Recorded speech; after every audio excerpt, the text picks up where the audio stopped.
Testing, testing.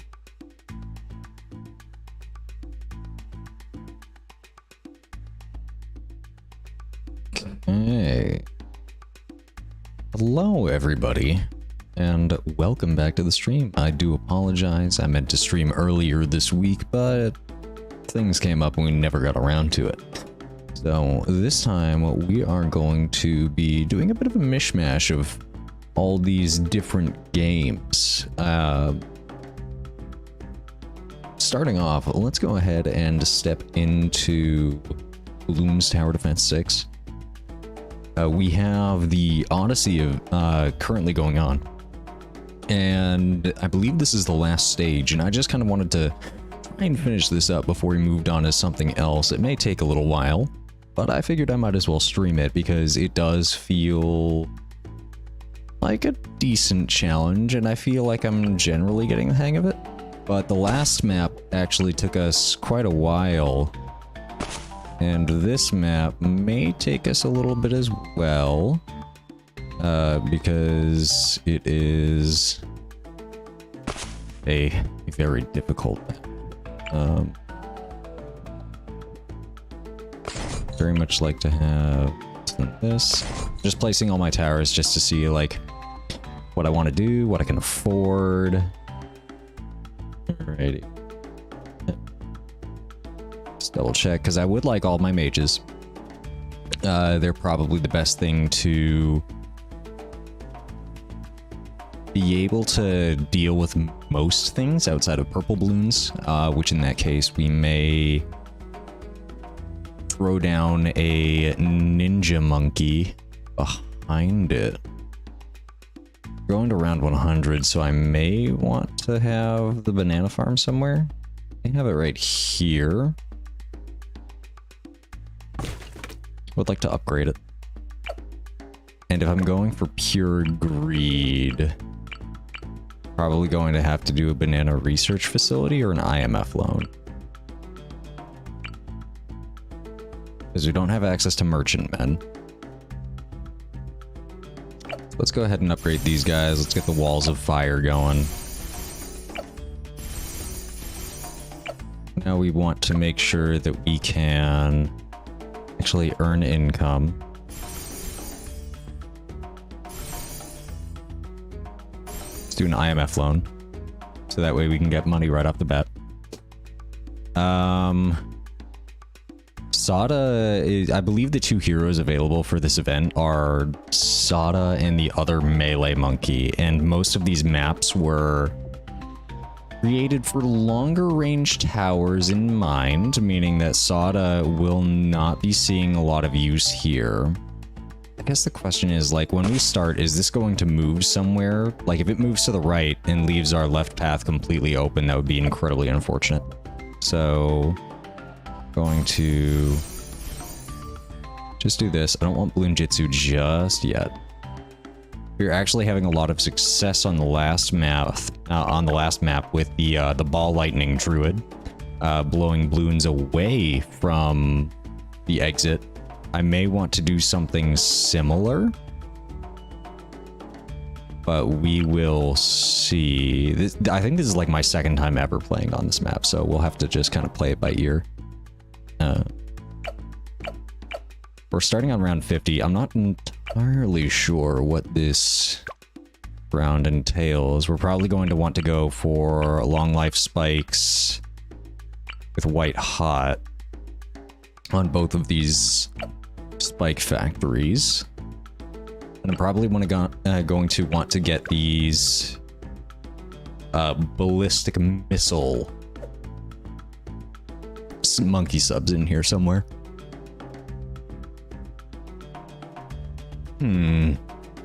Well, only one way to find out aside from just jumping right in. Go slow, just for the moment. Okay, so it looks like we got a mob. Now the modifiers for this are that mob and ceramic balloons have their health greatly decreased. I believe it's by 75%. So we're going to... So that's actually to our benefit. It does make this map just, I would say, a smidge easier, but my guess is a lot easier. Now, question is, what do I put here? Because I need to put something here, right? Because otherwise something like this will happen where a lot of these towers can focus on one portion, but because they're coming from 2 pads, Bloons might get through. So, I'd like to... Oh, and then it happens that, like, that gets completely pulled away from every single path. Oh, that's not good. This is why we're trying to make sure our spike factory actually has some decent reach. Long reach, smart spikes, deadly spikes, faster production. Oh, no, I didn't want to do faster production. Oh, shoot, hold on. If I go home and hit continue, it might actually start us from the beginning of the round. Okay, yeah. So we want to do faster production or bigger spikes? I kind of want to do bigger stacks.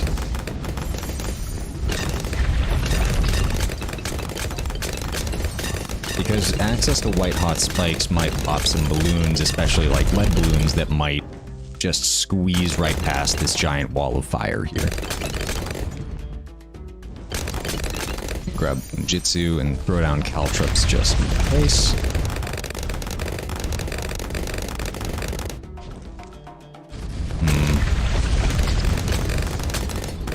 See, look at that, a Moab just almost snuck through right there. Oh man, this path is wide open like that. Ugh.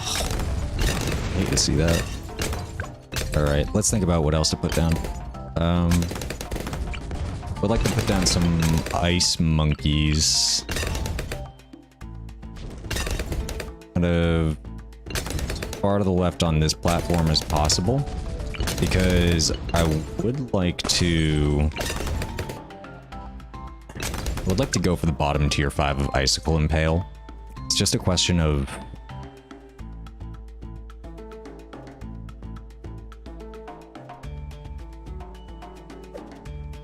it massively increases their range.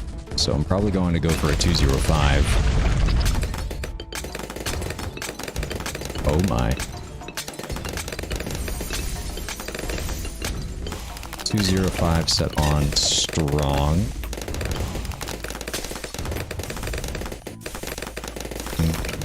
Let's see, how many, can I only fit like 1 water monkey tower in here?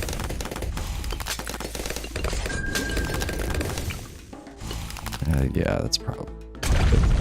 I think I want to... We can't fully upgrade the middle branch of the monkey sub, but just getting the ballistic missile to greatly do solid amounts of damage to the mob balloons is hopefully more than enough.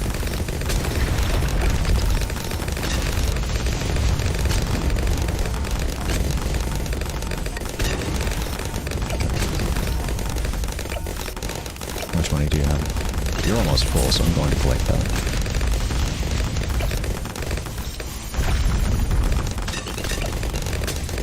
You can only have 1 tier 5, right? So the question is which one to put it on, because if I could put it on one, I'd probably just do the middle.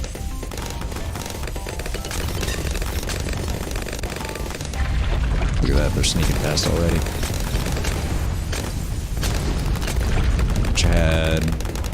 I do wish I kind of switched up the crew a little bit before embarking on this journey, because it's going to suck if I'm using like every single tower here and it's not enough.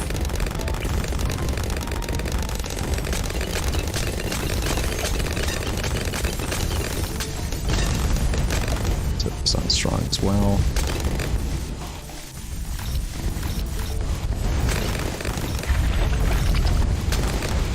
Yeah, I definitely can't put another one over there.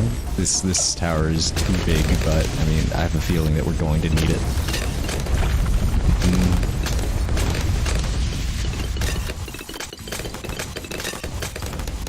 Could put a Bannerang monkey over here and a engineer monkey over here. If I put an engineer monkey over to the left, I could make it go into the extra large trap,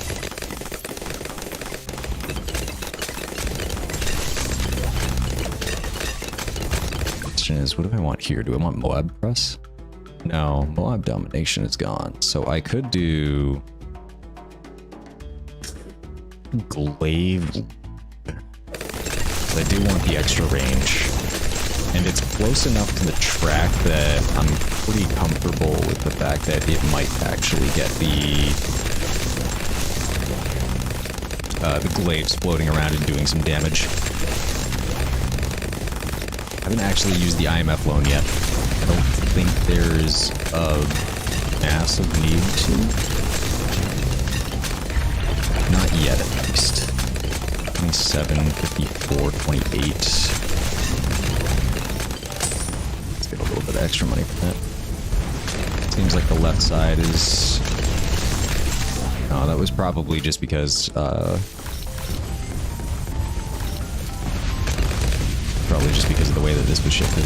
Like how that side very quickly took it out. The question is... I think I'm going to have Druidic Reach, and then go a 401 Druid. And then I'll do this same thing over here, just trying to keep this, like, you know, a little bit symmetrical.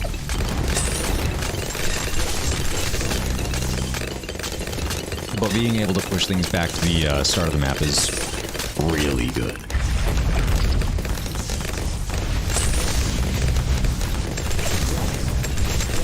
Ball lightning, being able to partially freeze things is also very good.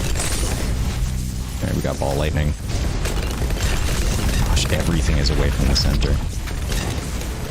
I do not like that. I think I'm gonna put Sada here, just so that she could level up, and we have her abilities if we need her to. I probably should have done that a lot earlier.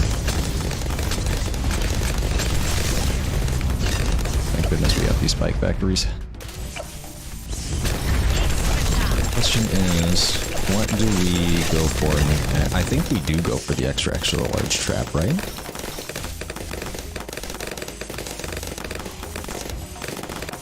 I do apologize if the audio is a little loud on Bloons Tower Defense. I'm just going to turn it down a little bit, because I do know that sometimes the audio from...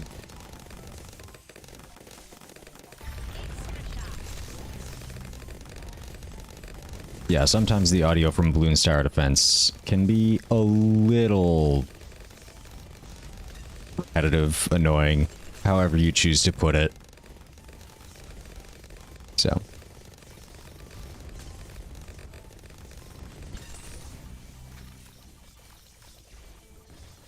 Alright.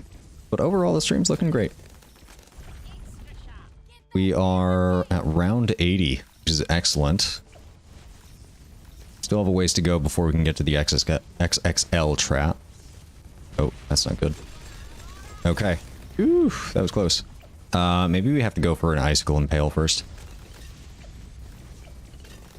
We go Glaive Lord or Icicle Impale?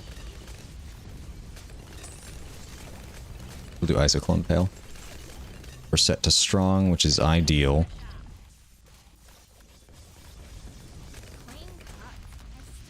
Yeah, we could have gone super brittle, but I think the range on that is much smaller. Oh, we're full. Oh, no. Oh. Just the sequence of...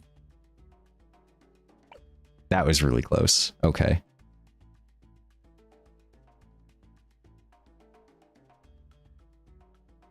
Here's the question. I think I put the banana farm somewhere over here so that that doesn't happen, and that I can put the 3 spike factories just spread out among here.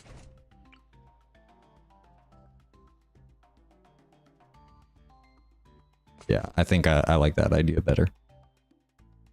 So go ahead and put those down. Let's go ahead and get our wizards in. I could be pretty tedious about this, mainly because I think, especially in a scenario where tower range matters a lot on a map like this, which it does, because we don't have a lot of range to start with. I will put Soda just so we can start leveling up. What else did I do? I put the monkey here. All right, let's go ahead and grab IMF loan, increase production, level up these guys.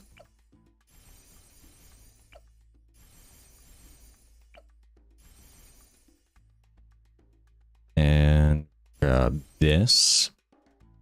And then we could probably just start just like this. Leveling up our spike factories. Do I want? Yeah, I do want them 205. Like all of them 205.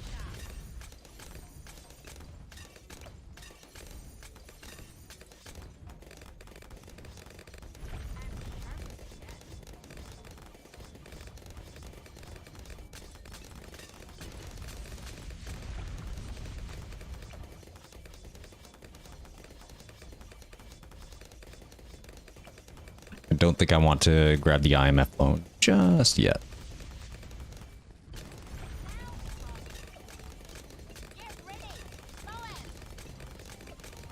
They're both 203. I think I want this to just be like blanket, all defense the same in the back. Question is, how much can I fit on here? Realistically, I could probably just have... Oh, wait a minute. Oh, that's not good. Size is a little too much. So we might have to swap around. Put that there. You there.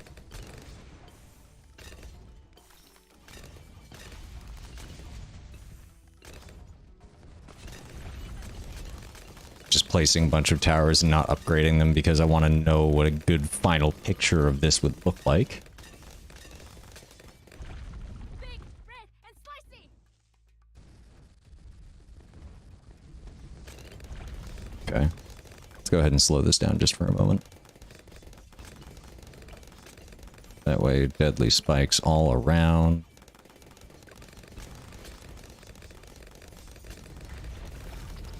There we go. I'll probably make the middle one perma-spikes or something. Actually, if I was going to do that, I probably should have put these a little closer to the top, to their top corners so that they could stay closer to here. And then the middle two would just be perma-spikes. Okay. Spike towers coming in clutch. Oh. I have got to...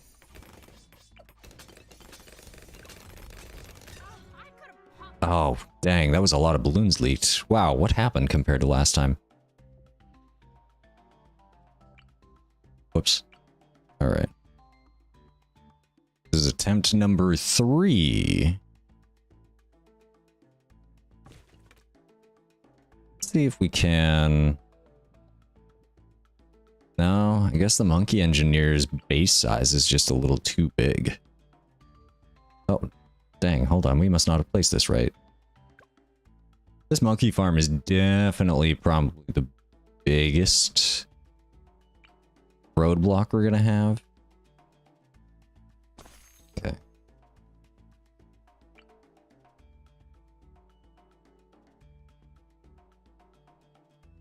How low can we place this? Comes into there.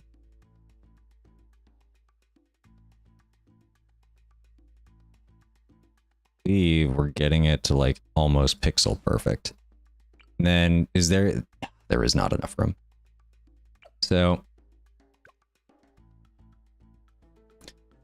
Monkeynomics. I don't think I'll be able to get Monkeynomics this with only 50 rounds, right? Although to be fair, it started me off with 40,000. That's quite a bit.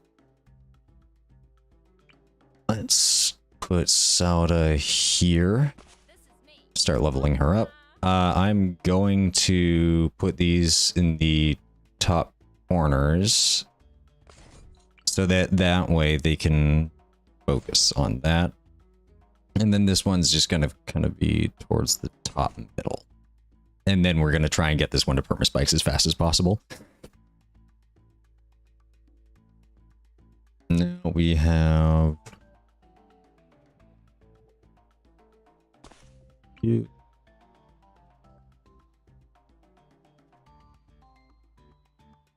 You. I want to put the druids behind. No, I want to put the druids down here too. So that way, if anybody gets close, they can go ahead and blow it all back to the beginning.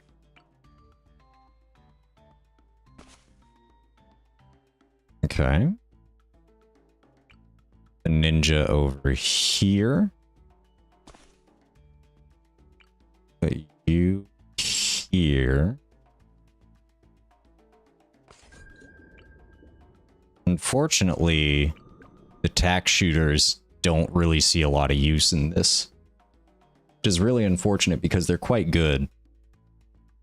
I was thinking if I did start over this Odyssey, which hopefully I won't have to, I would swap the tack shooters with something like the cannon tower. So.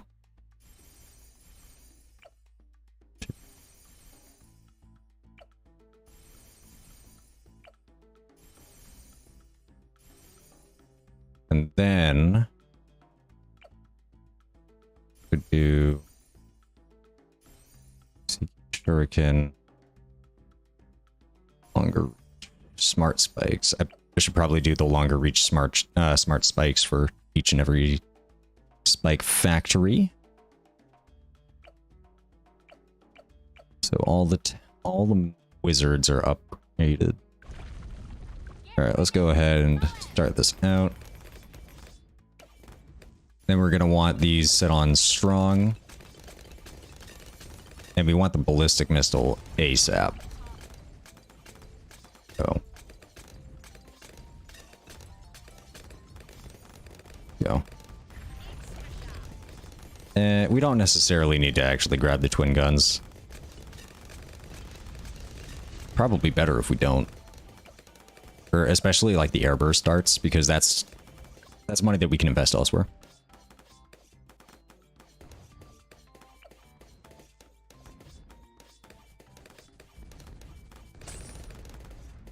Going to grab this so that I can this.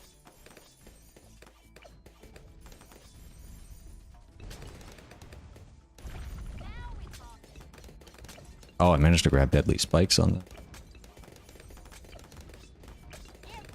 I done goofed about the order in which I upgraded that. Oh, guess the back row's got to get upgraded at some point.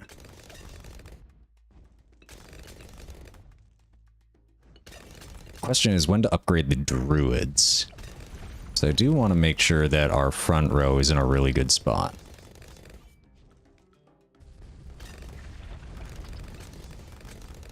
The real question I need to ask is what side is all the large balloons going to come out at like round 60 and 80? They're all probably going to come out the same size, or same side.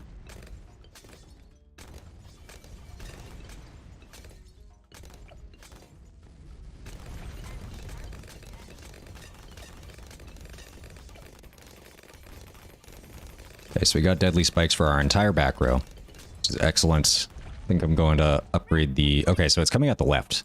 Now, if that stays consistent, I'm pretty happy with my choice to have the ice monkey on the left, and that way I can do the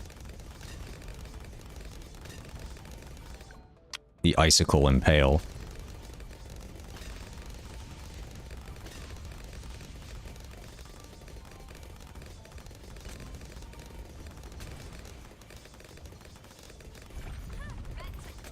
Oh, wow. Look at that.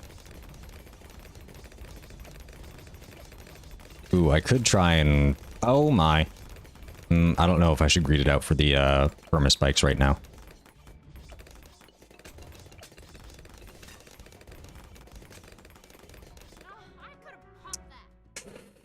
Okay, round 63, the bane of my existence. Really unfortunate. Let's make some ribbons. I had a lot of trouble with round 63 last time as well. So, let's go ahead and... done. There we go.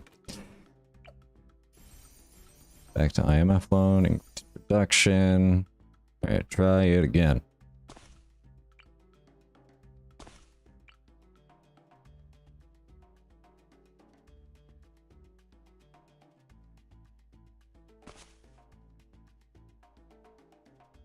Wondering, no, I should have at least the ninja monkey up here in case of any purple balloons. But I'm curious as to whether or not I should upgrade the druids earlier.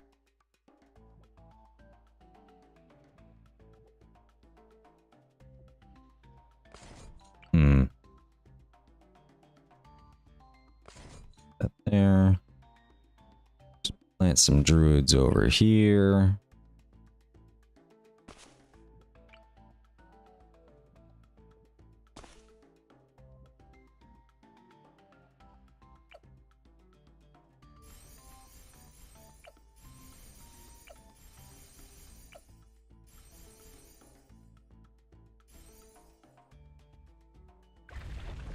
Get ready. Moab. Okay, grab Bloons TD6. And why not? I'll grab the caltrops as well.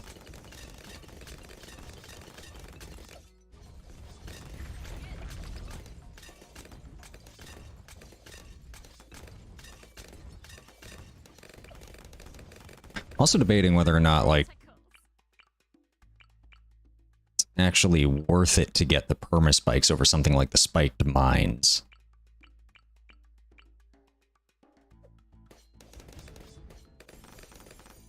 But I am unsure. I am not familiar with the intricacies of the final branch. I know that perma-spikes were very strong, but after the latest patch, they got severely nerfed, which is really unfortunate.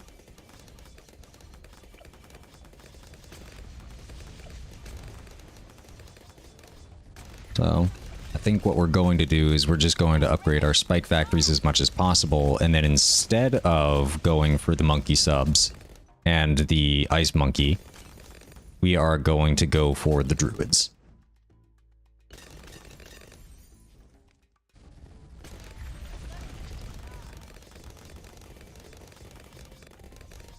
Where the goal is to try and at least get the spike factories up and running by round 63. Clean cut. It still cuts a tomato.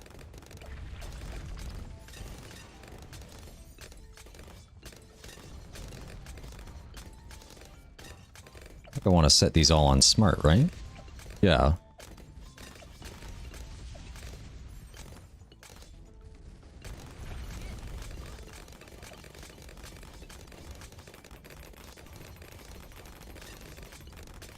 This is why wizards are important. They can basically hit everything except for purple.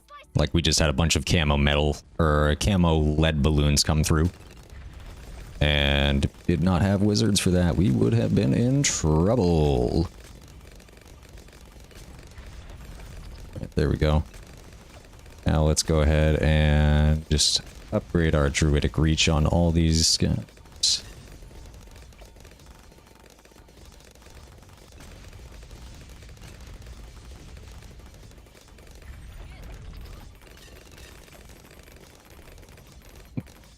I saw that. Don't think I didn't.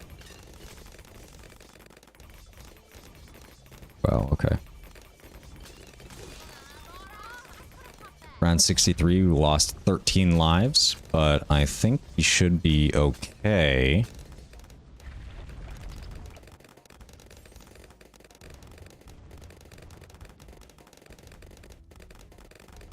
Question is, do I go straight for ball lightning? Could grab the IMF. Actually, how much do we have saved? We have enough. Boom, grab the ball lightning. We have enough for another ball lightning. And Clean cut. just grab the extra 300, because Why not?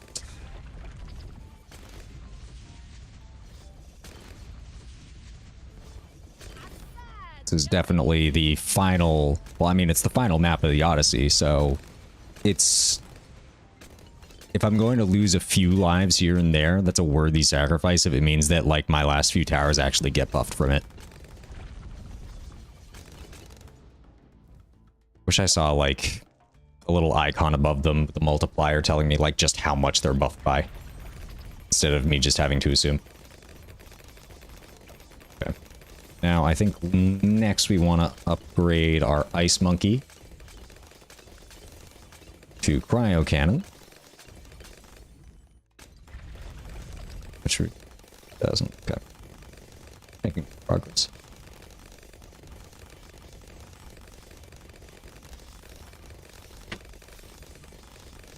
Then icicles.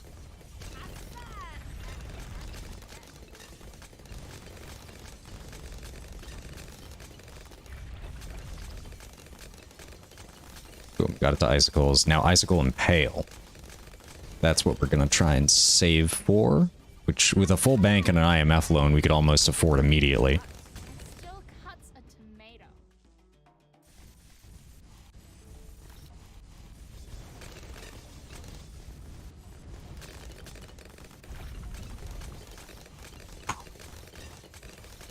Or should I go Permaspikes? They cost almost the same amount, but I think Permaspikes might have better longevity.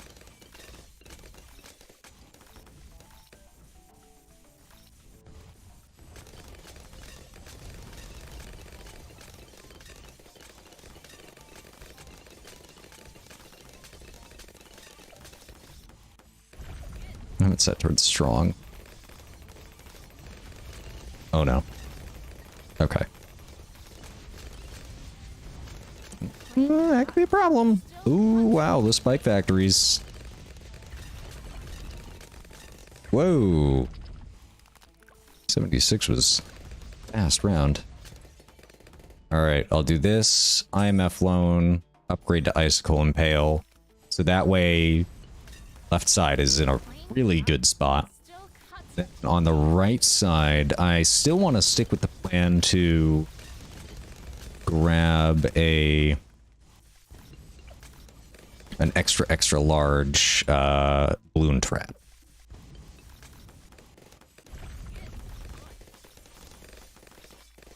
Grabbing the balloon trap would early on would also help us get a little bit of money. I don't know if I want to buy the sentry gun or its upgrade. I don't know how useful it's going to be realistically. Let me grab this now. Okay. Oh my god, that was really close. I wish the druids could detect camos. That would be amazing. Grab that. Speed it up.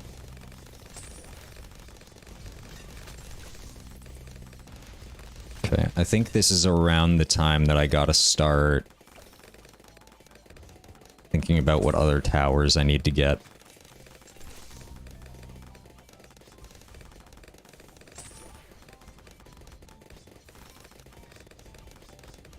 Because I could grab the monkey sub. That would help with some explosive damage. I think the right side definitely needs some help because this ice monkey is really nice. Yeah, look at that. Boom. The amount of clear potential. Ah, and look at that. ZOMG running right into our Icicle Impale.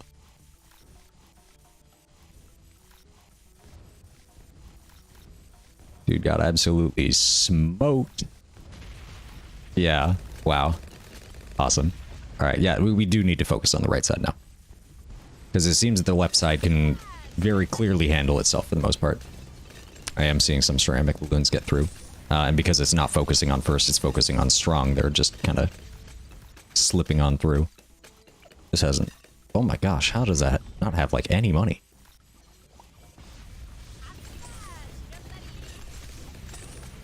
Put like a little bit in there. There we go. I think next I do want the perma spikes. Extra large trap will help us out with DDTs.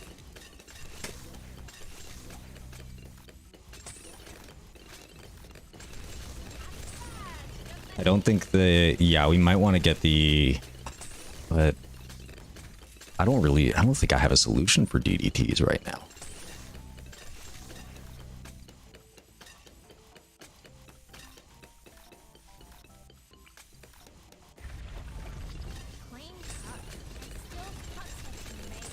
Wait, I gotta...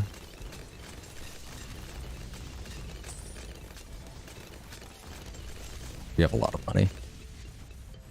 Got about 30k. 30k plus the IMF loan.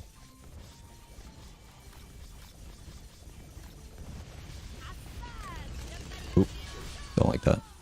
I probably should have waited. I think my druids would have been able to handle that, but I definitely panic pressed that. Yeah, I think I want the extra large trap. So that way I can focus on really taking down some of the bigger balloons. That does require me to save just a little more. So right now we have 48k with everything in the bank. We'll go ahead and do that. Again, probably pulled the trigger a little too fast on that, but I don't want to take any chances. I could play on slow. Yeah, in fact, let me do that because I want to ensure that we get this victory.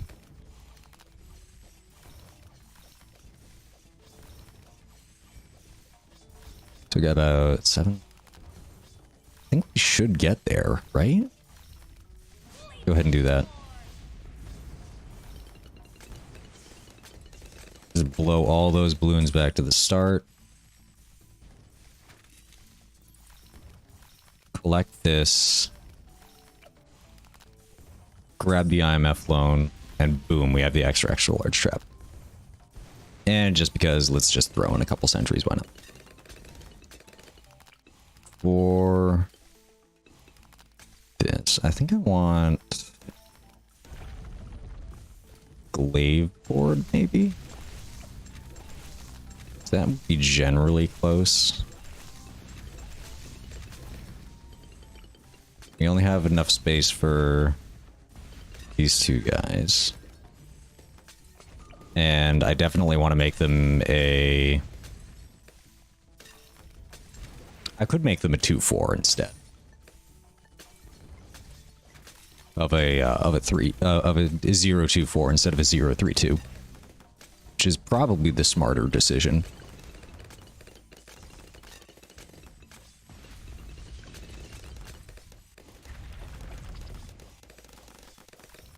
Look at that.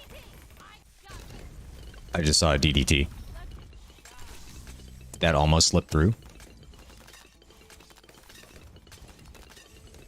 Some big yikes energy right there. We gotta be real careful when it comes to DDTs.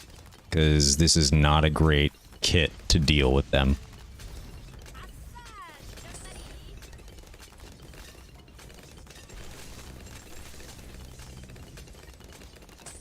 Grab that.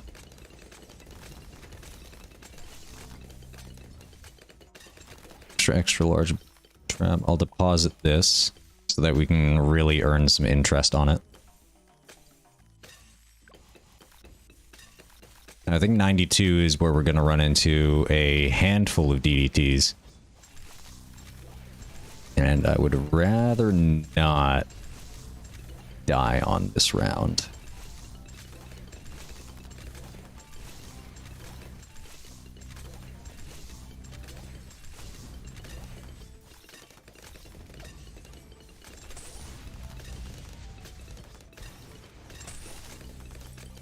Threw out an extra large trap, immediately ate his OMG. Or ZOMG. incredible. Alright, I think we should be good. At this point, it's just the Icicle Impale taking on these ZOMGs over there.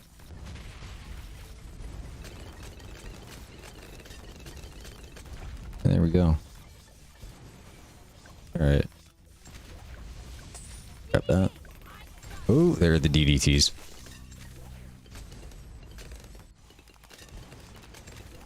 Looks like they do take a solid amount of damage from our wizards.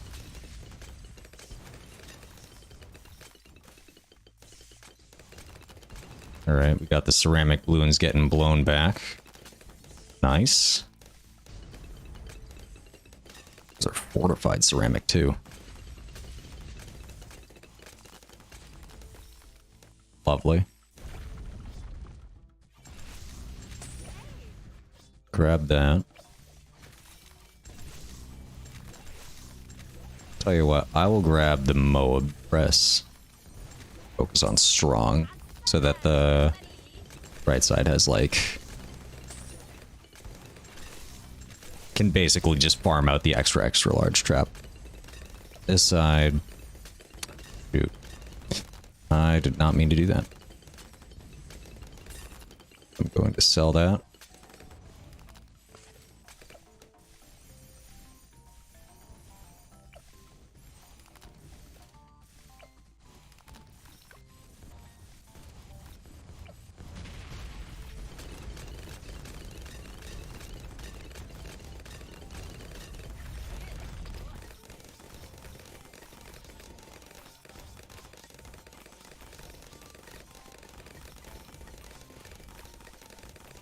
Around 95. Ooh, DDTs.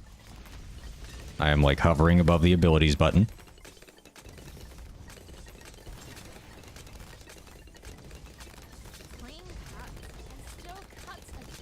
Regrow camo balloons are probably going to be the death of me. Alright. I'm just going to clear that up. Which I think was a good call. Alright, if I grab the IMF flow now, I could upgrade this spike factory to permaspike, or I could do the subcommander. Or I could just like wait a second because we're apparently earning money incredibly fast.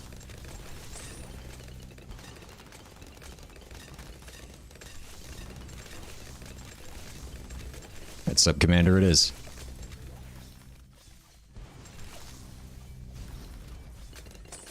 Then, boom. Are these both set to first? They are set to first. That's probably for the best. And this side, I think I would also like to have a icicle cannon. It might not have the same effect as the one over here because it's not tier 5, but, you know, it'll still be pretty good. Alright, 96. We are in the final stretch. Is it just 2 fortified ZOMGs?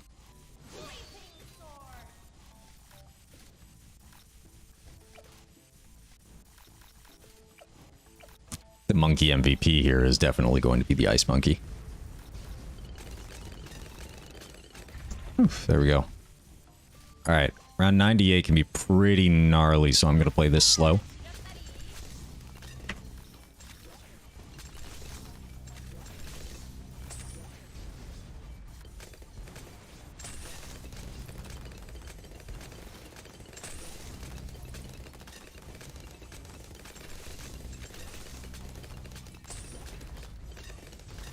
I am worried about this passage right here.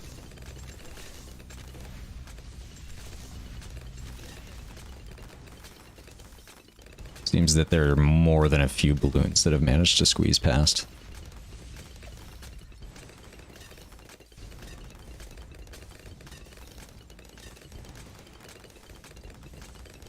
Seems like they're holding their own, though.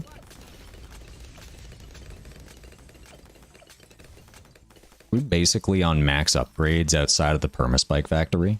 Because I think this is as far as we can upgrade everybody, and then these last few towers I'm pretty much like can't even use.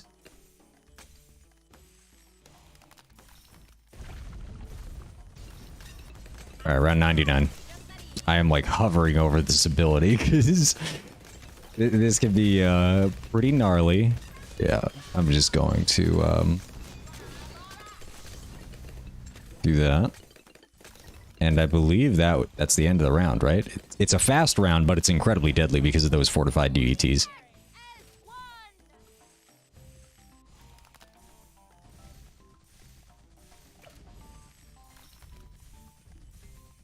Let's do this.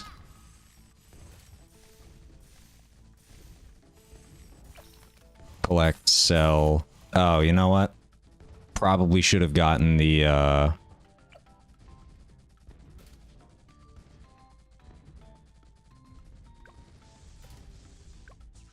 god, that's the worst one it could have gone down. Hold on.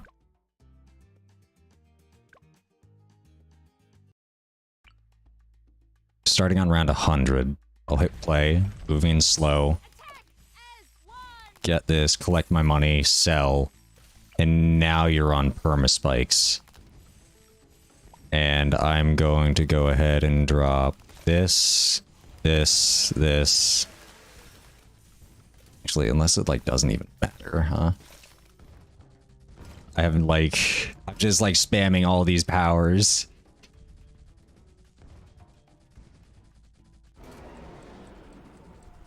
I should have done that a little earlier. That time stop was, okay, hold up. Oh. Continue. I didn't, like, permanently lose those, did I? I did not. Okay. So, here's what I can do.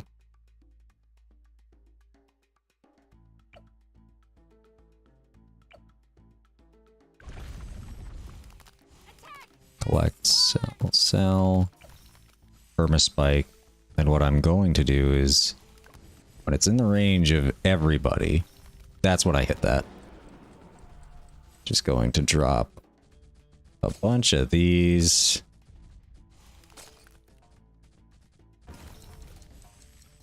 Time stop again, because you are not going anywhere. Let's go ahead and keep slowing you down. Boom.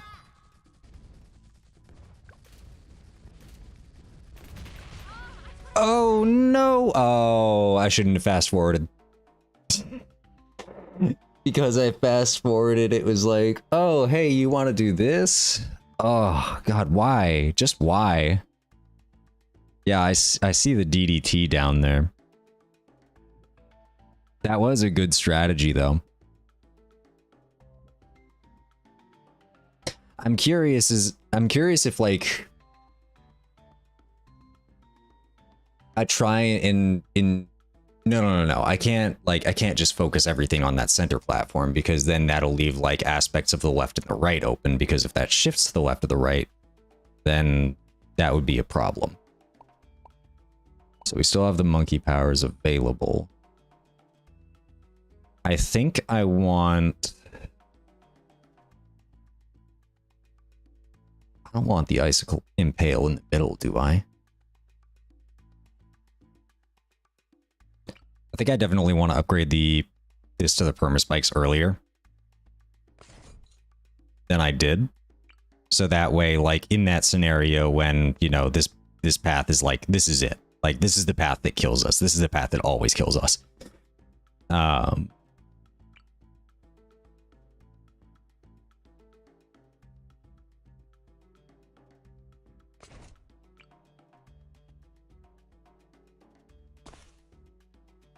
It's a matter of the correct upgrade sequencing.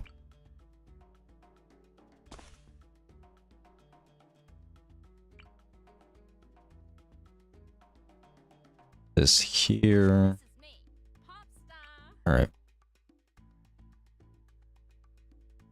Because I would very much like for there to be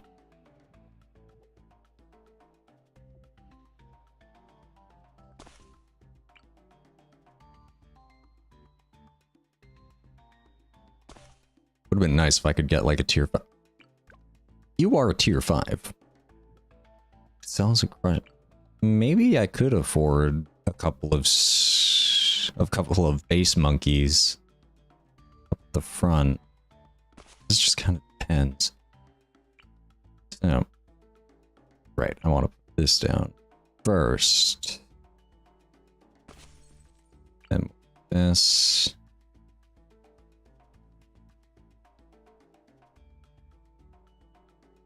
And our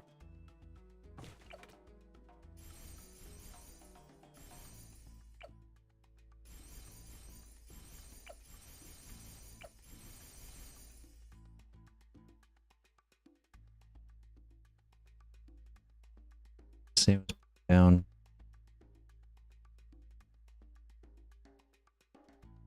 I'll put this down here.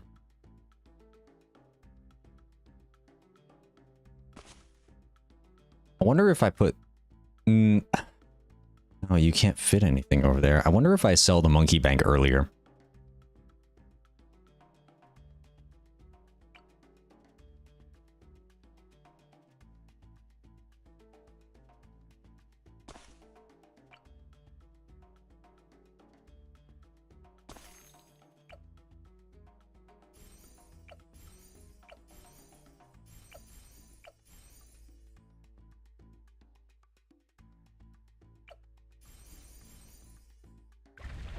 Get ready.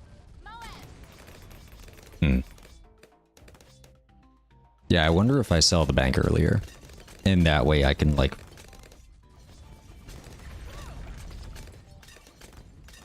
really, like, upgrade this bike factory to where I need it to be.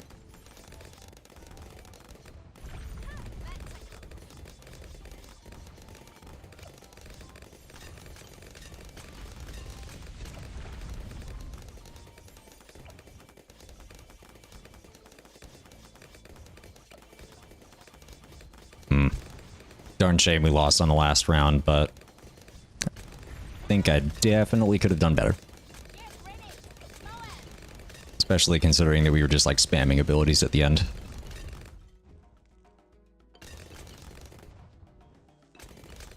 Please spikes, bigger stacks, white hot. Okay, got the middle one upgraded.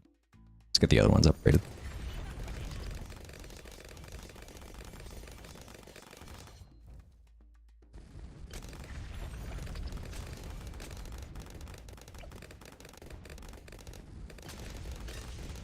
To make sure to, like, manage the bank a little better. Because every single time I look at it, it's always, like, full. There we go. It's the left one.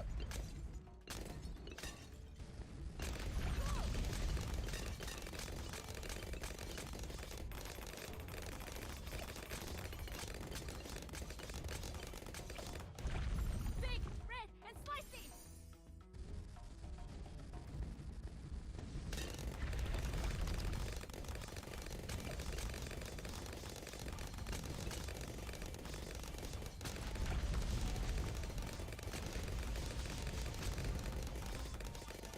Go ahead and collect now. Deposit some of it back.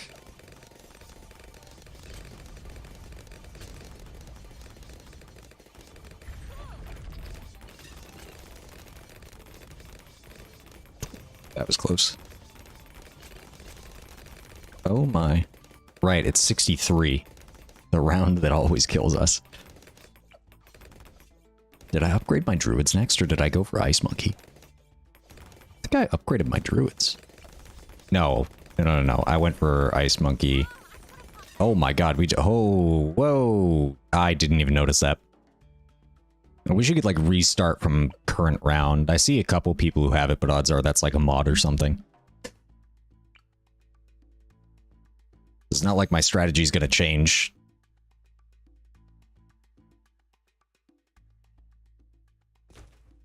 Okay.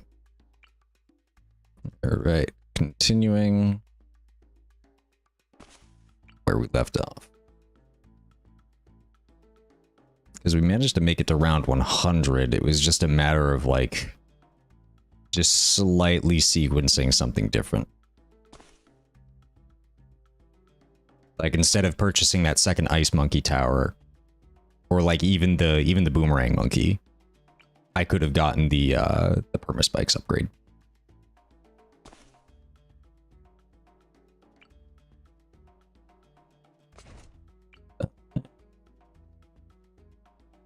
here, you here. And we get our druids.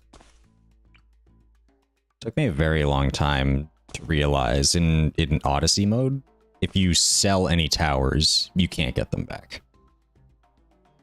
I didn't realize that for the longest time.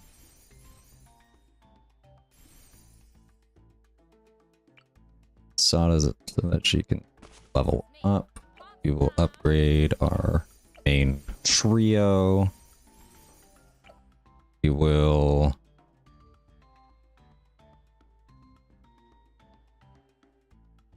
also put down the engineer monkey.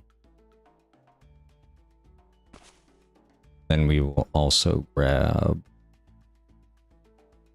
I think the monkey subs are a definite grab here. But I think I will just wait. Upgrade this guy. There we go. We have to make sure that we're in a good spot before round 63. I think making sure that every spike factory has smart spikes is a good place to start. I also just realized I didn't have these on smart, which may or may not be the reason why we died.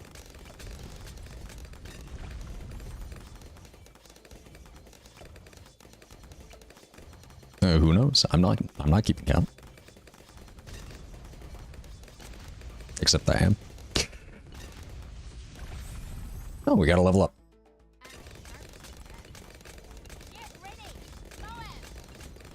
Alright, deadly spikes, bigger stacks, white hot. Excellent.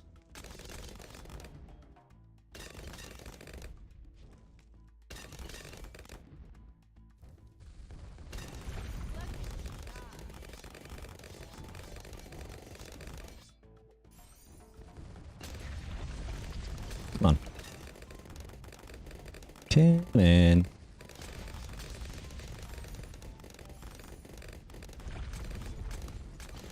And there we go.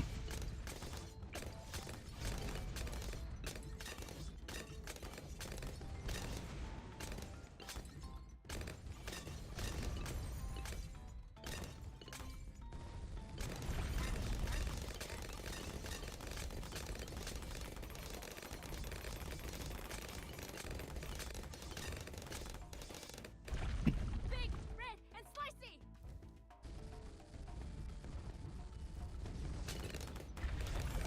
Oh. Last upgrade. Sweet. So all of our towers are upgraded. Or all of our spike factories are upgraded. So hopefully we won't have too much of an issue with round 63. I am going to play through it slower. Go ahead and do that.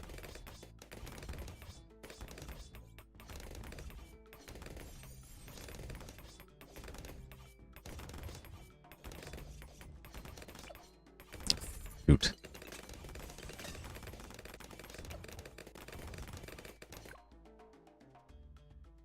Okay. Our spike piles are in good position.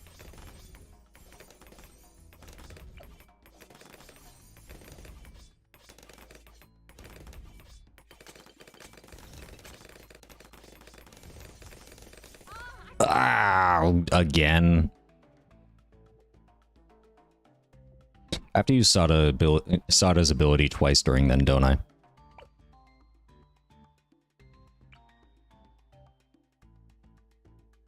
Let's make some. So I believe that is the right strategy to upgrade the factories to smart factories.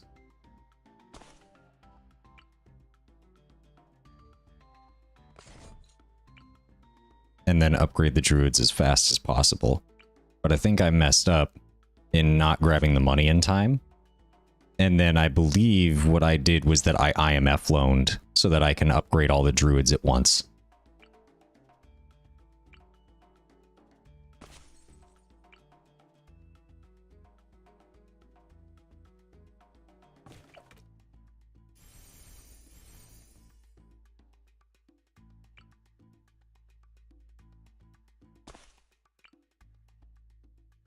you're wondering why I'm stacking all these wizards right here, it's because their Wall of Fire ability at probably the one really solid chokehold in the entire map.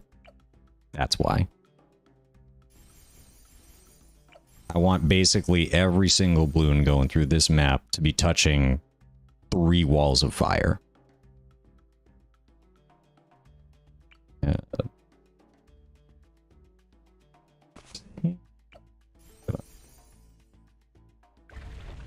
Get ready.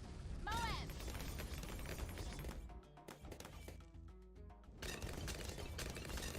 Oh, okay.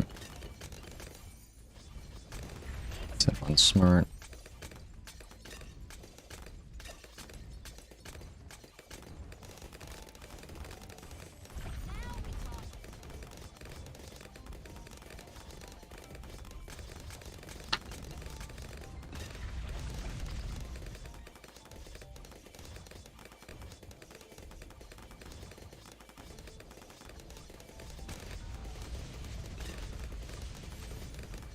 There we go. Got deadly spikes. Now we're just gonna get the bigger one and the white hot. Boom.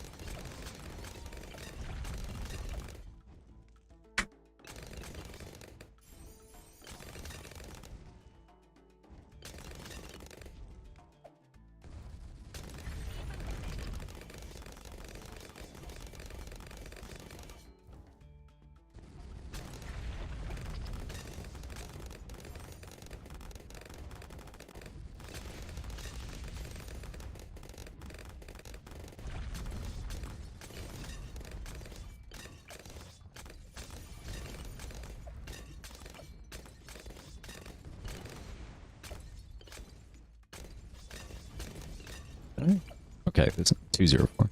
I did get that. For a moment, I was just like, I didn't buy the first path for it, did I?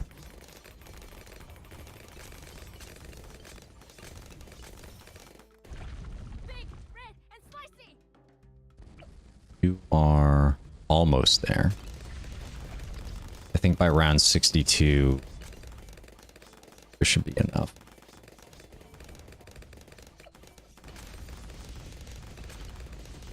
Just want to slow it down so that I don't miss my opportunity to grab the money in the bank.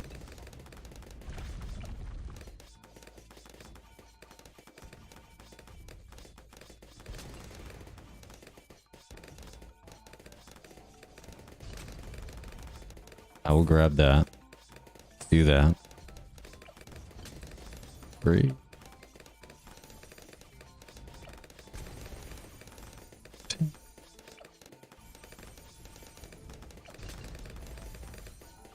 We just barely don't have enough. On round 62. Unless... no, bank does not have enough. Going to go ahead and Sauda ability right there. Honestly, I might be in a good spot to activate one of these super monkeys.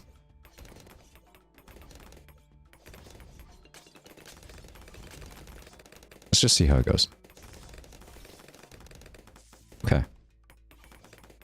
Druids seem to be doing their druid things.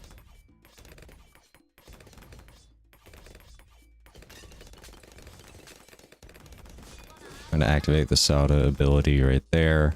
We didn't have any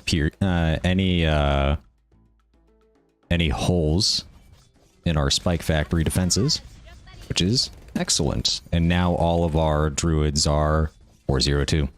That's exactly what we're looking for. Now, we are looking to upgrade our Ice Monkey, so that by the time the ZOMG shows up, it will regret showing up at all. I did not expect this map to take this long. We're already an hour into our stream. Big, red, and spicy. Come on, crowd cam. There we go.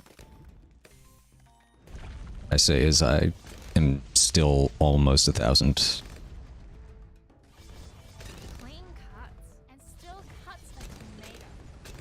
Those ceramic Moabs are definitely a little scary.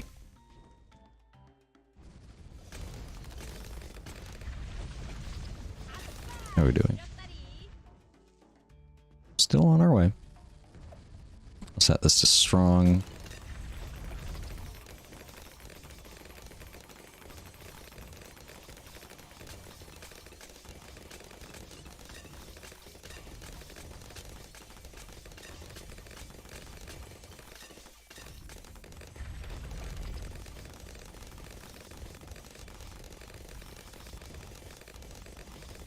Excellent.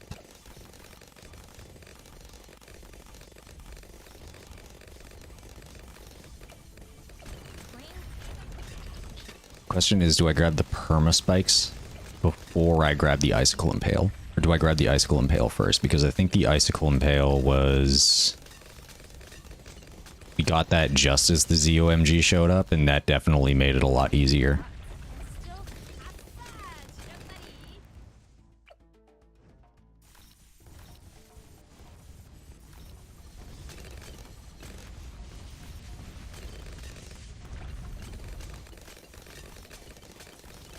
On the other hand, we really do need those perma spikes as soon as possible.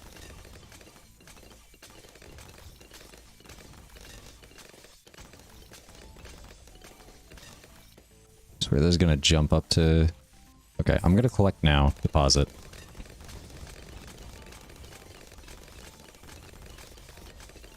Because the interest that it builds up over rounds, it's better if you just like collect and then immediately deposit the 6,250 right back. So that way the interest can really build up. Maximizing profits. Why? Oh my.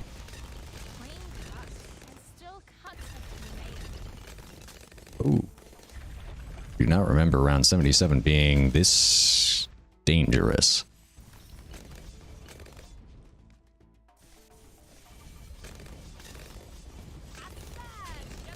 Yeah, I think Icicle Impale is probably going to have to be the first thing that we get. But the good news is that we can definitely go for the Permaspike Factory right afterwards.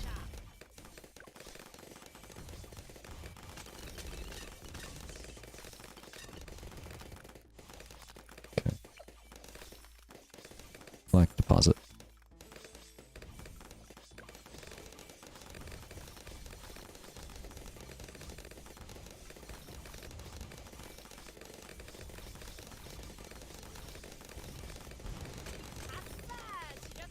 Really trying to think about this. The sooner I get the Permaspike Factory, the better. Oh my lord.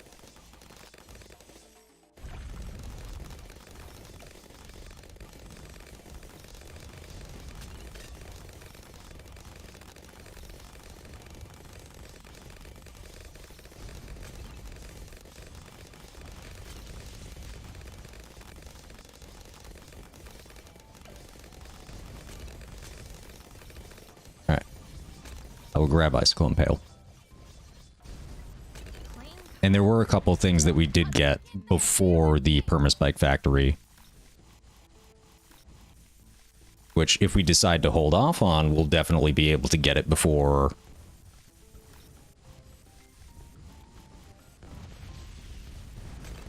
Well, not before, but in a time. Yeah.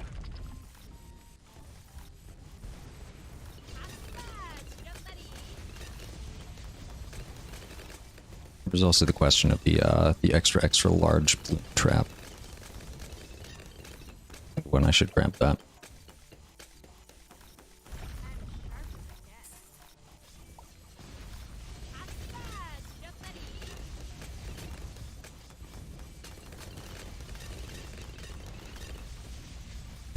Do I IMF phone now?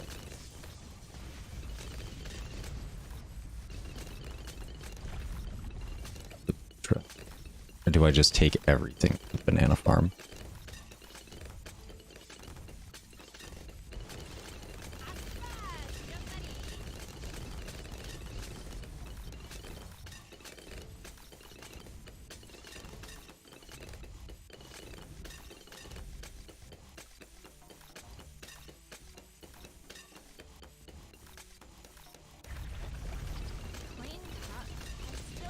think I'll wait.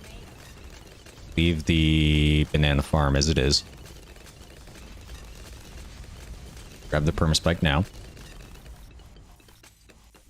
And now we can start working on our blue trap.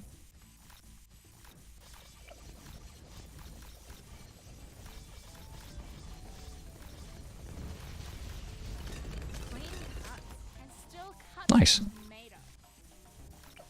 I know the Icicle Impale can basically solo a ZOMG by itself, but these guys handled it pretty well too.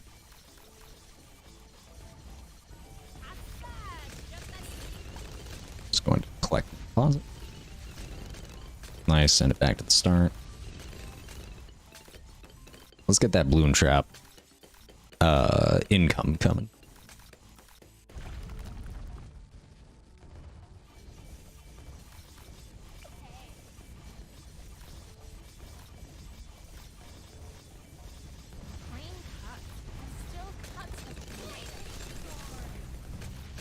Oh. Yeah. I think I just said, like, last round, I don't remember 87 being so scary, but, like, wow, that was, another really close one again.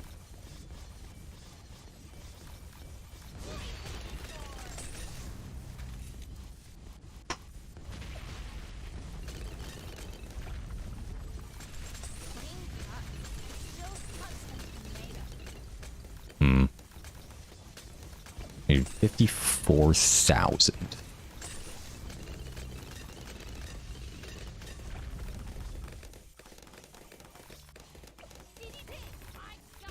Oh god, a DDT just like ran straight through everything again. Managed to deal with it. That's the good news. Just blow all the ceramics back to the front. Okay. Go ahead, deposit some of that back.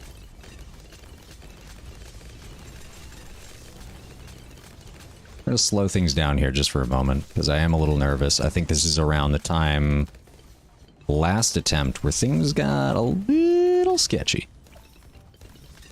And now we're at 33. With IMF, we're at 43. Need about 10,000 more. Okay, I'm gonna... Oh, no! What? Oh, I didn't do it soon enough. Oh, Sada just popped a bunch of Moabs and it let a bunch of ceramics leak through. I mean... we have the system down. Arguably, I should have just continued, though. Instead of just starting over, but, I mean, we have a pretty good feeling for how it's all going.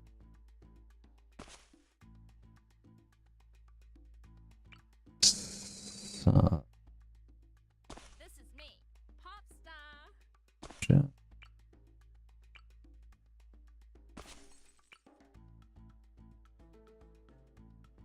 Oh. There we go.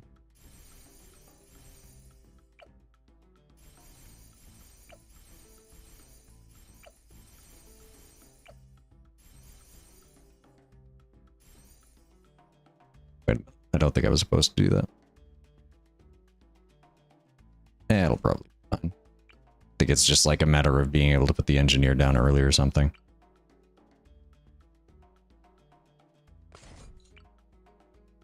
Which I don't think I should.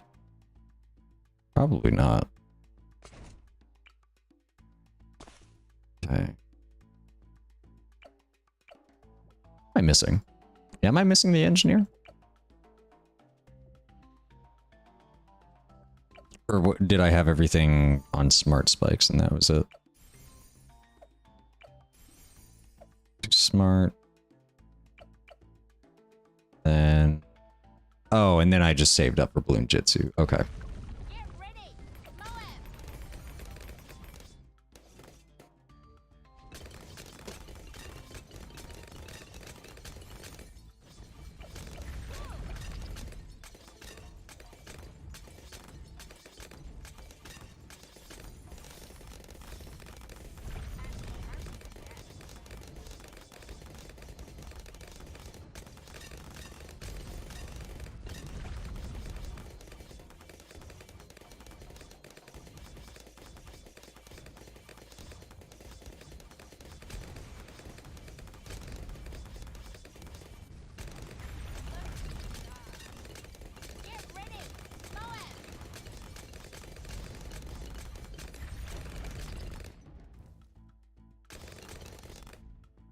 one upgrade.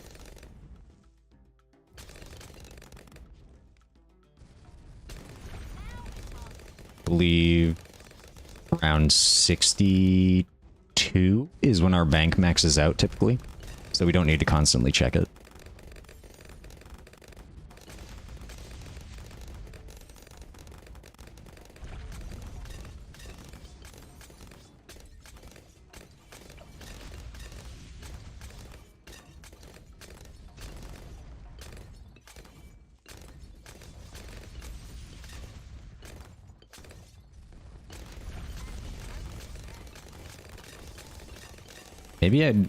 Maybe the reason that like all those Moabs got through was because I didn't make the extra large balloon trap early enough. Like I make the extra large balloon trap and then I do the permaspike factory, because the balloon trap will help us with income and it will basically just insta-kill all of those Moabs. So, oop. Look. Select, deposit.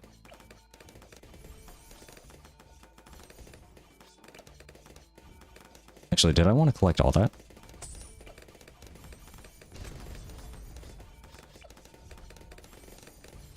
I think I did want to collect all that. So I'll collect all that. Alright. Then I will deposit the rest in here.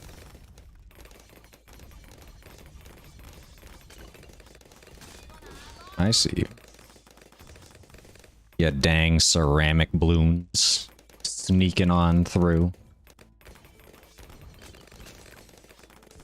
Yeah, look at all that. Oh, I saw that. Bottom left almost got fully cleared. That was close.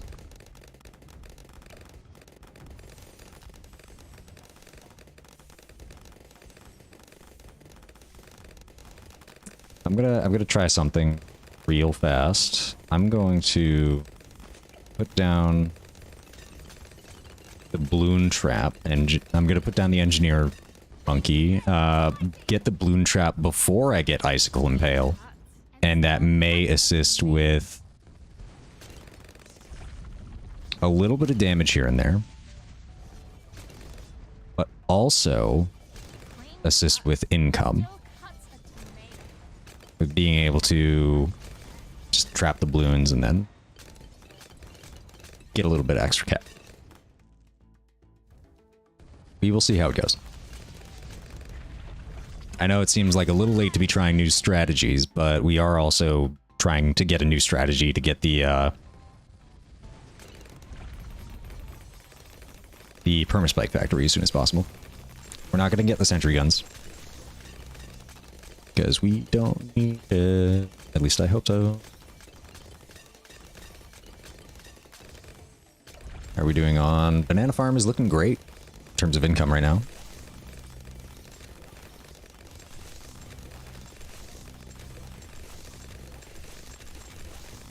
We're also earning a very solid bit of cash from each of these rounds. Oh, was it 73 or 77 that was kind of scary? Or was that 87? It was 77. That was kind of scary. So we'll do our best to keep an eye on it. So that's strong. So we have about 13... No, what am I talking about? 23k to save up before we can get that.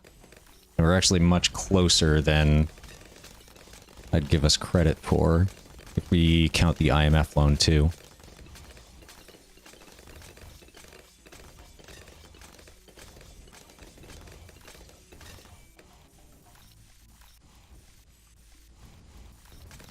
We're at 24, we need another 4,000.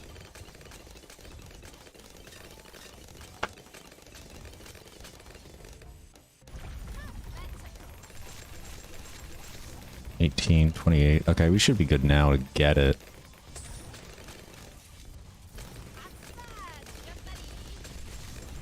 $75 is... Gonna slow things down here just for a moment. I'm might be able to grab it without doing the IMF loan. Clean cuts and still cuts a tomato. I'll say grab the IMF loan. Boom. Icicle Impale at round 77. Now we save up for the extra large trap.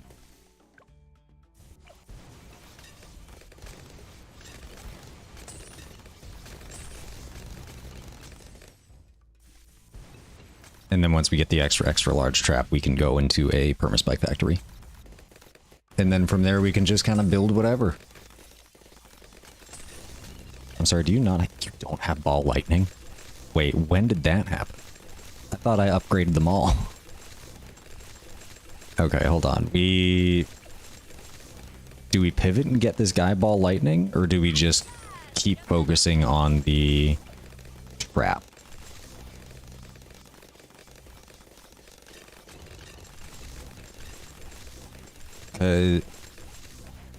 No, I think we focus on getting the trap first. Because 4,000 is not a small amount of money. And odds are most of the spikes that these balloons are popping by slipping past us are probably... I mean, they're not going to stick around forever, obviously. None of them are. But... will it matter in the last fight? Will it matter on round 100? I don't think so.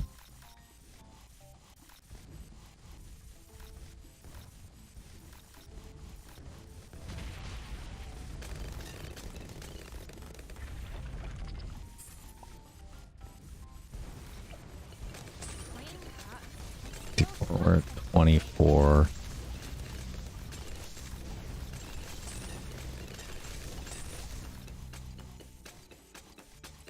$28, $29.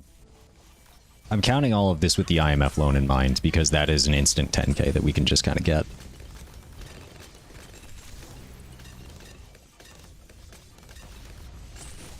I would like to use it to get that extra leg up to getting the 005 engineer.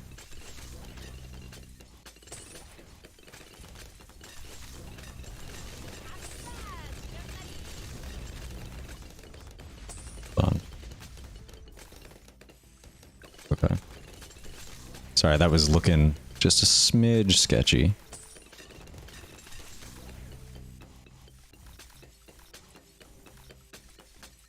Icicle Impale in top left just soloing. It's fine. Waiting for 54. Alright, this is around 84. I think... How are we doing on this? 10k. Should have enough. Going to do that. And I'm just going to get the sentries, because why not? And I think at this point we could just kind of get whatever. And the money that we'll get from this this trap can offset some of our expenses. Although that ZOMG over there is definitely... Okay, no. It wasn't a big deal. I thought it would matter a little more, but it doesn't. You ball lightning. I don't think I want any of these guys to be like Superstorm because... I mean... I don't know if we'll be able to afford it. Because that's 67,000. No. We need to buy the permaspike factory first. What am I talking about? That's like 90,000 that we need to get in the next 12 rounds. Which I don't think is possible.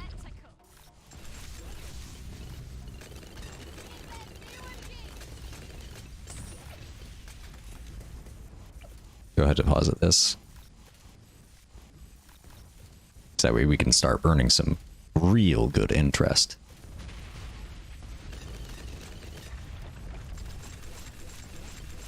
Yeah, I think this, like, in the last attempt we made it to this round, and this trap is just eating up all the balloons that would have made this round an actual problem.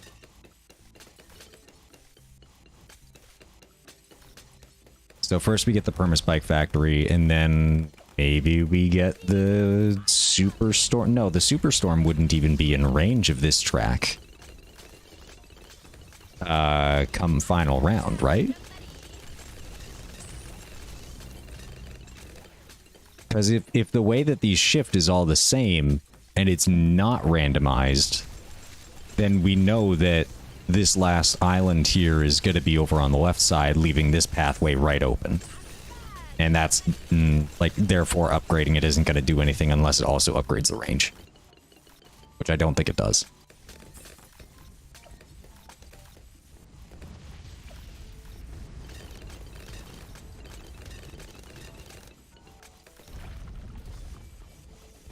I think I'm probably going to IMF loan here again.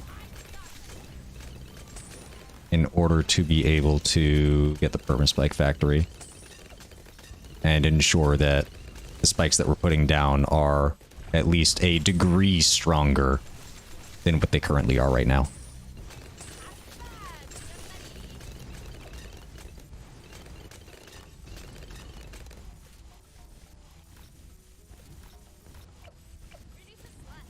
Alright, I don't know if I want to upgrade Sada.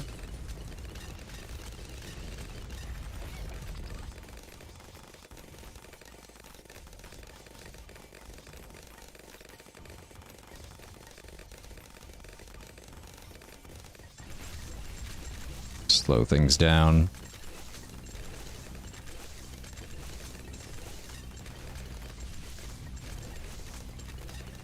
So I'm not sure how this is going to be handled. It's a lot of camo regrow balloons. I think I'm going to Sada right there.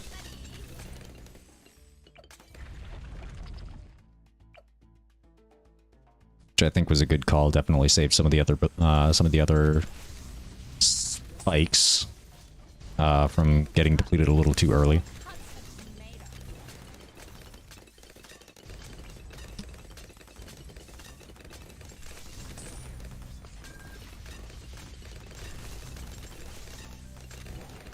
I think I want Boomerang to be over here. So that way when we get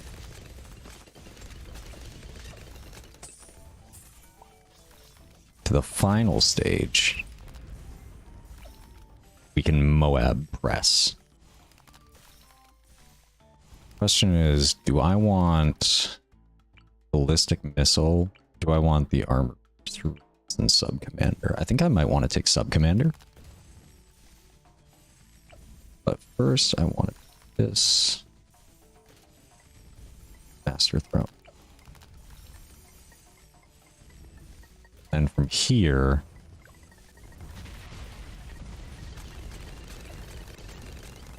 could do the barbed darts. Could probably grab the IMF loan now. Upgrade the Monkey Sub 2 Sub Commander. Which might be a better idea doing that before I get the next sub.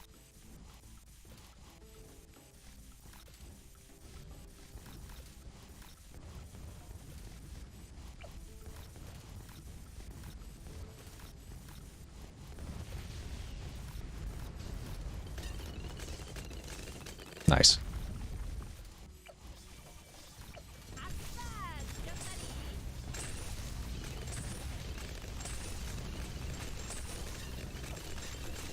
Grab the sub commander. I think I'm going to make this one that. Oops, slow things down. Nope, nope, nope, nope, nope. Holy cow.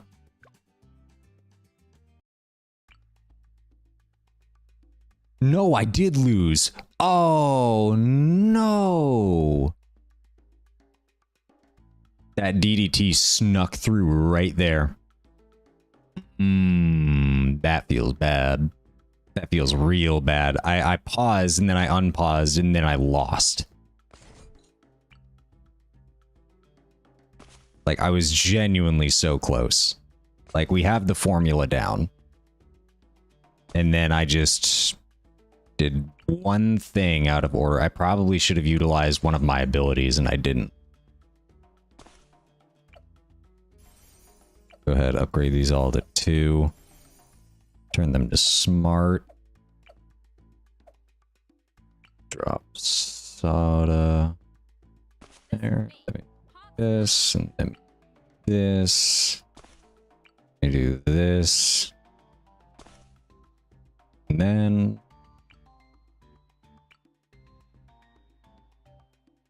ice tower,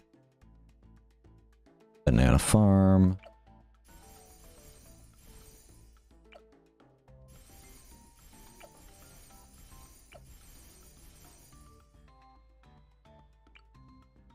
jump monkey.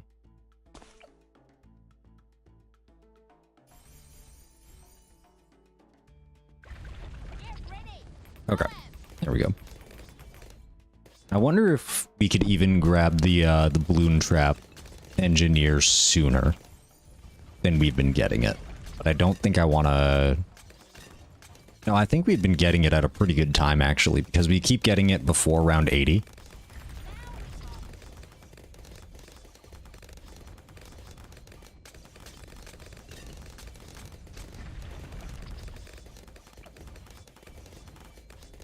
And I think that's about the time that we do want to get it. Well, thank goodness we're at least not starting from round 1 or something, because that would have been annoying.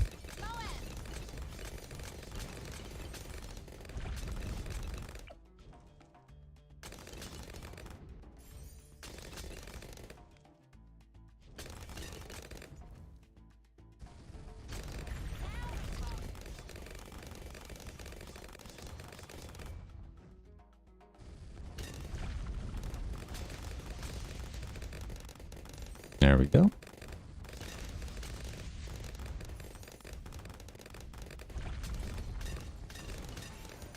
Boom.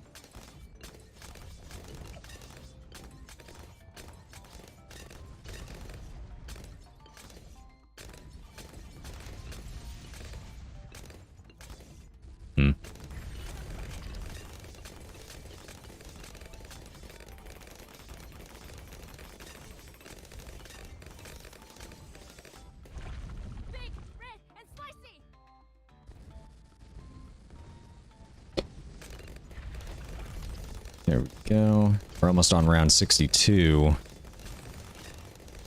is when we're going to want to grab... We are on round 62. Going to collect. We are going to IMF.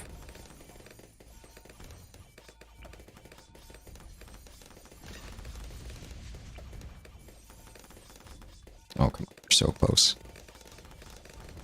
Just need the ball lightning, right?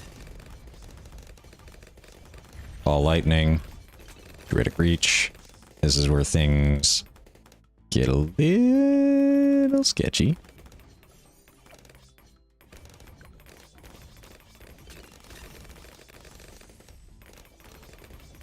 But we've been through here before, so... We just lost a bunch of health. Somehow. Some way. I have everything upgraded, right? How do I... Okay. Well, we're going to... that.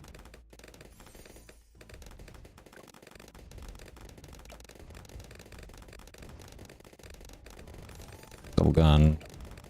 And we are a little bit ways off of the first balloon trap.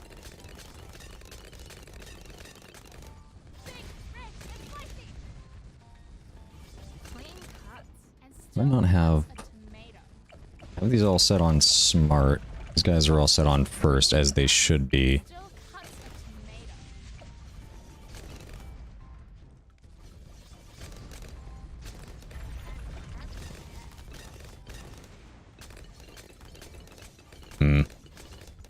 Trying to think about like how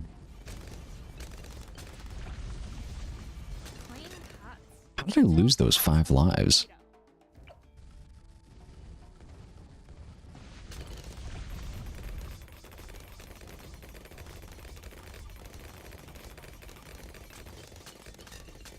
Boom, Bloon Trap. There. Now we can start upgrading the Ice Monkey.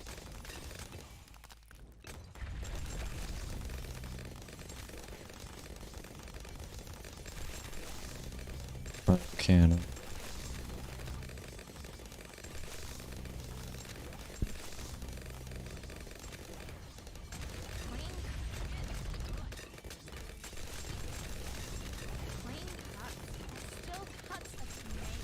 Okay, cryo cannon has been attained.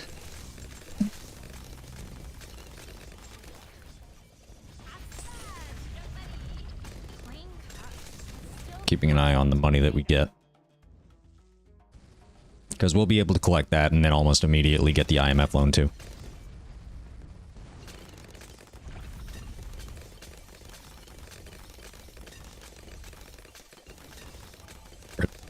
Almost 11,000.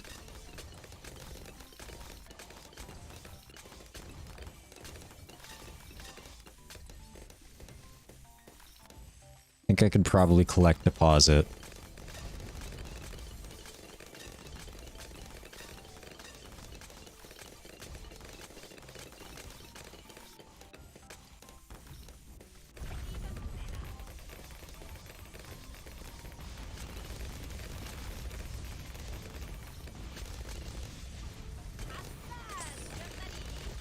Oh, wow.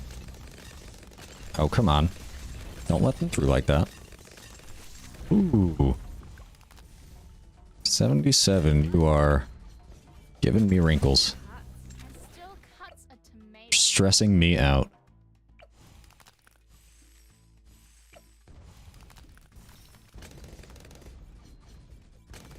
Could probably get enough to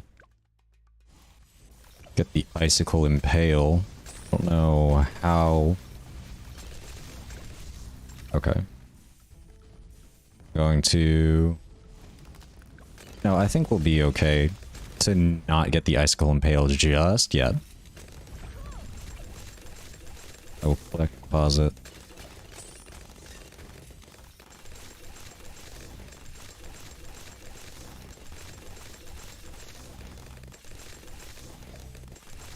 Set this for strong.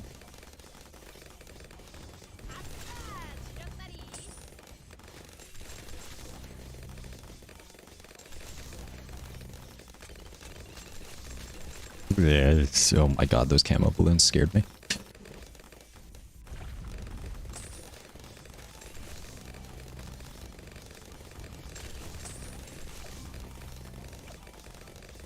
And we should reach the 28,000 we need for Icicle Impale before this without actually having to use the IMF.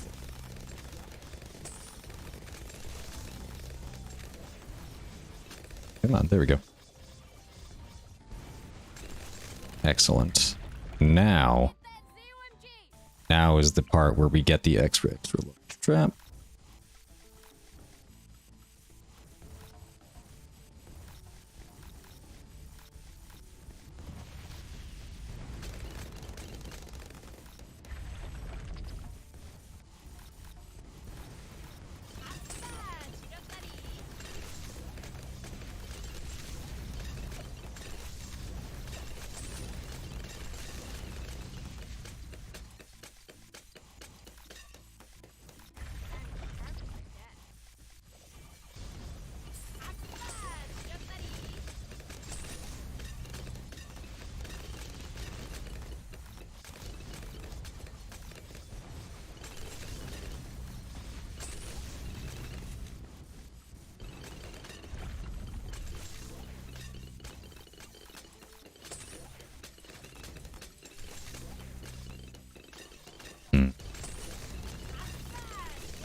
I'm debating whether or not I even put down the monkey subs.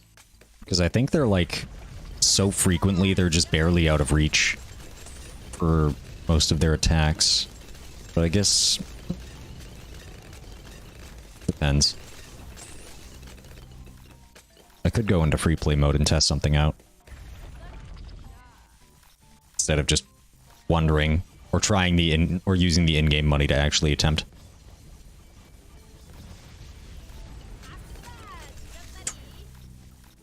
These druids, I know they're not like the strongest towers, but oh man, can they come in clutch with just like blowing things back to the beginning like that? Okay, select. Go. Extra large. Now we'll deposit. And we will go for the permaspikes. I think I do also want to... Amazing. I think I do want to put the boomerang monkey somewhere available, like in this top center platform, instead of the sub monkey. That might be a little better.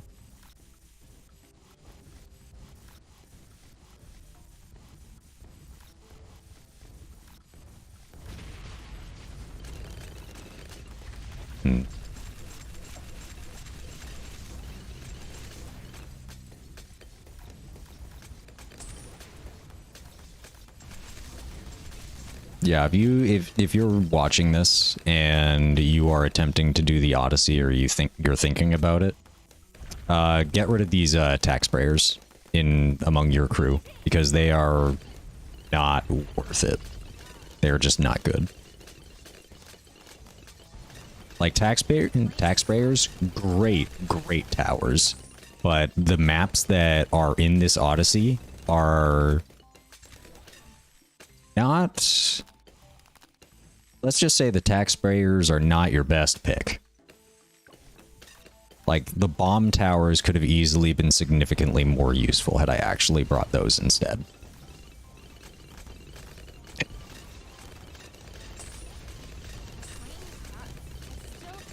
That's just me.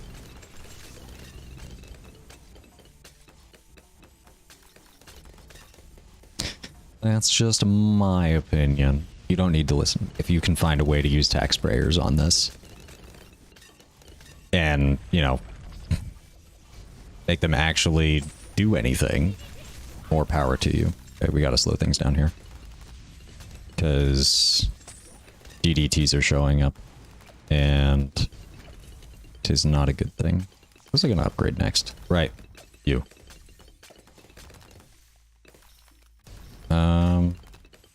I believe after this round, I can just collect this.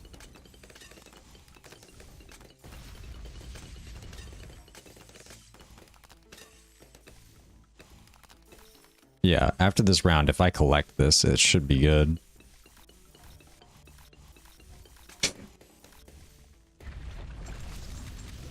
Yeah, collect. There we go.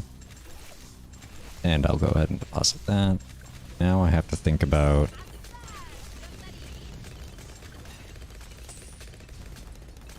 I can't... Oh, I can't actually put this here. Needs to be a water tower.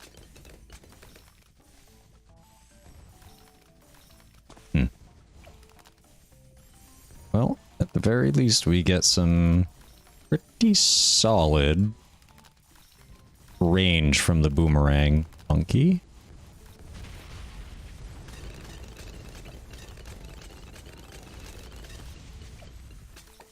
Deposit all that.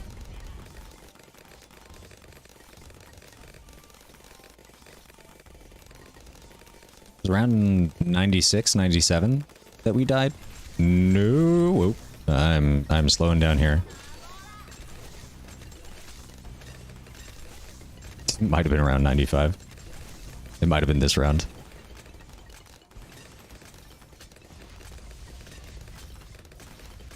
Alright, yeah, I think this is the round that I used Sauda's ability. Yeah, just to clear the map and make sure that, like, it doesn't destroy too many of these spikes. Because that was actually pretty close. Now,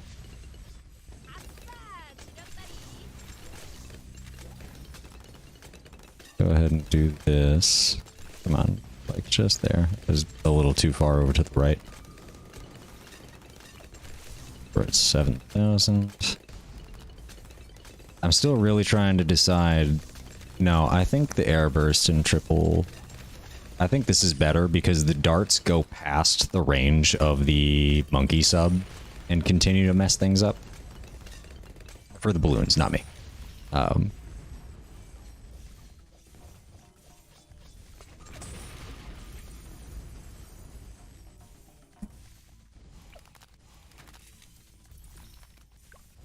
Question is, when do we sell this? We could use our 2 dart monkeys. Make a juggernaut. 15k isn't that much in the grand scheme of the rest of this run. But I think adds extra pierce and damage to commander and all subs in radius. I think I want to get the sub commander over the juggernaut. Because I can... Here's what I can do. I can farm out these rounds. And then on round 100, I do what I did last time and sell the... I sell the banana farm. Like, collect everything I can from it, get the IMF loan, sell it, and then... I'll play these last few rounds out slowly. Just to make sure that I can time active skills properly. And instead of... Gotta collect that so that he can throw out another one ASAP. He already did. Amazing. Throw out another one. Keep throwing them out. And keep using those tornadoes. Come on, guys.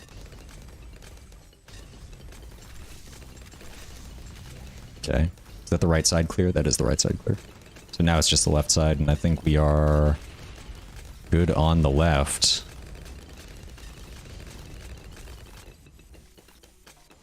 Alright. Around 99. Slowing things down. Collecting this. Grabbing sub commander.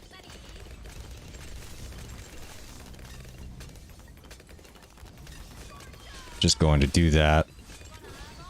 Put that there. Because remember, it's a fast round. But a fast but deadly round. So we just collected everything from this. So I believe... After this icicle impale is done here,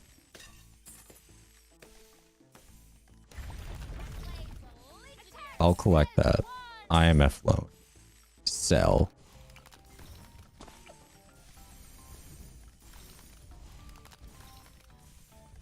And you know what? It might not have been like a massive amount. Oh, you know what? Hold on. I could have done the monkey power thing. So, was it? Okay, it is Q to do that. So I will play, collect, IMF, Q, strong. Oh, don't want upgrades. We want time slow. We're waiting for another time slow. Want to put that here. Finds this. Just spam out everything.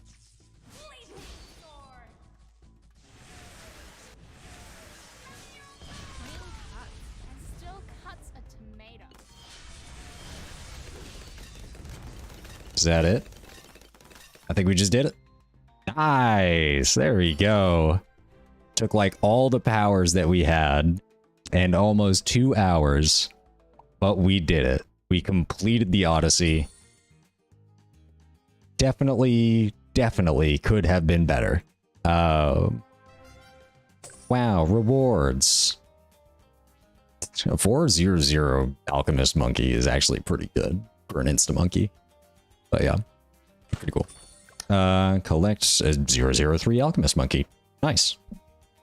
I believe that's... Oh, we do have monkey knowledge. We are so close to finishing off primary. Let's assign that. And then once we're done primary, all we have left is powers. Don't flame me in chat, because like I know that powers are actually really useful, especially upgrading them with monkey knowledge, but like for the longest time I just never used powers ever. So I wanted to focus on upgrading the base power of all the powers. Heroes was first, obviously. But powers I just like left untouched because for the most part I never used them. But let's go ahead and switch over to intermission real fast while I go ahead and swap games. Just going to go ahead and pull up Master Duel right now.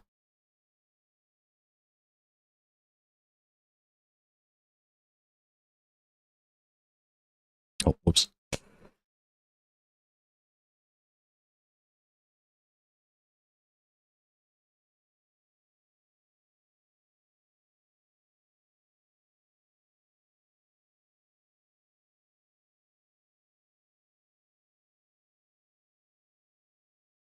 Why done goofed?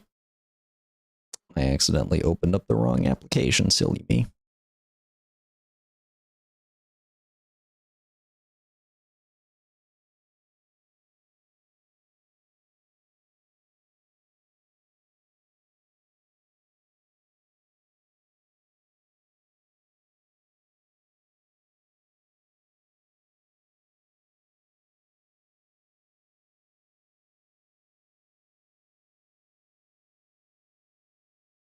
And boom.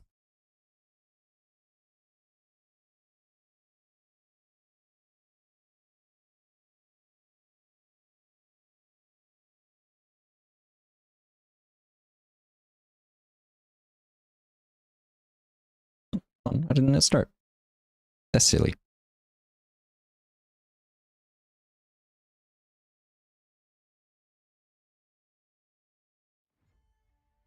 And there we go.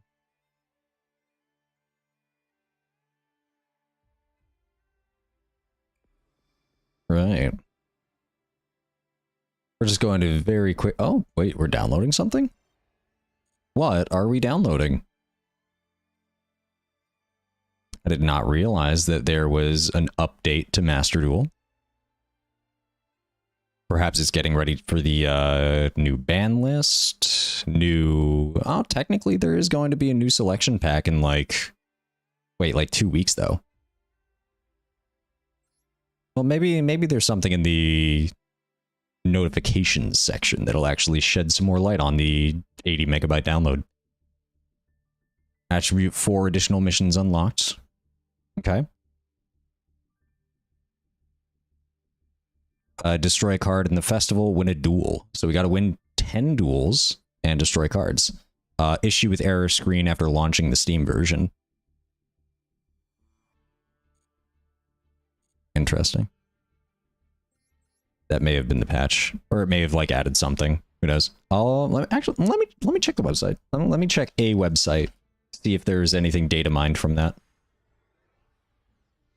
Unconfirmed leak.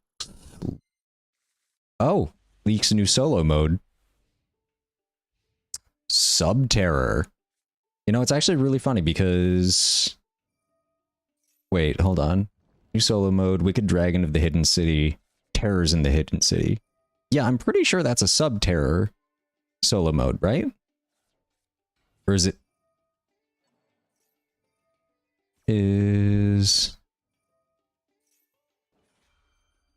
I'm pretty sure it is Subterror. Anyway, what is this? Fluanderies versus Tearlament. It's like we got Tearlament with the Shizu and the Shadal engine with Neil Shadal Aerial. This card is sent to your graveyard. You can target up to 3 cards, banish them.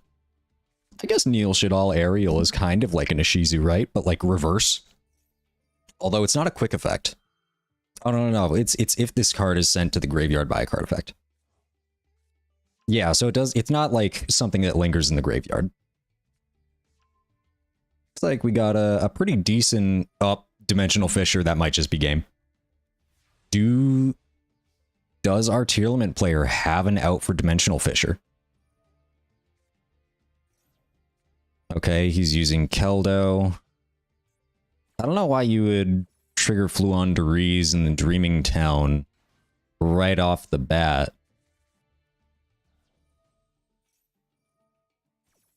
I don't know. I guess I'm a little new to the Fluon Deriz deck itself, so perhaps watching other people play it would help. But I don't know how this Tearlaments player is going to get through Dimensional Fisher. Okay, they're grabbing Apex Avian. They go ahead, grab Apex Avian. They have a negate on board now. They have all your monsters are banished, and that was just their trap card, and they are flipping Keldo face down. They haven't even normal summoned. I feel like you... Okay, there's the normal summon. Oh, you're just going to negate it, huh? Okay. I mean, I guess talk about like keeping your opponent from playing at all. So Merle's in the graveyard. Is Herald of Orange Light turned off?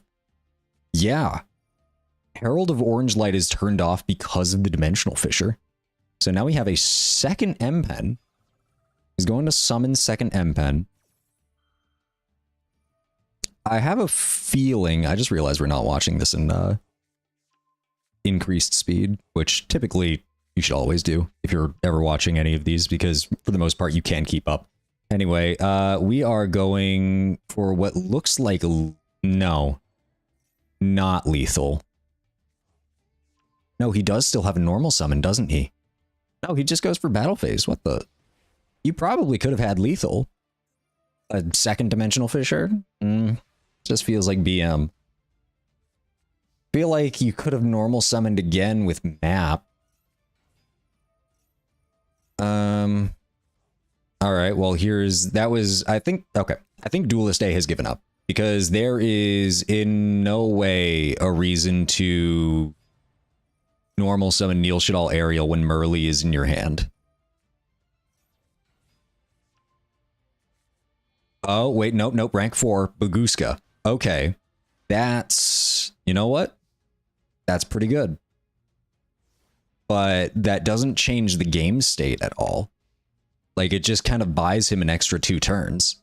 They're negated, though. You can't do anything. Alright, he's just going to... Magnificent Map. Does this guy not know how Baguska works, or is he just, like... pressing buttons? I think he's just pressing buttons. Genuinely surprised he didn't summon M-Pen back then and get the continuous spell for... Oh my god, he's gonna Zeus. And he Zeus's.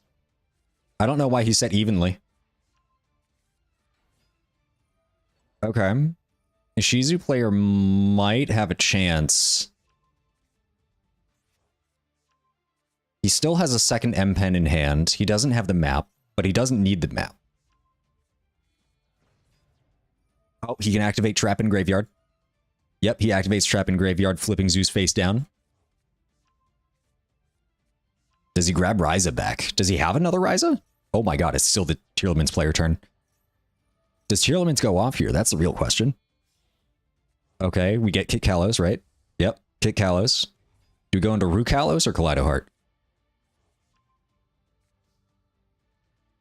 That's your end phase? That's all you can do? Why didn't you... Hold up. Whoa. Why didn't you tribute Kit Kalos to get more out on the field? Yeah, you could have added those back to your hand, tribute Kit Kalos, and milled 5 more. That is a major misplay. Like, Duelist A could have kept going until they had, like, a full board. I don't know why they didn't. And now they're probably in a lot of trouble.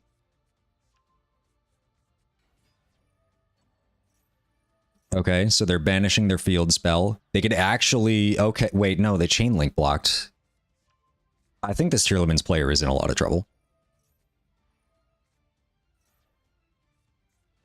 What are they doing? It looks like everybody's just pressing buttons. Up, he's milling. Book of Moon on the Kit Kalos.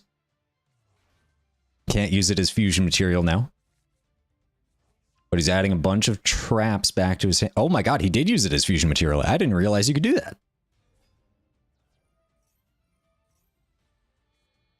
And there's the Rukalos, and now here's the Kaleido Heart. Oh no, he brings Kit Kalos back. I thought Rhino Heart was a part of that. Rukalos sent to the graveyard by battle. I believe that means they cannot summon it back. Does not have the field spell. Why are you going straight to battle phase? It feels like there's so much more that you could do. Feel like he really needs to get a Kaleido Heart back out here so that he can bounce the M-Pen back to hand.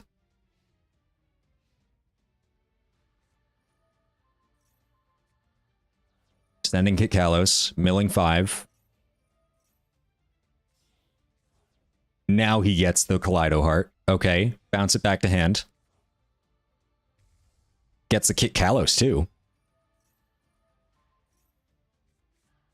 Oh, Kaleido Heart shuffles back in the deck. Oh my god, that's so much better. This is like a pretty good back and forth, but we're also seeing a game between arguably two of the best decks in the current format. Oh my god, could you imagine if I didn't watch this on Fast Forward?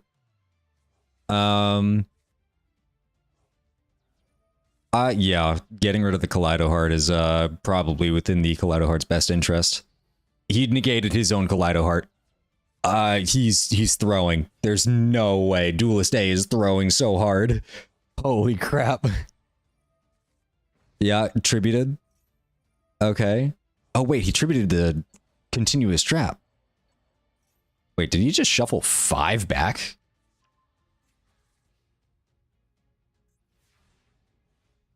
Exchange of the Spirit. Oh my god, he actually has Exchange of the Spirit in the graveyard.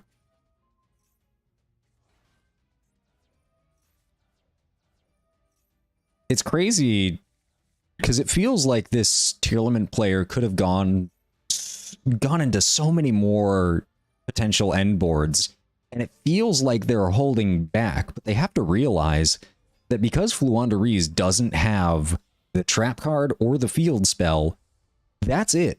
This is the Fluandereeze player's board. Like, they can't get any more. So right now, dude, do not go into battle phase. Oh my god. I was about to say, if you go into battle phase, you effectively kill yourself. Because M-Pen can just decrease your attack. Sending Kaleido Heart. Bring Kaleido Heart back. Sheeran, Kaleido Heart bounces. He did negate M-Pen. So M-Pen cannot decrease the attack of the Rukalos. However, he goes ahead and gets the M-Pen back. That's going to be his turn. He uses Stree. Holy crap, this is a long game. This is probably going to be a timeout victory for somebody. Because there are a lot of plays happening for each player.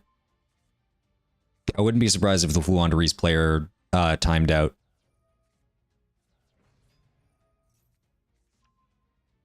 Yeah, getting rid of that continuous trap is definitely the priority here.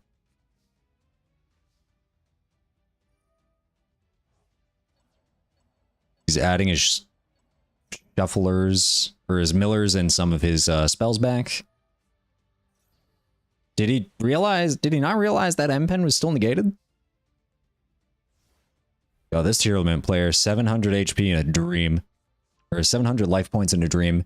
Also, why is he not putting anything else back into attack position? Does he not want the M-Pen to go off?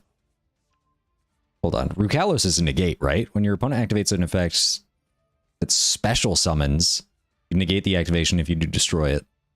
Well, I hate to break it to you, dude. Fluandereeze only tribute summons. I don't think Duelist A has an out for this board right now. He's going to go battle phase. He has the attack. Yep. And that's game. I feel like that tournament player definitely could have won, especially after they outed 2 Dimension Fishers. But there were just too many moments where they misplayed.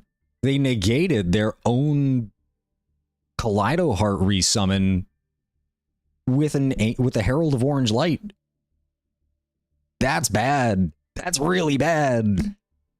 So we just need to win a duel in the festival 10 times and destroy a card in the festival 10 times. I'm not sure how quickly we're going to be able to do all of this. We are going to be running the good old True Draco deck, because that does indeed destroy a lot. And if we decide that even after we destroy all those cards that we want to play something else, we can absolutely do that. But I think playing this deck just for the card destruction challenge is a pretty good idea. Just realized that the audio for the game was set a little low after Bloons Tower Defense. So we are going second. This is not a bad hand. We have a way to get both of our True Dracos out onto the field, and we have a spell and monster destruction for when we do so. A spell trap destruction and a monster destruction for when we do so. We just have to hope that they don't go off too hard. And it looks like we got Salamangreat. This is going to be a tough matchup. Salamangreat, I believe we've faced a few times in the past, and it's taken... Most of those games take a very long time because it's like a very heavy control archetype versus another control archetype. I guess it just really depends. Because Salamangreat Foxy can destroy our field spell, which is really unfortunate because I believe the True Draco card that protects the other True Draco monsters does not offer the same thing for face-up spells and trap cards.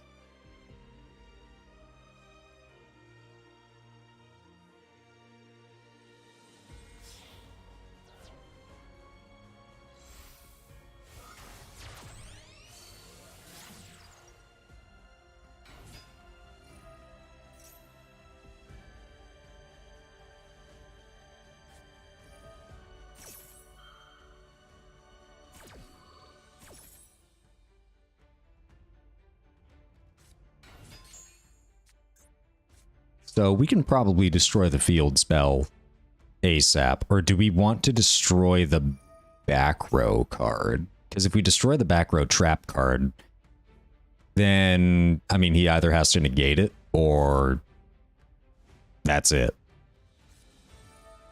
It really depends on what he does here. But right now he's doing a pretty standard Salamangreat play.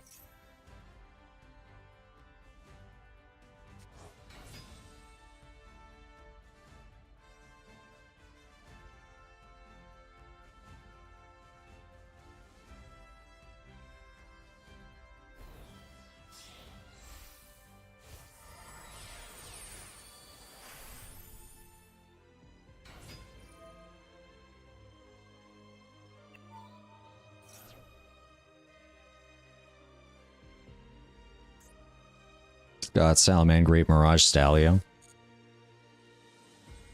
I wonder if he's going to go into Heat Soul. Decode Talker Heat Soul. After he sets up his entire board. Because I've seen people do that a couple times, and it basically turns off all of their trap cards. And it's kind of funny. Honestly, it's almost a little more cringeworthy considering how many times I've played Salamangreat.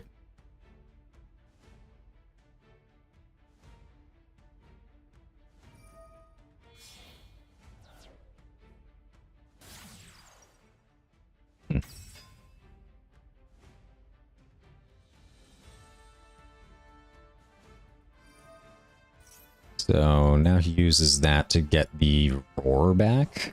Let's just hope he doesn't set like 3. Because if he sets 1, then we have a pretty solid chance of figuring out. Well, I mean, if he only sets 1, then obviously we know which one he's setting. He's getting 2 out. What's he doing? Oh, is he just using that to put Gazelle back into his hand or something? Yeah. Okay. So we know he has Gazelle in hand. We know he has Roar. How many cards is he going to set and how many things do we have to play through? And also, what is he going to be doing with these back two? Does he set Baguska? Called it. Definitely not ideal. All right, so I think the way that I have to... Oh, he sets two.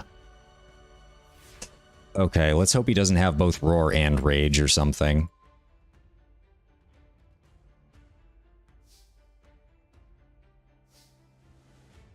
So let's go ahead, do this.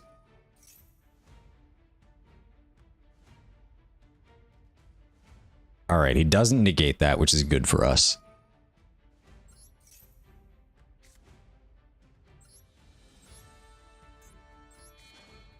I have to really hope that I snipe this back row. My guess is that it is the right one.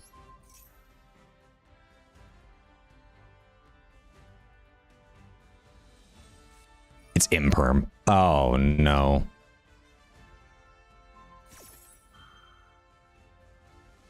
I mean, I'm already negated because of Baguska.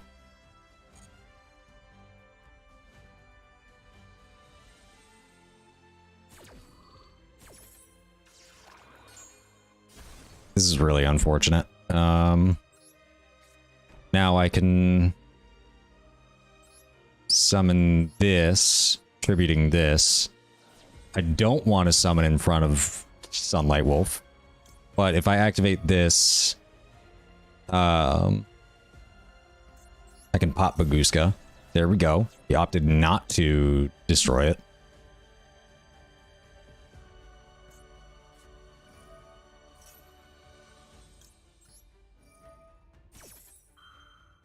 I will add Ignis, or I will activate Ignis Heat. And there's the Roar. Amazing. So I figured that would be the case. It was just unfortunate. Didn't realize he had that many interruptions to go through. You're still negated. Dang, if he opted not to use that imperm, that would have been cool. But instead, here we are. Also, I did realize that the True Draco that...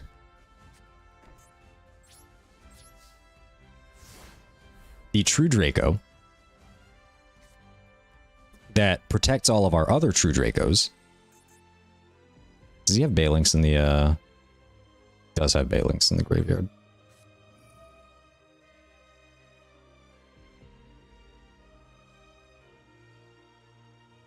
It's not the main phase yet.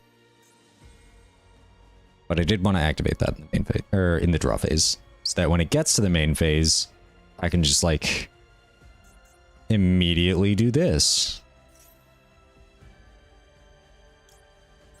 Activate this.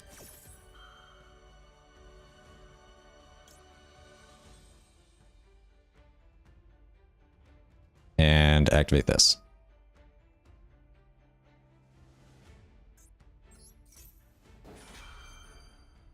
And I'm going to get him to use his Balinks a little early.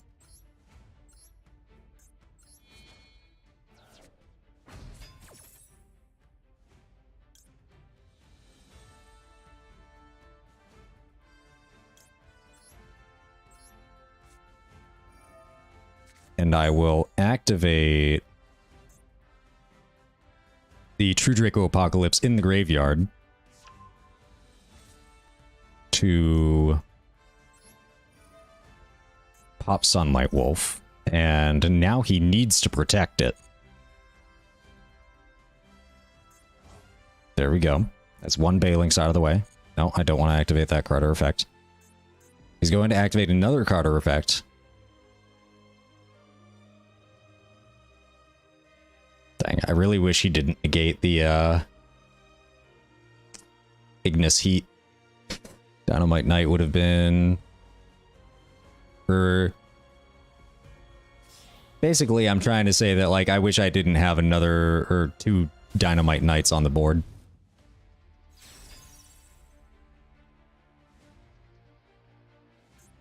He's got Helio.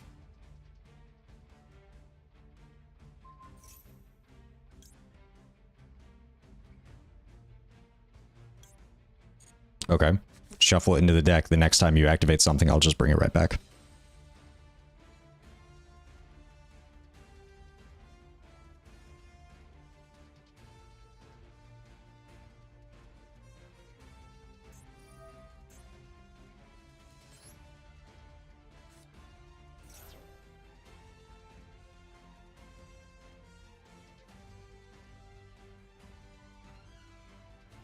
That's not a once per turn. That's as many times as he link summons. I have to wait until he link summons this again to bring back the True Draco Apocalypse from my deck. Because I don't want to just shotgun that.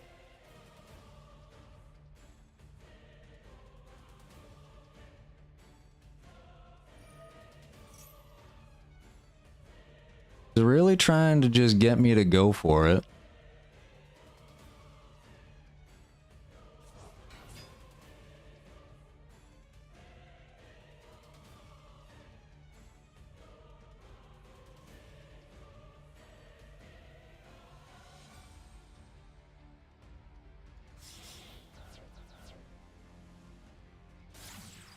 Transcode Docker.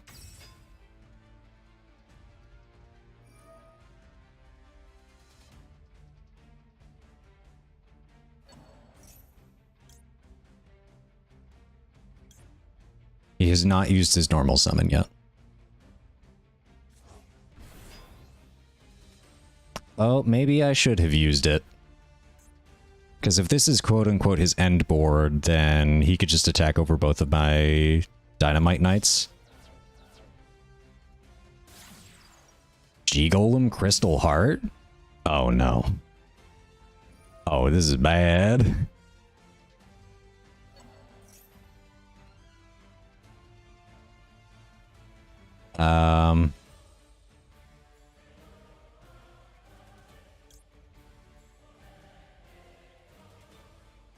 He brings out Invalid Dolmen. Alright, I'm gonna bring it out now. Because I don't think Heat Leo can be brought out with an Earthlink monster.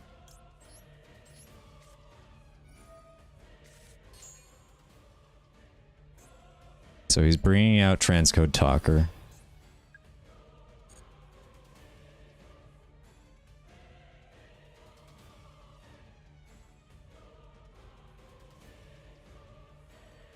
Oh, if I destroy my other Dynamite Knight,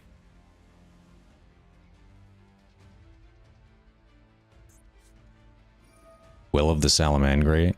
Okay, that's fine.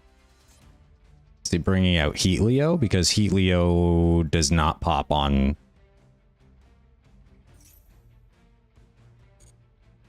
Oh, unless he brings out Heat Leo and then uses Sanctuary to... link over itself. Yeah, that's exactly what he's doing. Ah, shoot.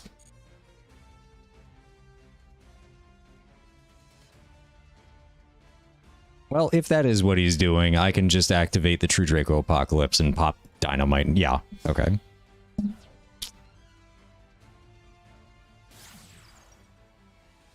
Alright, now he's opting to shuffle it back into the deck.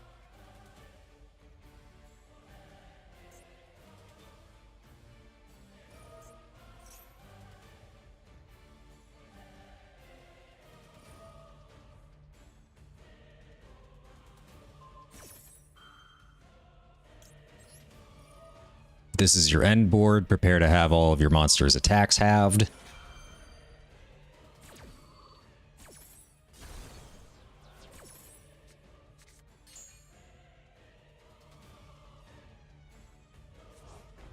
Which is unfortunate because he can still, even though I have all of their attacks, he can still use Heat Leo's effect to alter my own attack with the attack of a monster in his graveyard. Which would still be well under the 1700 that he currently has.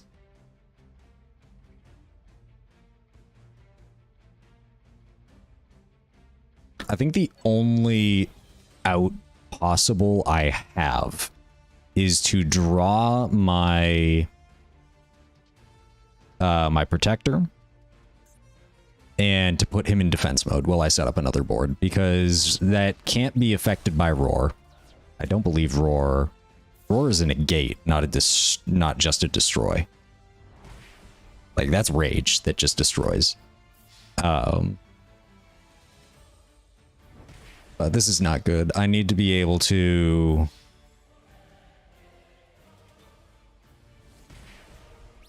Did he attack twice? He was able to attack twice. Oh, wait. Yeah, for each GG counter, they can make a second attack. Okay. Goes ahead and links off into Decode Talker Heat Soul.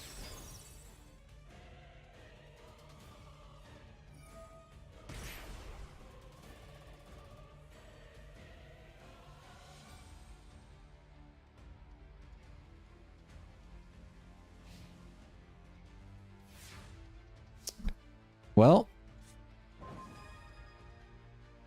that doesn't actually do a whole lot. It lets us search our field spell, but they can just, like, negate that.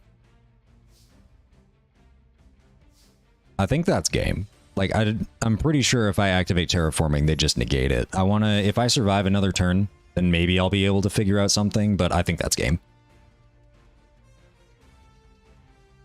Like, if I'm going up against Salamangreat, I really do need to go first, because turns out 3 negates is just too many. And also, like, I definitely targeted the wrong trap card at the beginning, which is really unfortunate. So, 3,300, yeah, that's lethal. Alright, well, GG.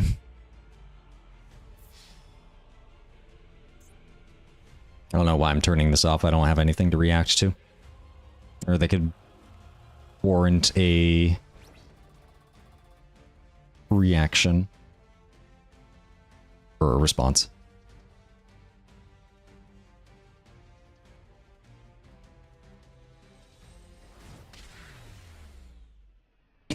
All right, on to the next one.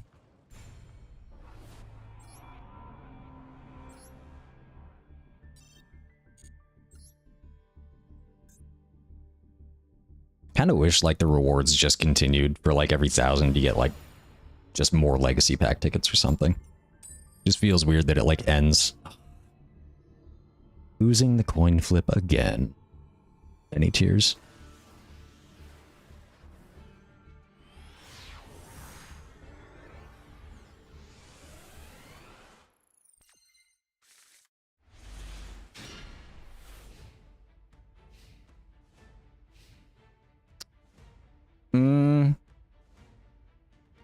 Probably could have figured something out, but usually Dimensional Fissure just going first is enough to really mess up Speedroid. Don't know this matchup very well.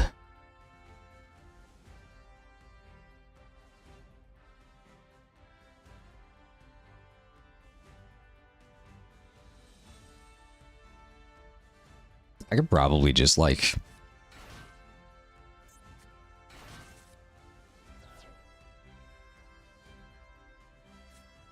Yeah, he's probably going to be here for a while. I will be right back. I'm going to run to the bathroom.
All right, I am back. Let's go ahead and transition that over. Amazing. And he is still going. Let's see, what's he going to go into?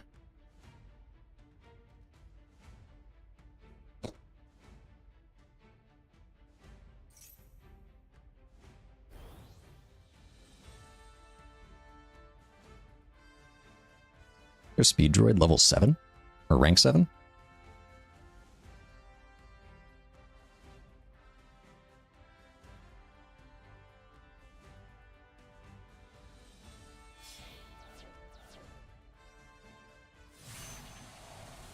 Clear wing synchro. Probably should have seen that coming.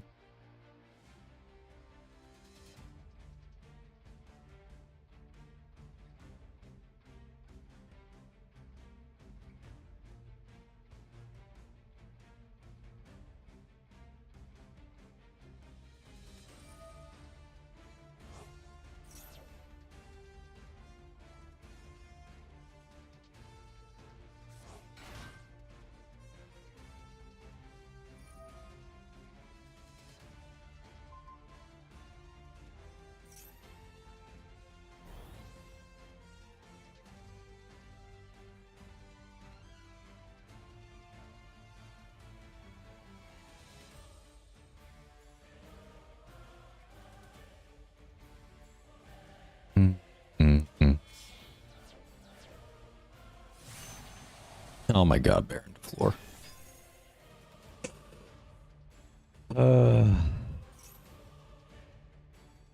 I don't think we can win this.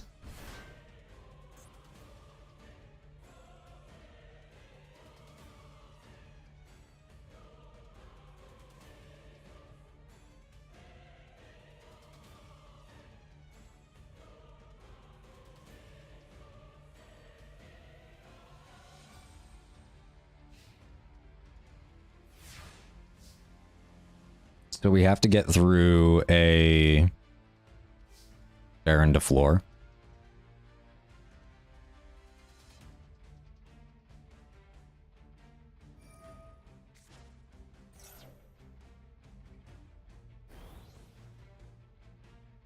Just have like a quick effect synchro summon or something? I don't know why he attributed that. I have no idea how this deck works. Also, is he going to negate this? Can I bait the negate from Baron to floor?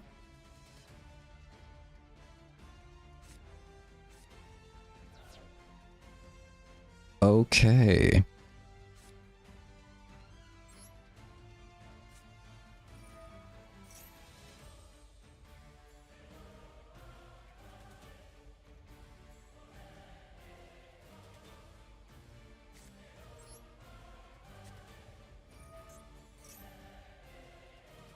Does he negate this? He doesn't. If I activate this, does he negate this? He does.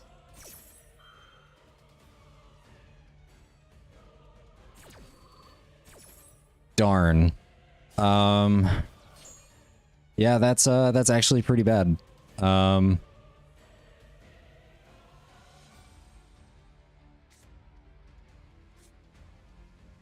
Really wish he didn't destroy that. I can crash into Clear Wing Synchro, but he still has the Baron de Floor, which is like a once per turn negate.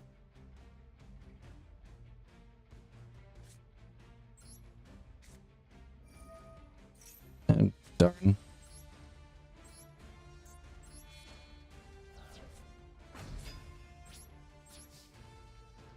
Alright, crash into Clear Wing Synchro.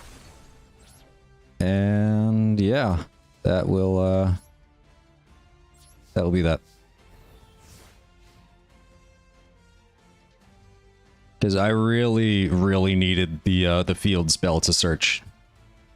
And I was not able to do that. So I wonder like how much more he can go off. Is it just gonna destroy the face down? Yeah, maybe I should have set the second dimensional fissure or something. Just to like... Oh, destroys the dimensional fissure. Okay.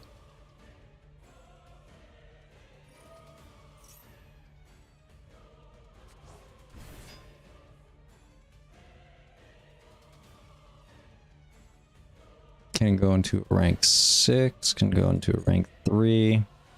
He already used his negate. I feel like whatever he synchros off of this, he's probably going to use it to go for game, and from there I could just maybe Solemn Judgment destroy. It really depends.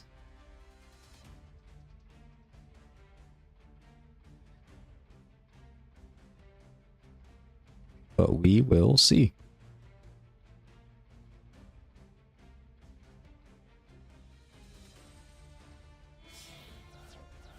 He synchroed off Baron.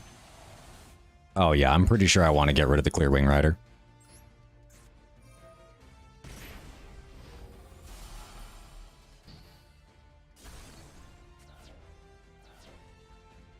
And he smacks for, what, 3k? Or does he go into a Synchro 8? I think he probably goes into a Synchro 8, right?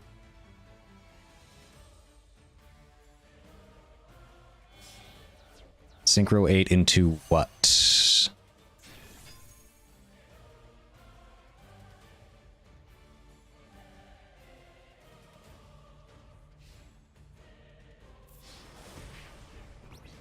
Okay. Yeah, I really need a... I need like an amazing top deck. I basically need Card of Demise or Bust. And that's kind of it. Field Barrier? That's game. That's game. Like, genuinely, I don't know what I could do. Like, I needed... If you gave me, like, any true Draco Trap card that I could just tribute over and then pop that, like, that would have been it. I mean, maybe I could stall for, like, another turn because, you know, he'll only... Like, I'll only take 600 damage unless he just, like, normal summons something that has 600 or more attack. Which is incredibly likely because Speedroid... I mean, apparently combos like crazy. Why would you set that in defense? Oh, that was a special summon. That's a normal summon. Now he can synchro 4?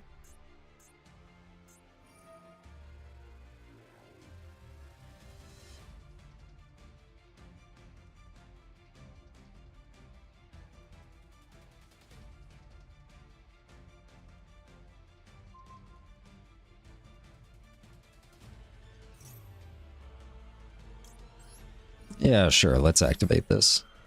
What do we have in the graveyard? We have literally nothing in the graveyard, so I guess we're gonna grab Heritage. Yeah, activate Heritage.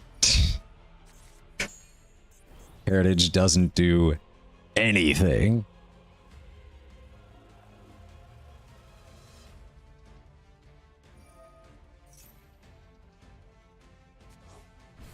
Oh, no, that's game. Yeah, let me just summon back something that has 2k attack. Nah, that's game, dog. Like, I can't even do anything.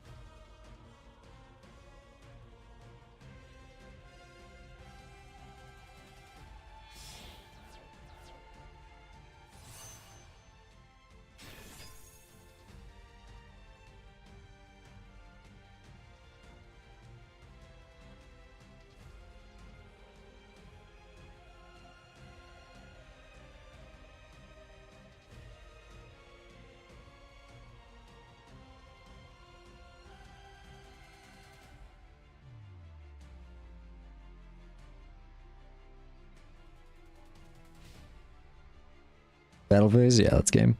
GG.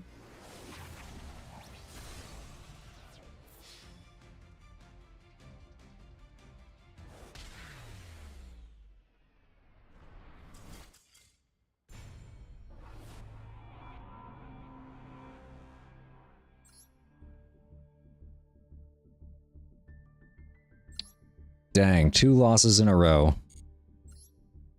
That's pretty rough. Especially considering that, like, the challenge is to literally win.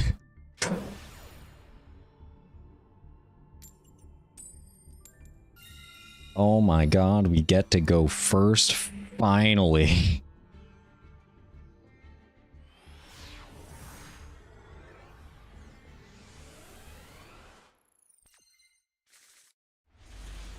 This is not an amazing board.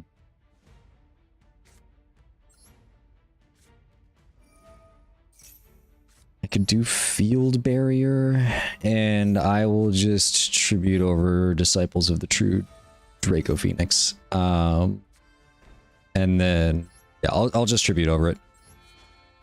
And then that'll be that. So we got Dimensional Fissure, Field Barrier. So if it's like Salamangreat or Flaunderies or something, they can't play their field spell. And then we also have Fiendish Chain. Do not tell me that you have evenly matched.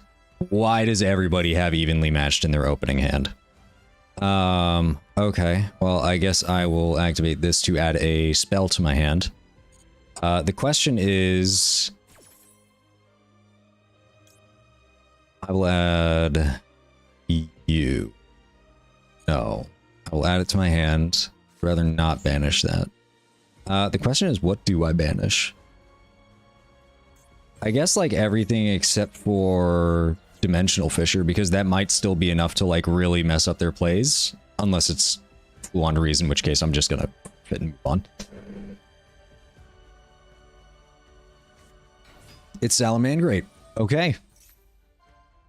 That might actually be something. That might actually be something. Adds Rage. That's all they're doing? Okay. You read Rage. Send one Salamangreat monster from your hand or face-up field to the graveyard, then target one card on the field and destroy it.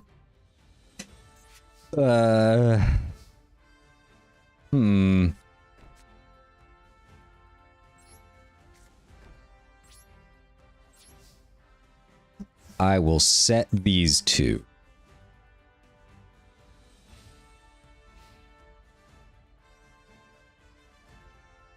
What? Does he activate Rage in main phase 1? Of course, like, I get to go first for the first time in a handful of rolls, and they instantly draw the... They instantly draw the evenly matched. Do I have evenly matched in this deck list? I feel like I should.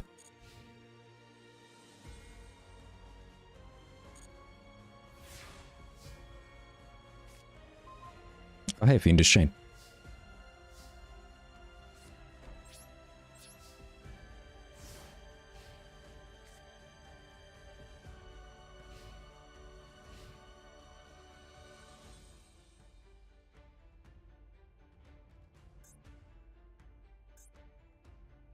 I'm just waiting for him to pop the Dimensional Fissure.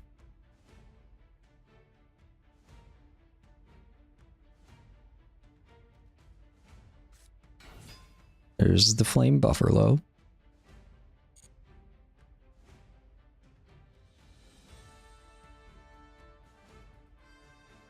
How far does he push it? How far does he extend?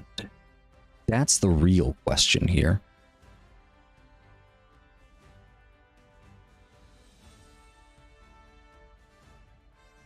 I'm not playing evenly matched in this list, and I am silly. I really should be playing it in this list because far too frequently am I forced to go second.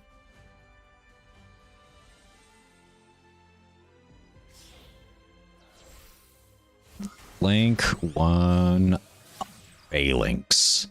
I almost said Almirage, but that is not correct.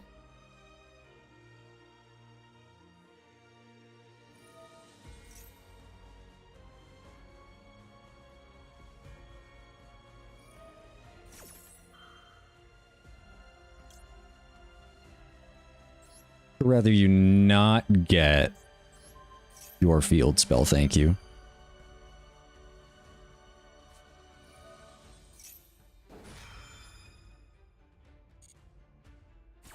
Yeah, sure, you can summon Parallel Exceed, that's fine.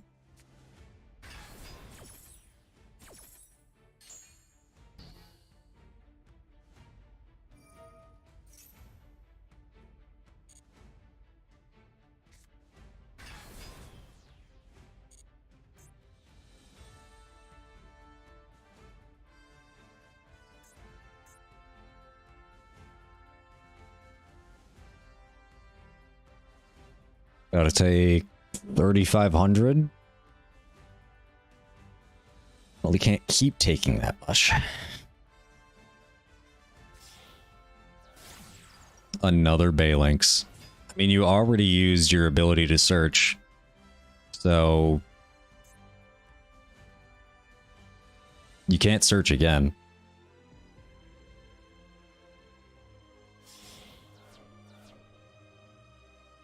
Going for Sunlight Wolf. Okay. I mean, I guess this is fine. Like, taking, what, 3,300 attack versus 3,500 attack? Goes into Sunlight Wolf again. I mean, okay.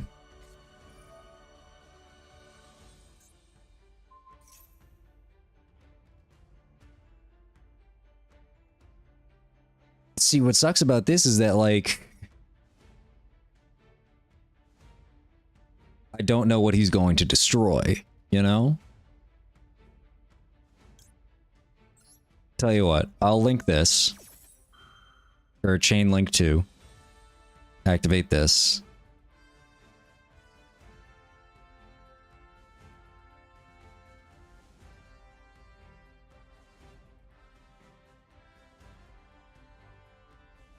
Because no doubt he's going to pop. Oh, you fool. Say goodbye to your other back row. Solemn Judgment, that would have been a problem. It's to add Rage back. That's 2 back row. I take 2,800. Is another... One of them is definitely Rage, obviously. But is the other another Solemn Judgment or something? Was he worried that that face down was evenly matched or something?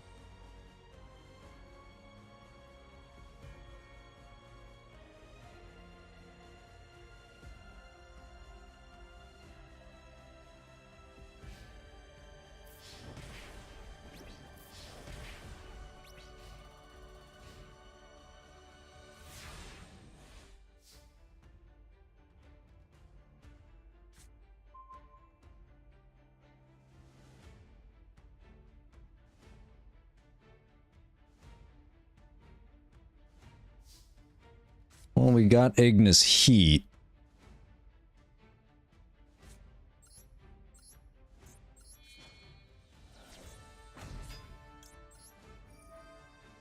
And I can destroy Sunlight Wolf. There's Rage.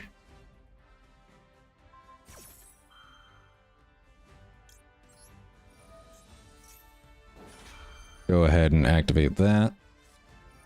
Oh, he had both Rage and Roar. Lovely.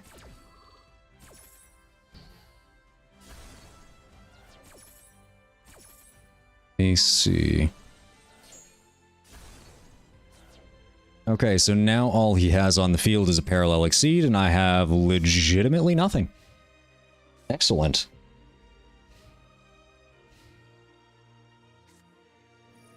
Also, hello, Neos. How are you doing?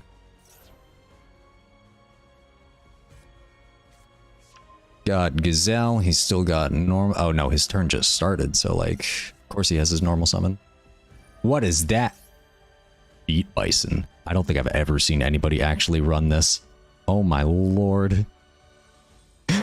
Wow, this is the first time I have ever seen Beat Bison actually be played in a Salamangreat deck. What does this do? There's 3 more Salamangreat monsters in your graveyard. Special summon this card from your hand at defense position. You can target a Fire Link monster in your graveyard up to the number of face-up cards your opponent controls and return them to the extra deck. Then you can negate the effects of face-up cards your opponent controls until the end of this turn up to the number of cards you returned. Holy, that is a mouthful. But from my understanding, it is a...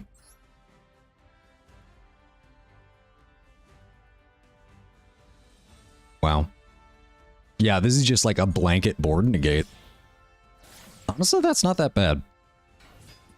But this guy is going off, and I have absolutely nothing in my hand, so...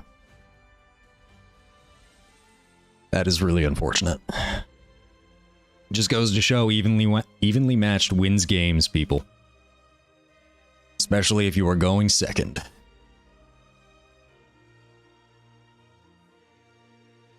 And have absolutely zero negates. Which, unfortunately, True Draco doesn't really have any negates. They have to rely on Solemn Judgment and Solemn Strike, and I don't have Solemn Strike in this deck list, because I don't have any built.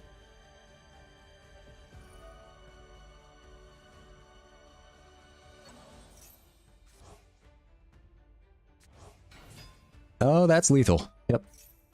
That is game. We made it to turn 8? Oh my... Good lord. I didn't even realize.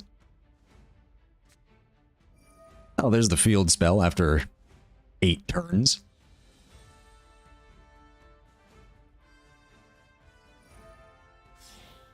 Goes into another Sunlight Wolf. I mean, I have nothing. What does he think I have? Or is he just BMing or something? Oh, there we go. Battle phase. Cool. I mean, you had lethal for a little bit now, so...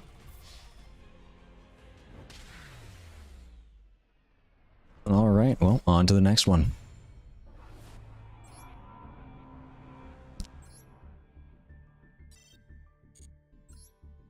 I have to check. Do I have evenly matched in this deck list? Because if I don't... Shaking my head. I don't. The question is, what do I replace? I had Field Barrier because I was tired of my field spell getting popped. Probably take it out. Fiendish Chain is another continuous trap that we can use to get True Draco cards out on the field, but I could probably decrease that number by 1. And... Nah, I'll get rid of a Dimension Fisher. I feel like too frequently having 3 of those is too much.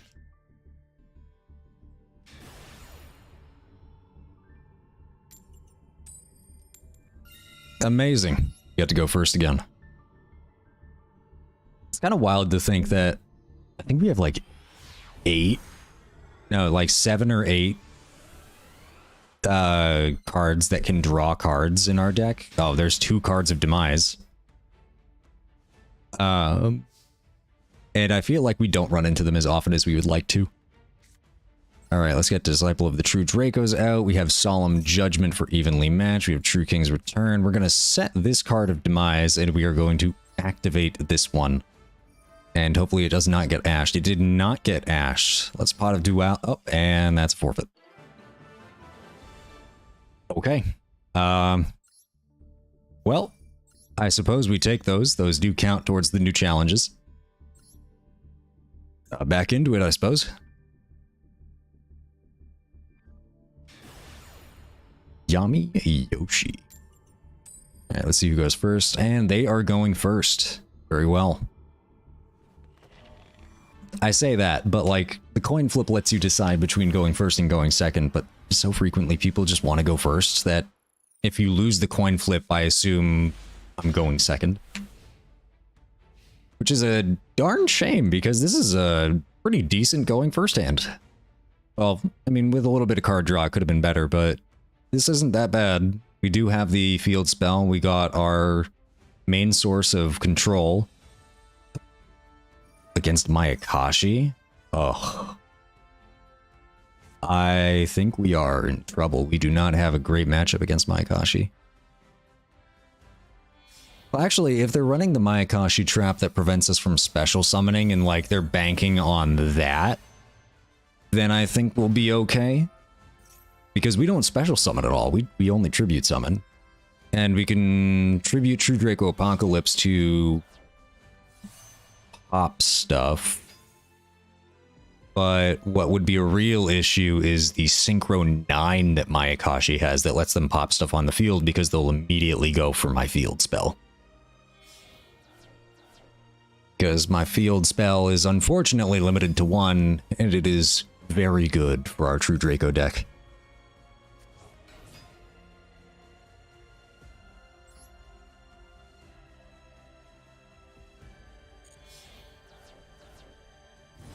There is Yoko. Did these cards care if they get banished? Is destroyed by battle or an opponent's card effect. You could banish one of the zombie monster. You do special summon this card if this is special summon. Graveyard destroy one monster. Oh, it can only destroy monsters. Never mind. We don't typically special summon from the graveyard either. We usually recycle cards from the graveyard into our deck and draw cards. Yuki Onna Link 3.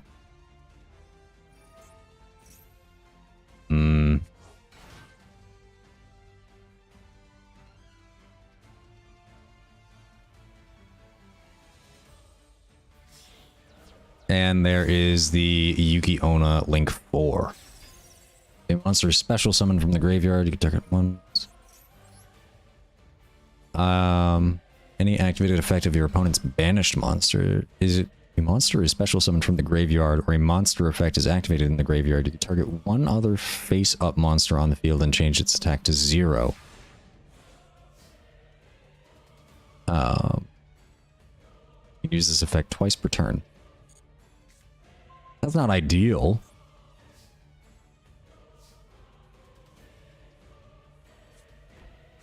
Set 1. Activate Draconic Diagram.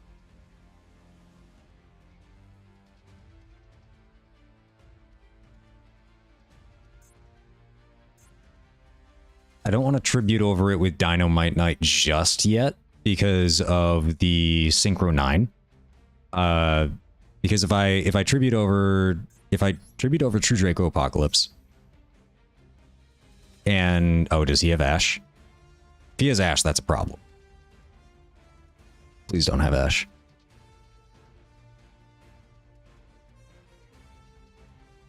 Okay. Let me add our... Do we want monster or spell search? Or do we want back row? I want back row. We activate... Yep, we can. Link 4 destroyed, hopefully. It doesn't have protection of some kind. Anything in the back row, anything in the graveyard. Nope, he just lets it go through. Very well. I'll activate True Draco Heritage.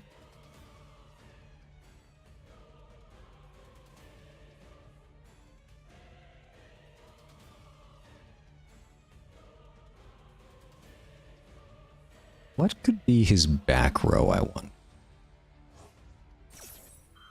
Is it banished or in your graveyard, huh? We can only use True Draco Apocalypse, the destruction ability once. You destroy one spell trap your opponent controls. I mean, I was gonna destroy it anyway, but I was gonna draw one card before then. Called by the Grave.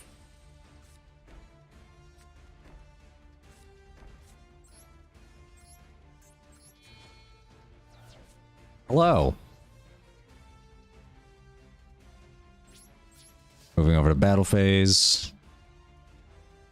And I will walk over the Tengu.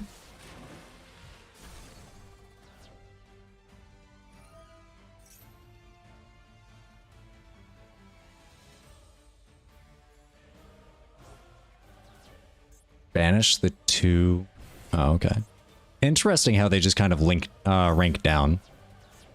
Send the top 3. Okay. Interesting that can all happen in the damage step, but my Dynamite Knight will not activate its effect. So he probably is going to go back into the Synchro 7, right? Your opponent controls a monster, discard special summon once your deck or graveyard. Darn. Well, I definitely picked the wrong one.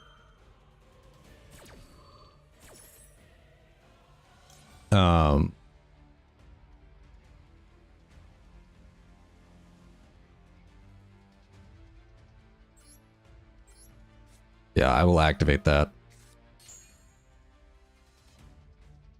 This is all during my end phase too. Shiranui's Solitaire. This is not my opponent's end phase.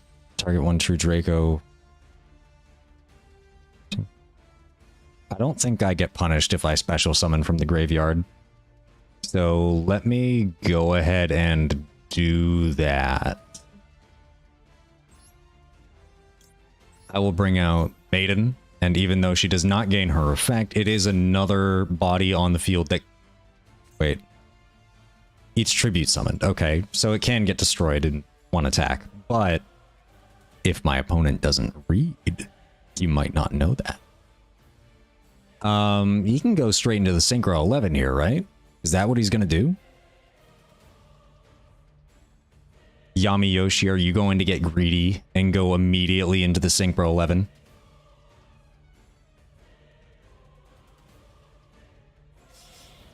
Oh my god, he is. Wait, what? I'm going to negate that. Or negate that summon.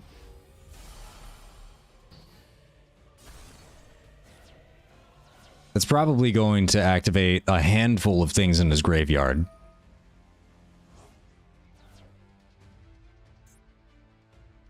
So he has Mizuki in his graveyard. Do you have anything else?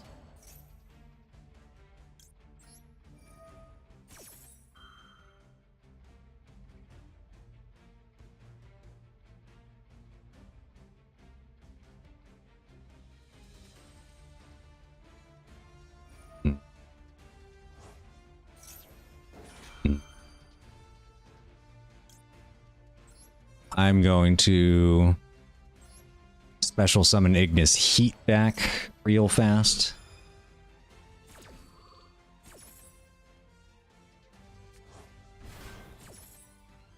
Yona, the Icicle Mayakashi. Who is she bringing back? Tengu.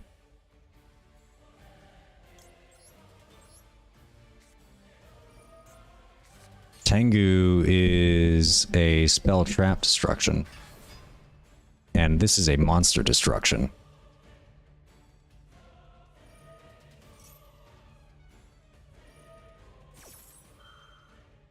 This card is special summoned from the graveyard.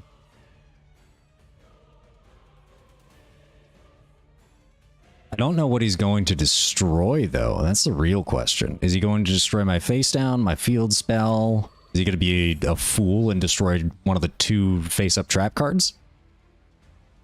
I know he's probably going to destroy, yeah, Dynamite Knight, obviously. Now, the question is, why would you do that?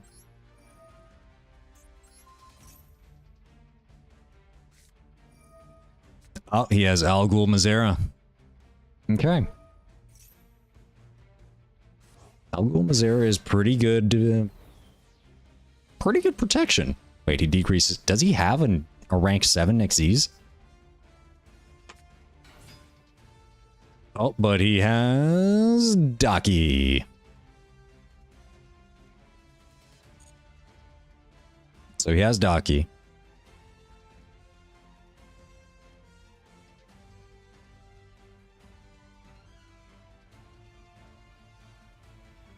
Does he synchro into another Yoko? Because if he does, I'm also going to Solemn Judgment that. Oh my god, wait, what is he doing? Oh, he's going into another Yukiona. And I'm going to Solemn Judgment that.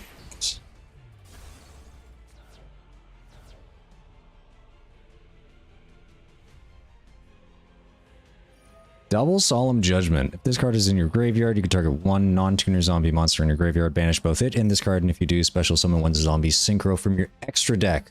Wait, you could basically just synchro summon from the... Oh, no. You just synchro summon from the graveyard.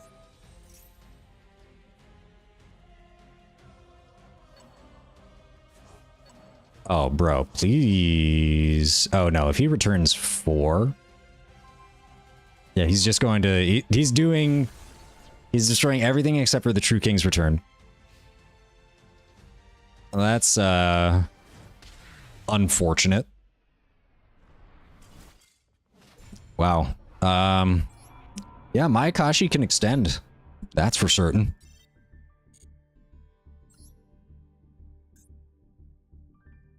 Believe just from tonight we are on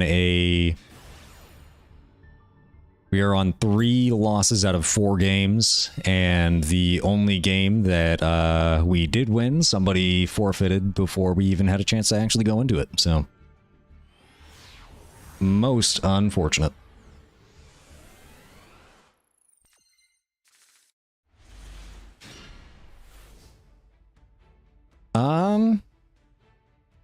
Not a bad hand.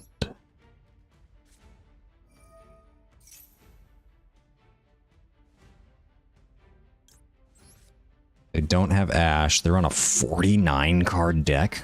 What in the world?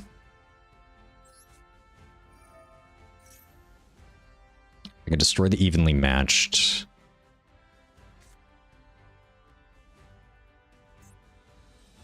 I will destroy the evenly matched.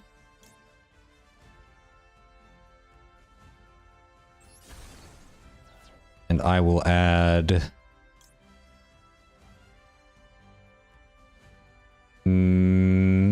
I should probably add another... True Draco Apocalypse.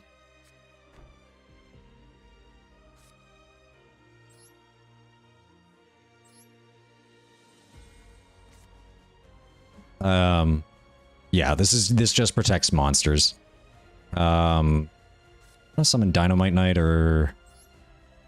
Yeah, I'll summon Dynamite Knight.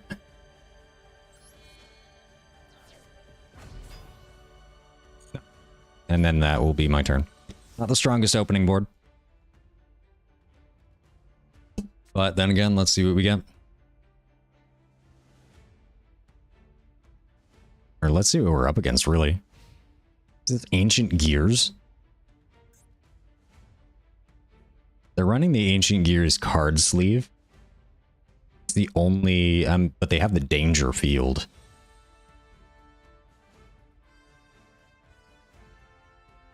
$49 cards in their main deck, and 9 cards in their extra deck. What? Time Lords.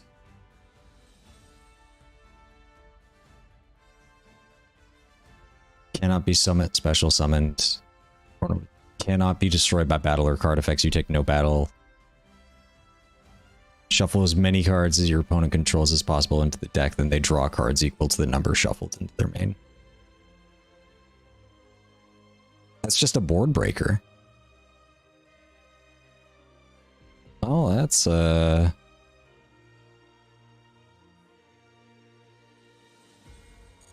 unfortunate. We queue into the one deck that effectively can't be destroyed by anything.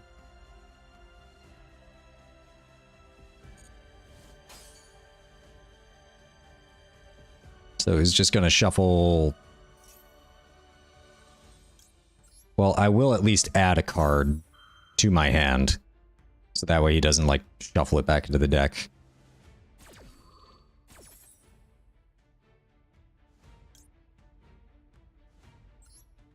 No, I don't want to activate it.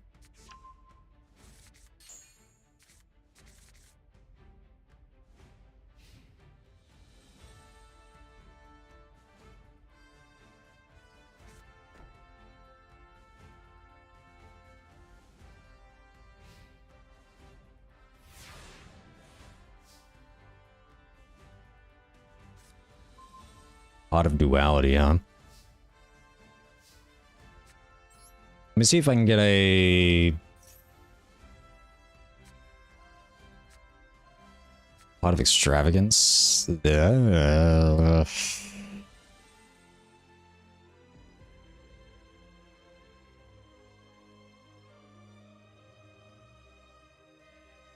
Or standby.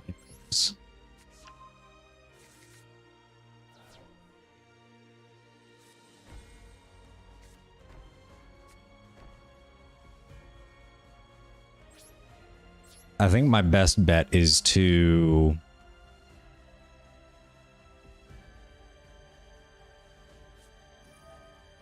I'm sorry, is that Amazon as Time Lords?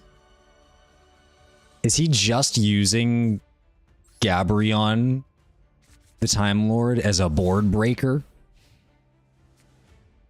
And he's mainly playing Amazonas? What in the world?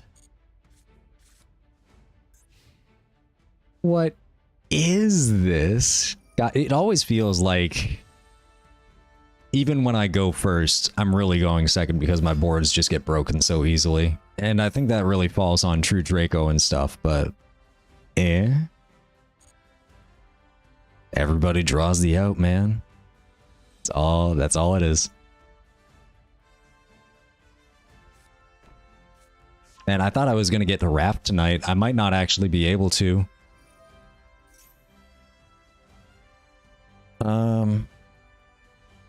Do I want to Solemn Judgment that? I know that field spell can definitely be a problem, so I'm going to.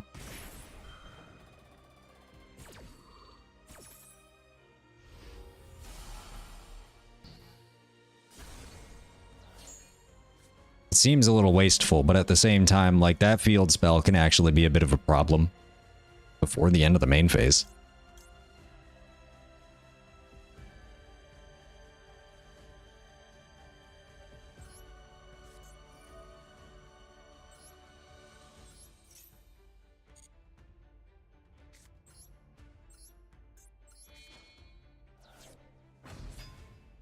What, you thought I wouldn't have anything now that you let me draw, like, 3 cards?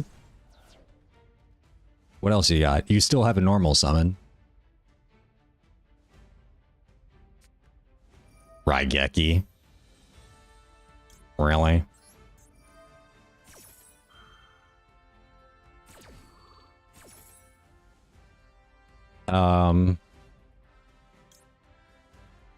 I guess I'll activate True Draco Apocalypse. Oh, wait a minute. Nope, I should have gotten the other one. Because I already used True Draco Apocalypse's special summon. Or, okay, he just sets one. Never mind. Never mind. I could really use a spell card. That's a spell card. Maybe this guy's just running a bunch of stuff to, like, just for the destroy challenge. Oh, do not tell me he has Ash.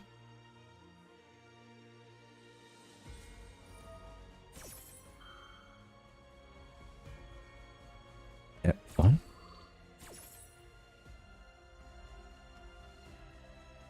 This card means nothing to me. That's what I'm talking about.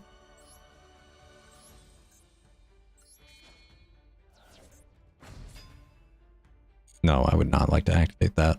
However, with Ignis Heat, I can search out spell cards. For now, I will just punch.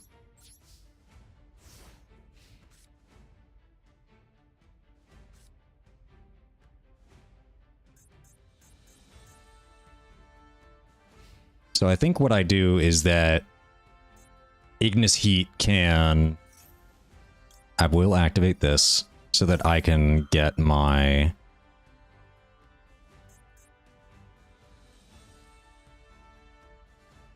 I already have all 4 True Dracos in my hand. Chooses not to negate that. I will grab Disciple of the True Draco Phoenix. Place it there.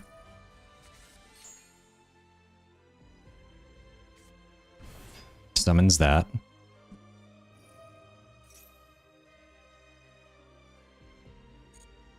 So he's setting something directly from his deck. It might be the Amazonas Village thing again. Yep.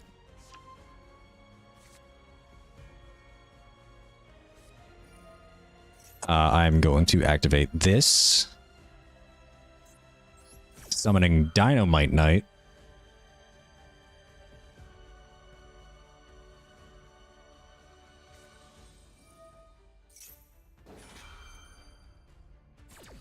Okay, he's fusion summoning.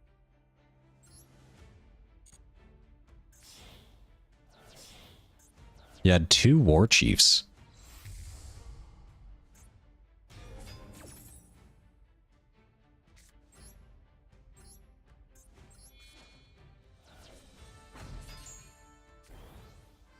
And with this, I will destroy the field spell again.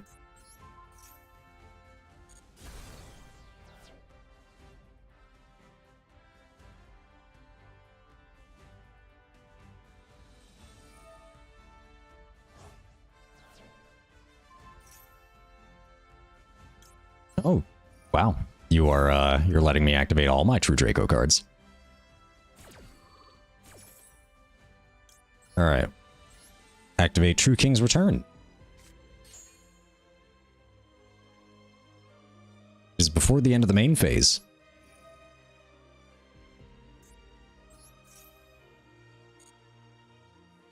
And with this, I will tribute True King's Return. Get Majesty Maiden, and pop your pet Liger.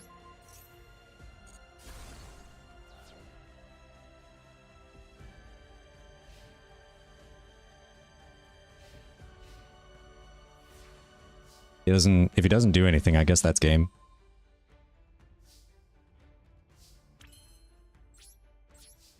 I guess I'll just go for battle phase.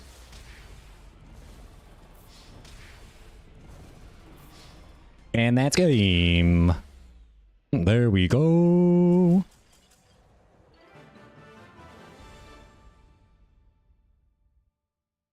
Heck yeah. Second victory. There we go. I've got to see what that guy was using.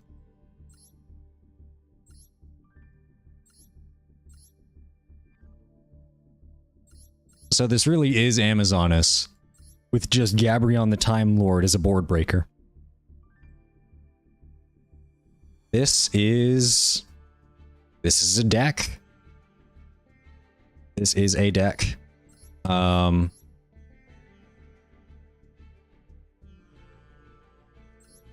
I think this is a deck that either they have not fully put together yet, or they did not replace the cards that are banned by the Attribute 4 Festival. And I think I'm leaning towards the former, that it's a deck that is not complete yet.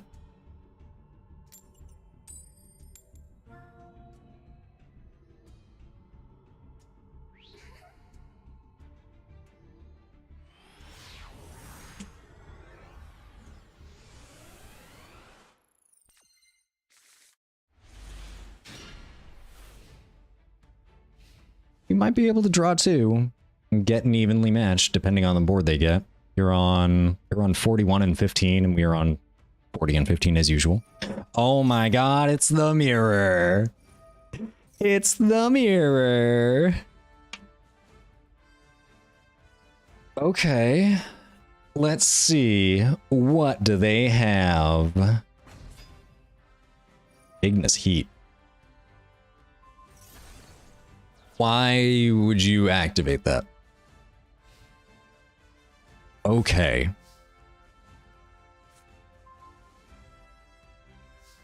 I don't want to activate Pot of Extravagance.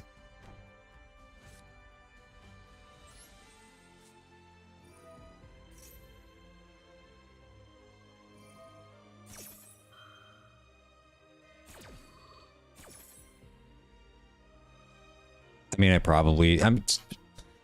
it's whatever. I probably could have put it face down and then activated it, and then tributed it over. Oh. Well, okay, so here's the thing.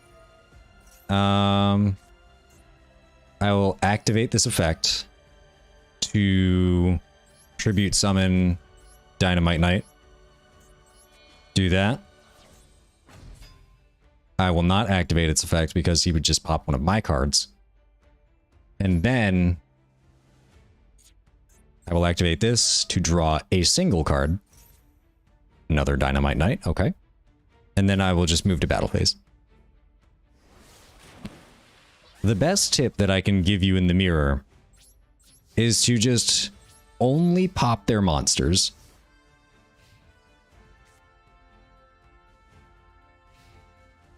And don't pop their back row. Because they want their back row to be popped.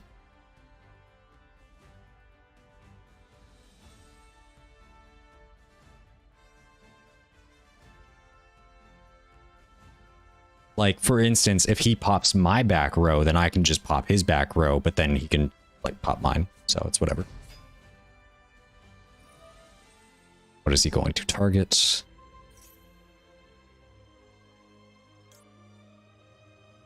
I'm going to activate Dynamite Knight. And in turn, he's going to activate Dynamite Knight. And in turn, I will activate Fiendish Chain to negate.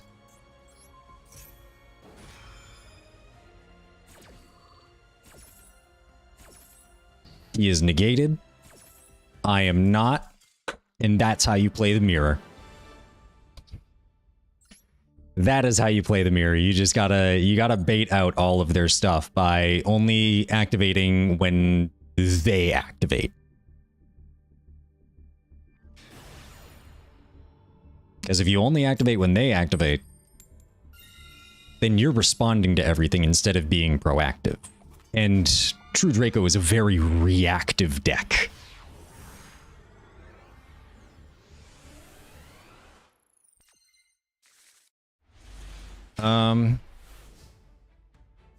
Let's Pot of E. Because this hand could be better. Let's hope that they don't have an Ash. You don't have an Ash. Excellent. Pot of Duality. Part of Demise. Ooh, do I get greedy? I think I get greedy. I will activate Disciples of the True Draco Phoenix. They actually have a response now. Interesting. I will activate the effect to summon Ignis Heat.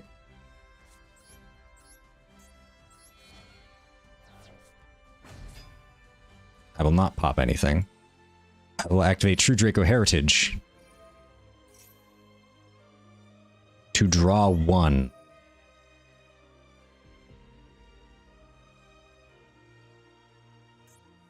Oh no, I can't draw cards because of Pot of Extravagance. I'm silly. Anyway, I now have 2 Ignis Heat. And that's it. Oh no, I messed up. I was silly. Pot of Extravagance.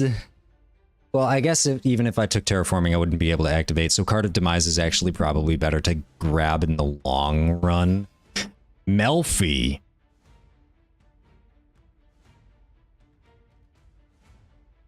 Synchro Summon. During your end phase. Why would they just... That's your end phase? Sure, I will activate Ignis Heat.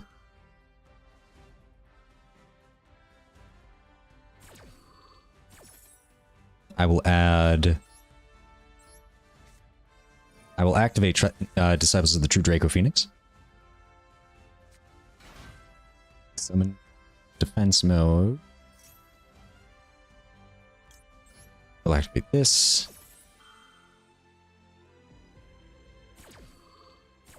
And activate True Draco Heritage. I think the goal is to save the Solemn Judgment for... True Draco Apocalypse is a phenomenal top deck. Oh,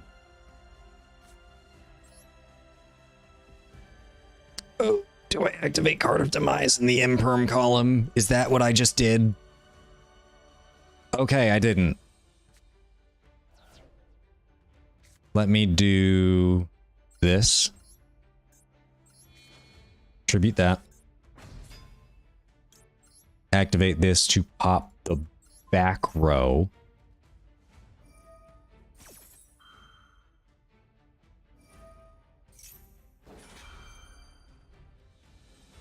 I will then activate... Ooh, wait, do I want to activate that? I'm going to be discarding things at the end of my turn. Yeah, I will activate Dynamite Knight.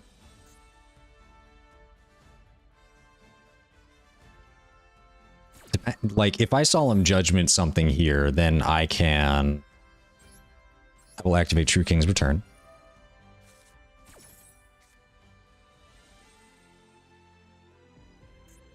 No, I should have activated True Draco Apocalypse, so that way I could actually pop one of my back row.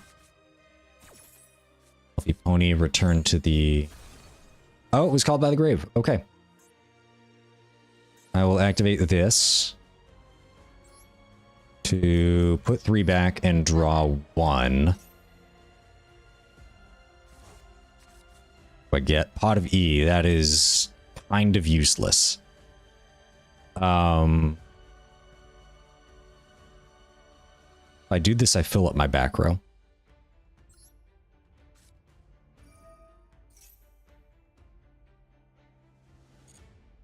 I could draw 1, and if it is the field spell, or if it's a monster,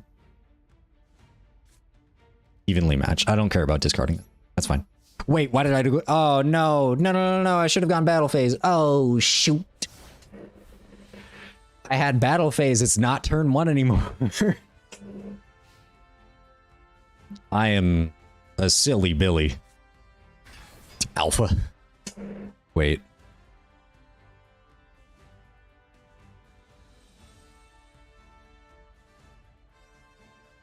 Actually, I don't think I mind this.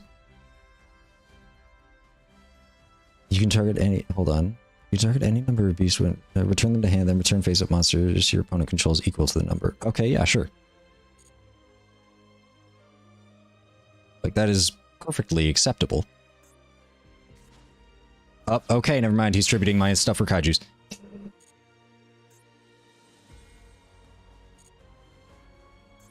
Getting rid of Dynamite Knight is not ideal.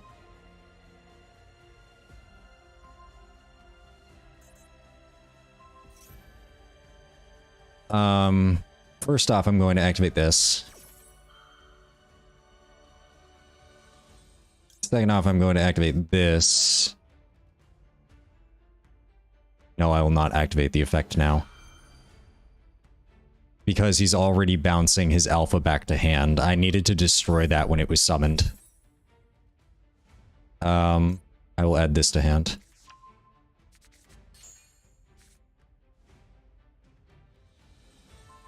He's basically just going to continuously kaiju my stuff.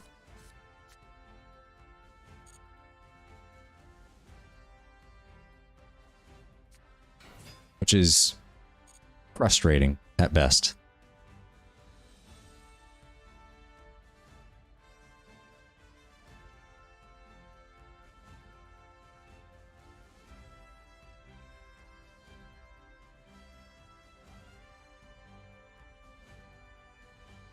He can get rid of my monsters, but he can't get rid of my back row.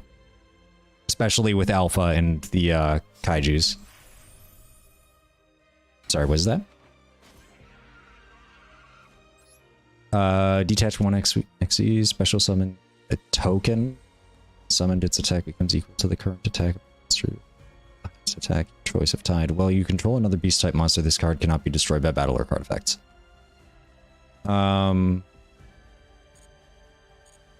I will activate this.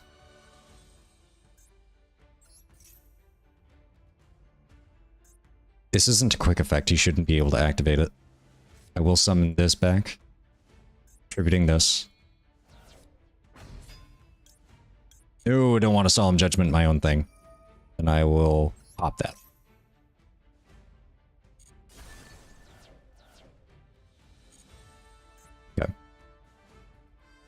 Odds of me getting just kaiju'd again? Likely.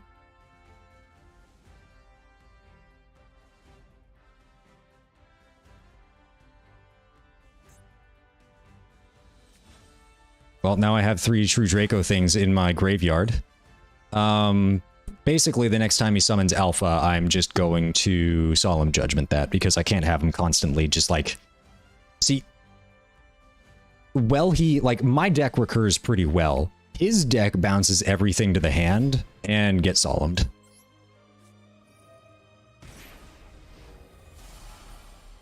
You are not putting your, you're not putting your kaiju back in your hand, thank you. So now I have a 3000 attack beater, courtesy of my opponent.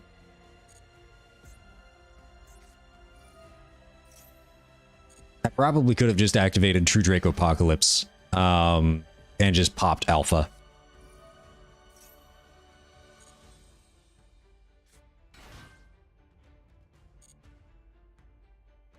Opponent is about to end their turn. Okay. Evenly matched. I believe we can do this. Target 3. I will target these 3. Does he have an Ash? What does he have? Terraforming. That is very good. Grab Draconic Diagram. Activate Draconic Diagram. I will keep evenly matched just in case. I will pop...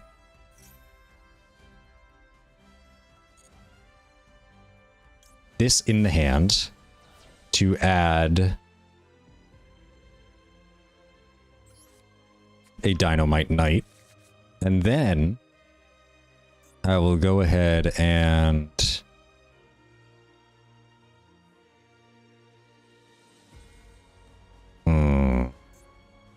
I will draw 1. Did I already draw? Okay, that's fine.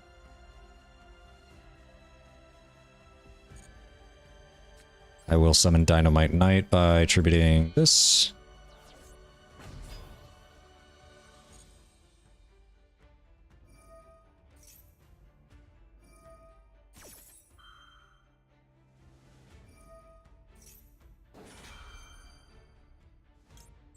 I will activate this.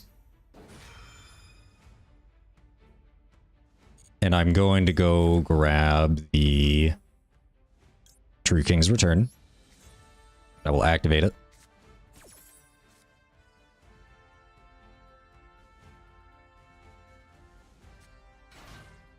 So we got Penny. Didn't he already have a Penny in his hand? Oh no, Penny went to the graveyard because he used it for Ronin Raccoon.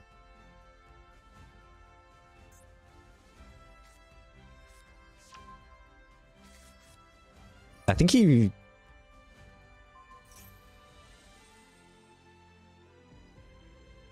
target 1 card on the field and destroy it. I mean, that's not ideal. Maybe I should have gotten the Protector.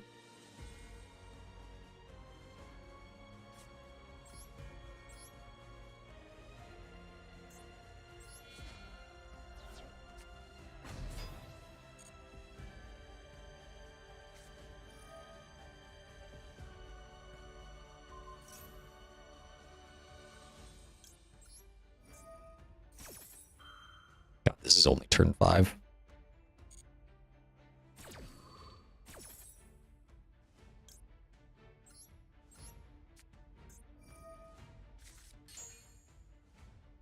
I can't pop this. I have to shuffle back the Merry Melfies.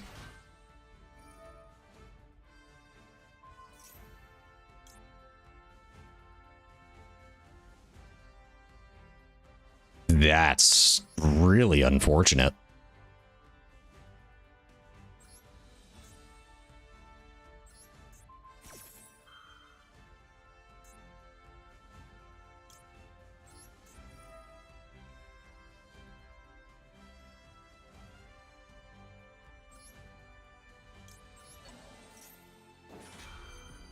I'll get the True King's Return going to get Dynamite Knight back.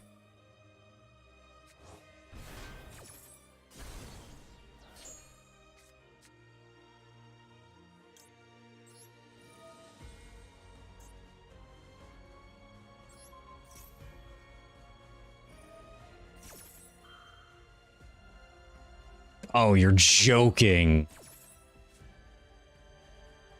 Oh, and he dodges the effect, too.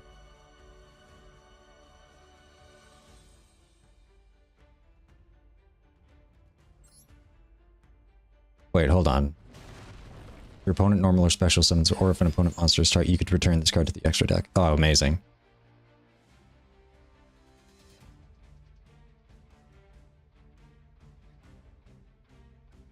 Joyous Melfies.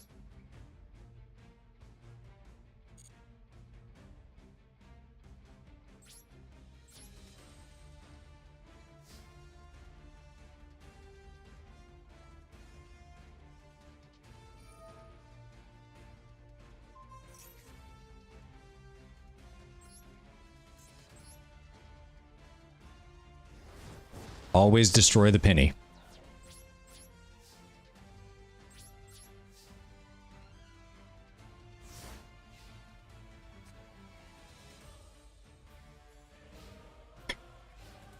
This has been quite the game. I don't think I've ever seen a Melfi list like this, but it's actually quite interesting. Oh, yep, there it is. Okay.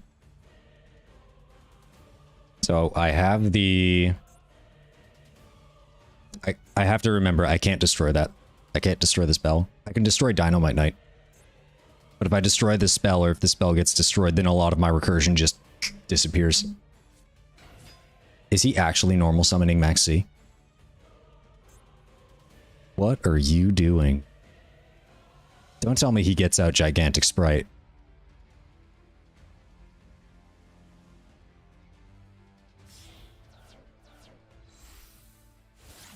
Oh my god, he gets out Sprite Elf.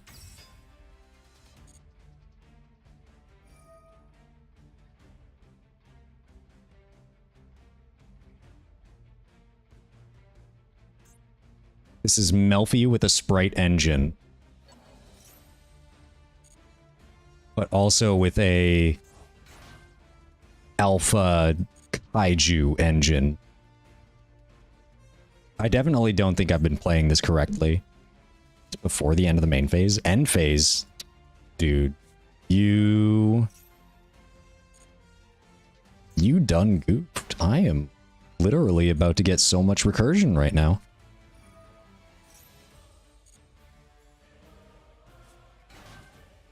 Melfi excels at doing things, except winning.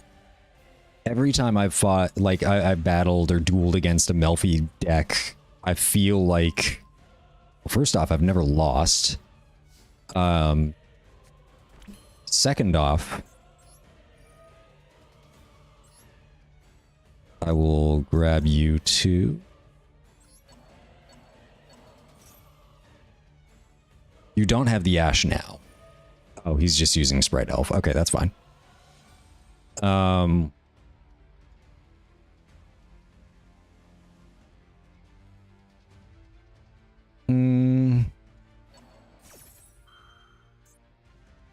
You aren't a beast monster, so I don't care about that. Oh, but if he synchros into Synchro 10... Wait, no, I don't think he can do that. Synchro summon one Synchro monster using only this card you control Melfi monsters in your hand. He might be able to go into a Barone.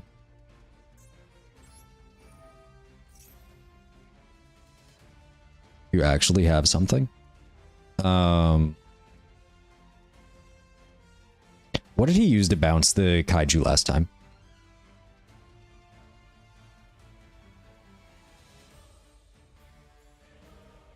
The Merry Melfies.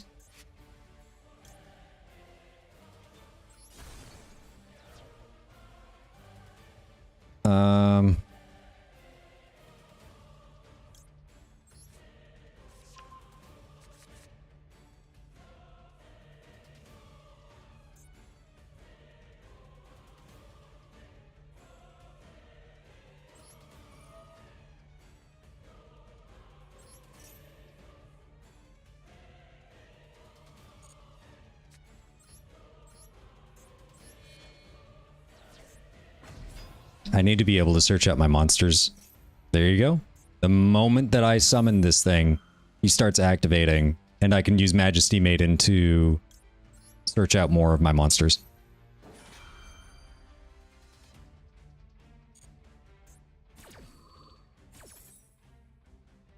The question is, what do we get? I think I want to get Drayeth. Because it means that he can't target us. You're joking.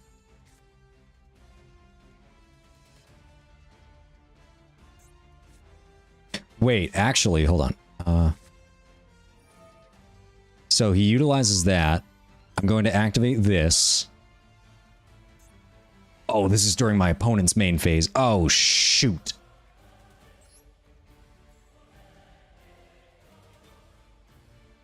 That's not good.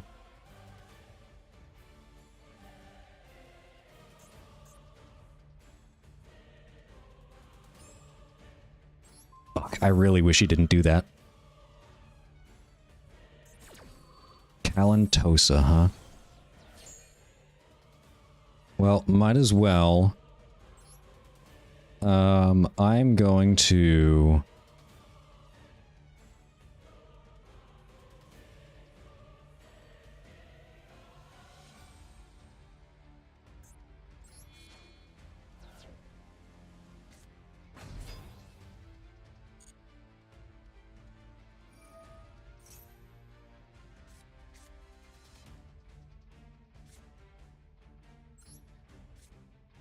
I already used the shuffle 3, draw 1. I think I just... Do I destroy the penny? Do I get rid of the tuner? Because I don't think I care about the sprite. No, if I don't get rid of Elf, he'll just go into penny again.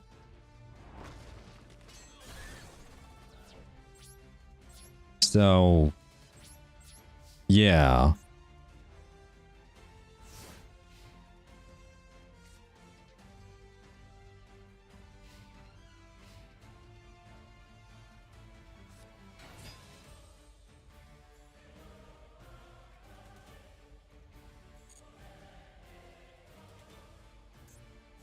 X-Saber Air Bellum.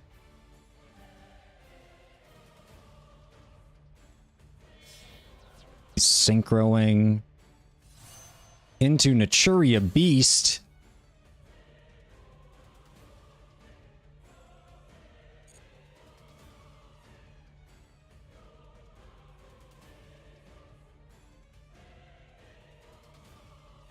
I mean, he can't attack over. But Naturia Beast is like, this is a good deck list. I like this guy's deck. Synchro 4, Mary Melfi's. Oh, shit.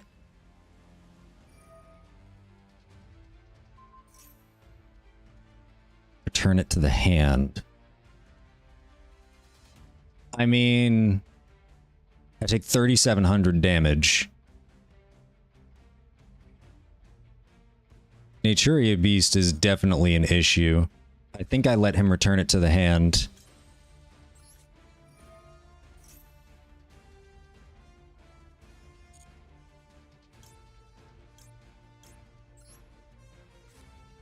I'll just go ahead and special summon that in defense mode.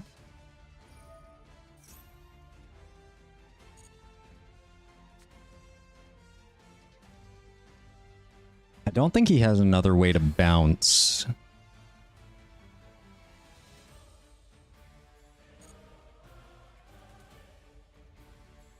So we're moving to battle phase. We only take 2,200 damage.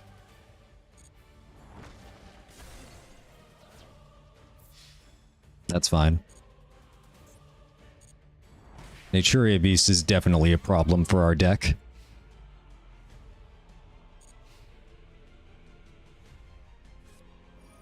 Oh, shoot. They could just summon a bunch of Melfies in the end phase.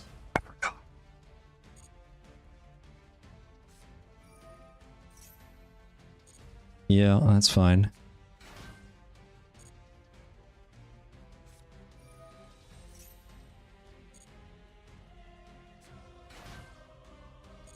If I activate any of these effects, he is just going to...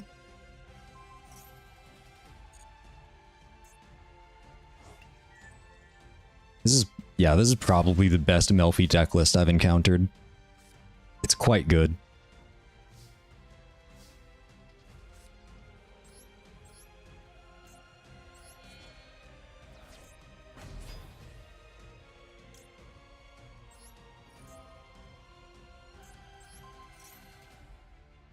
Obviously, he's going to negate it, right?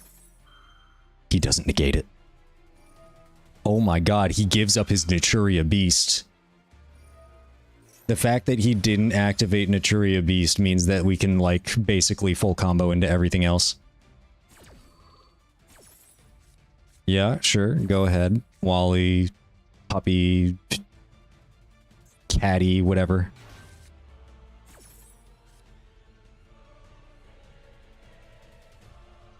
What's the one that special summons 2 from hand? Okay, Naturia Beast, out of here.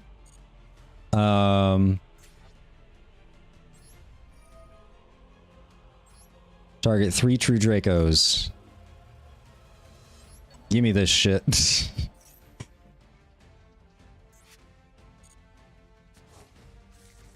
Alright, we got a Dynamite Knight. I'm going to set this. Activate this. You realize I don't special summon, right?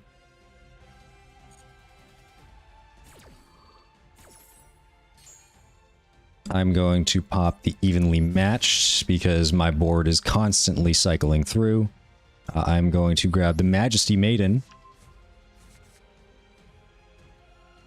I'm going to activate the effect to Tribute Summon.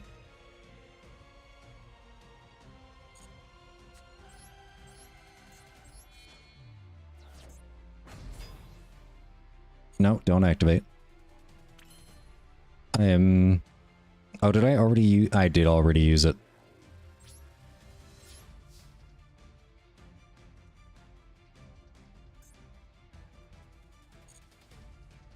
Can you do anything?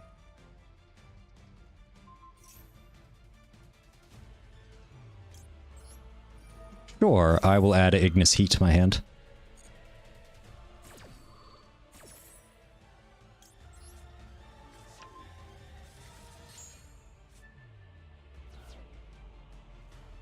So Penny is now in his graveyard. Is that his second Penny? Oh, you're joking. Well, he can't target anything except Dreyeth. And never mind, he targeted my back row, which I was kind of hoping he wouldn't do.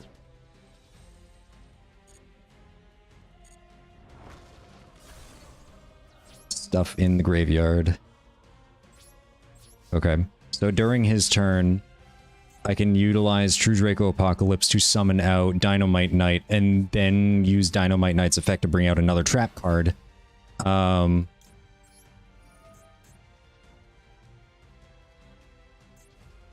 going to tribute this,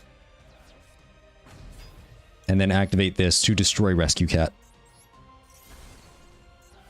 Because he's gonna summon a bunch of stuff during the end phase anyway. And I get to add a bunch of stuff now.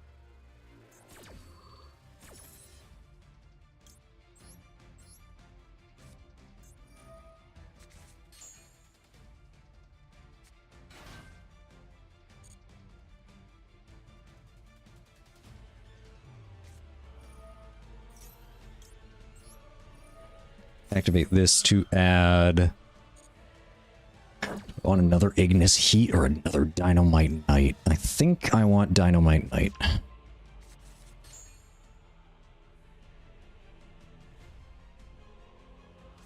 Whenever I draw off the top, I can destroy for the spell, that my recursion spell.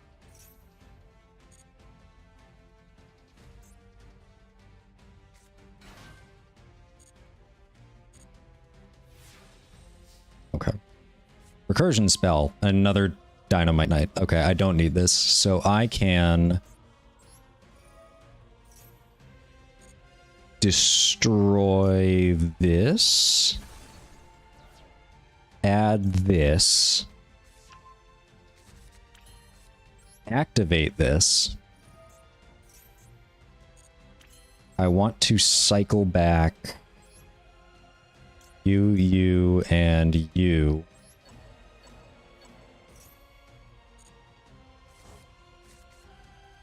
Fiendish Chain, not bad. I'm going to activate this to tribute summon an Ignis Heat. I will not destroy Ignis Heat. And now I will use this to tribute summon another Dynamite Knight. And I will use this to destroy something, basically effectively clearing his board.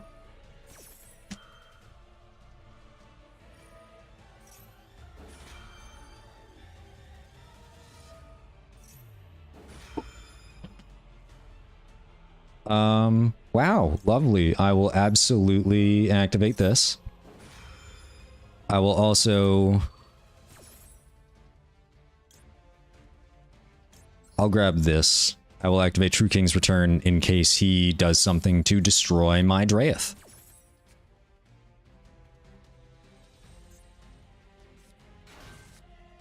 Nimble Beaver. That's special summoned. You don't get to bring out another Nimble Beaver.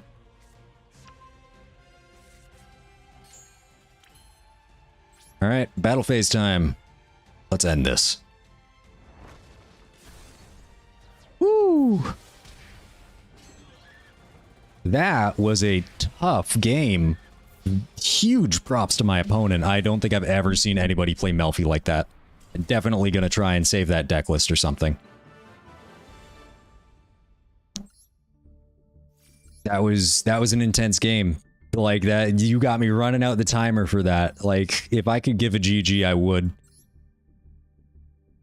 He only had a single kaiju in Alpha Master of the Beasts. Yo, if he drew Lightning Storm at any time, we would have been in huge trouble. He was running a Barone. Good thing we got rid of his stuff. Cosmic Blazar Dragon. When your opponent activates the card, banish this card until the end phase. Your opponent gate the summon. Wow, I don't think I've ever seen this card before. This is a very good deck list. I'm going to copy this.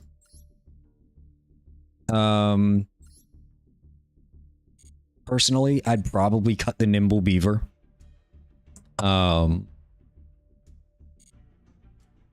Like, I know the Nimble Beaver is like a decent starter for, oh my god, 12 completions. Oh, I guess we destroyed all the, we did all the destructions. Boom. We activated spell cards. We won a duel. We destroyed 5 cards. We normal summoned 3 times. We spectated a duel live. We have yet, we are 1 special summon away from getting that. And we have yet to duel in duel mode, and we got our login. So 355 gems is not bad. That was a pretty good collection right there. We were almost at the 1,000 gems to pull again. I've decided that I'm going to...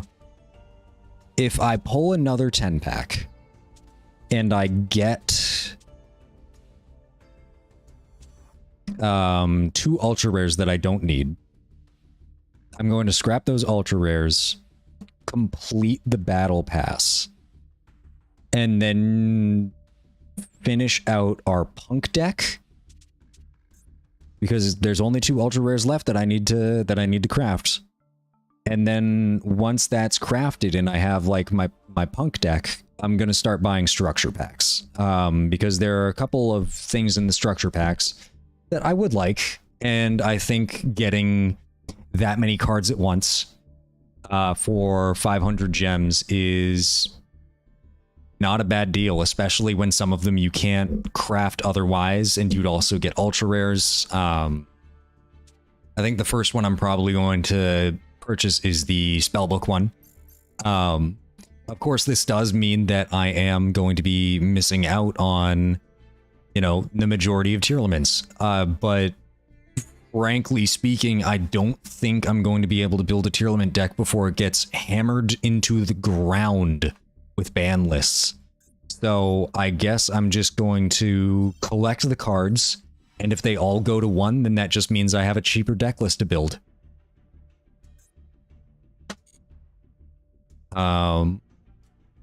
So yeah, but this is all hinging on whether or not, like, the next 10 pack of this pack that I pull gives me ultra rares that I don't need. Which, there's a lot. I still need Rhino Heart,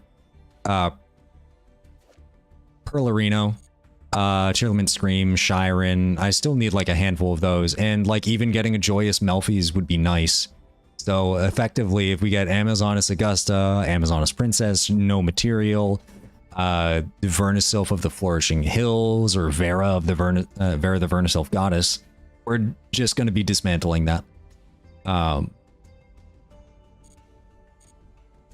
So let me go ahead and double check the... Go ahead and do standard, change it to standard.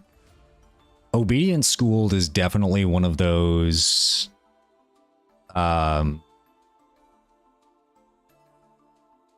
definitely one of those cards that I keep seeing in all these Melfi lists. Wally is an interesting one. I'm surprised he's not running more Penny. Kalantosa I've been seeing.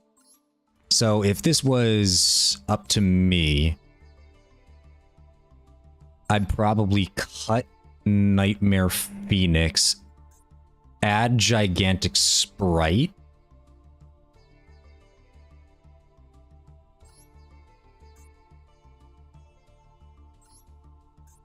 I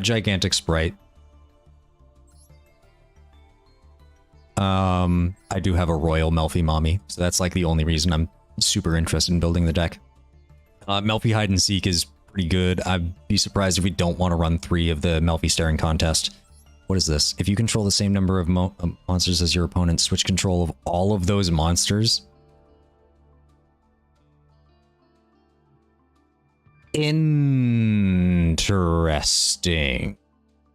This really does focus a lot on just like bouncing back to the hand, doesn't it? That's an interesting tech card. Apparently, I've managed to pull 3 of these naturally from the Master Pack. Hop Ear Squadron. During your opponent's main phase, you can target one face-up monster you control, special summon this, and if you do a synchro summon one synchro... Oh, that's pretty good. I'd say, like, the only thing... Naturia Beast does need a rank 3 to go into, but you could always just normal summon Ash Blossom and Joyous Spring. Oh wait, no, you need an Earth Tuner and 1 non-tuner Earth monsters. Is Penny?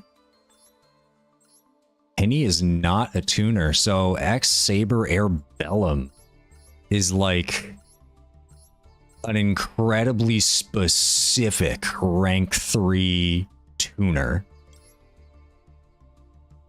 Earth.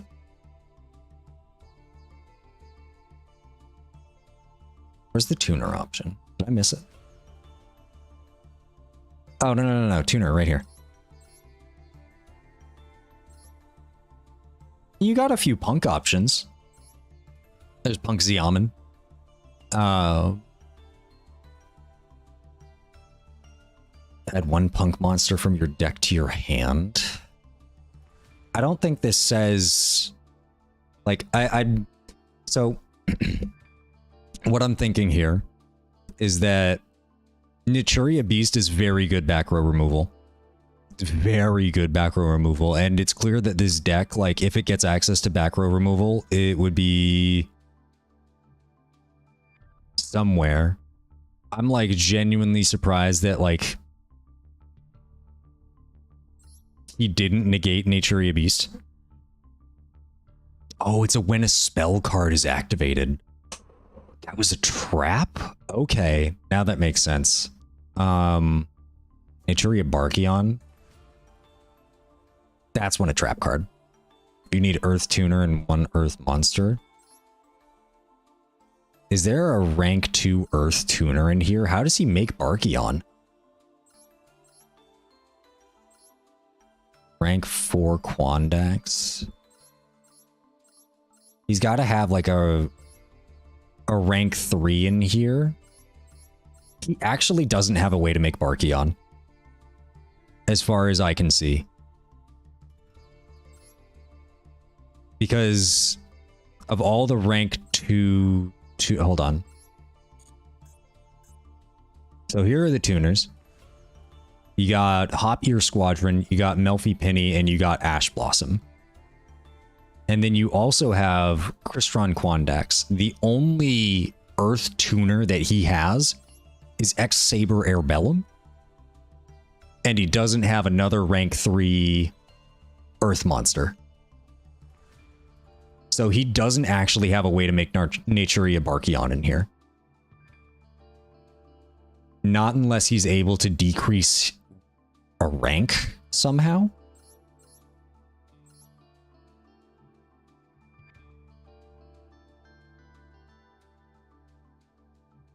Interesting. Interesting.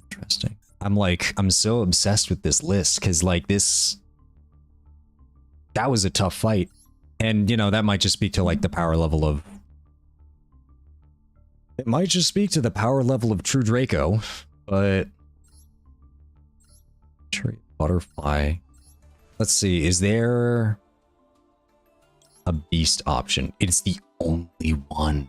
It's the only beast option. Oh my god.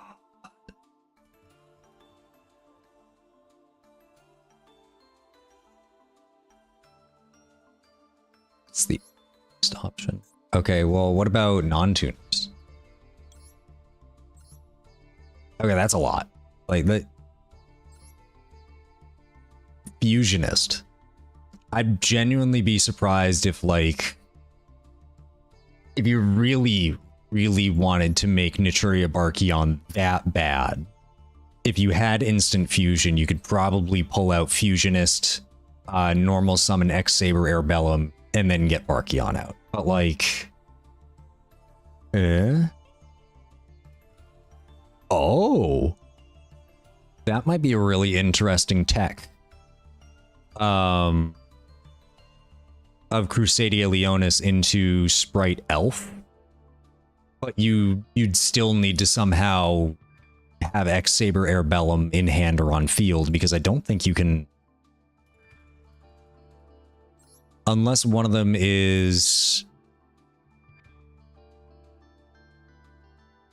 I mean, you could technically do it with Rescue Cat. If you do it with Rescue Cat is basically a free Naturia Barkion. And Rescue Cat can also allow you to go into Naturia Beast if you change your mind. The only issue is... like Crusadia Leonis becomes a Garnet. So maybe there is...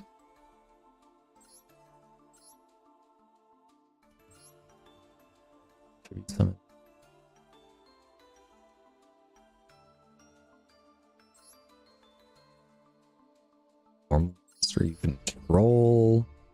Bapple.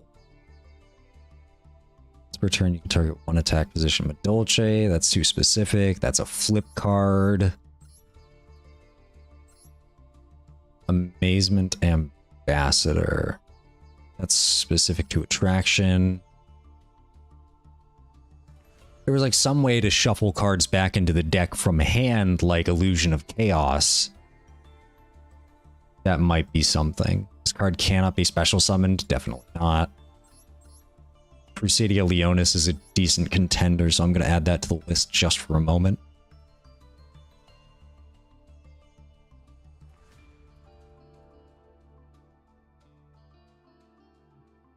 Mine Mole is also a very interesting card.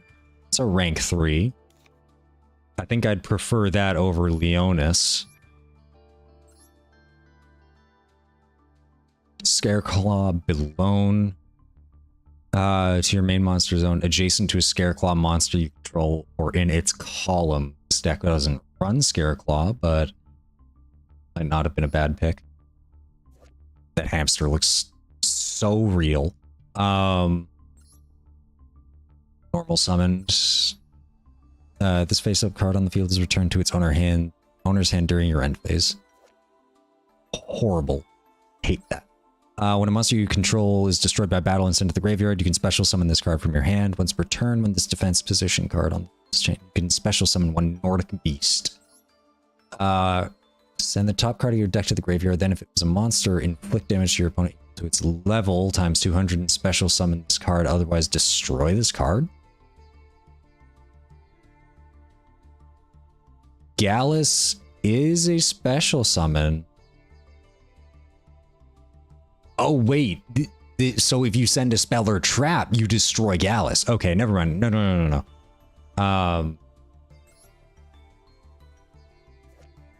That's a horrifying looking panda. Oh my god. Increase the attack of this card by 500 points for each monster on your opponent's side of the field. When this card attacks with an attack that is higher than the defense of your opponent's defense position, monster inflict the difference is battle. Oh, so it just does piercing battle damage. Special summon Dolce. Flip, your opponent cannot special summon for the rest of the turn. During your main phase, you can target one wind-up monster. Okay, hold up. Let me specify a little more towards effect monsters. Okay, that cuts the list down significantly. You can substitute this card for any one fusion material. Mystic Sheep. That's more like a chimera than a sheep. Oh my god. Wait, when you do the other... Yeah, it must be the correct one. A monster that this card destroys as a result of battle is banished. This card is destroyed by battle. No, you take no effect damage. Death Wombat. This face-up card is destroyed in a monster zone. Test Tiger. X-Saber Airbellum, Lockcat. When this card is normal summoned, you can select one level 1 beast type monster in your graveyard and special summon it. We don't run level 1. We don't run any level 1s. At least as far as I know. So X-Saber Dark Soul. We don't run X-Saber. That's a Nordic Beast. Wait, 2 Nordic Beast tokens. No. During your main phase, you can increase this card's level by 2. This card can... Oh, so it could go up to a Synchro 7.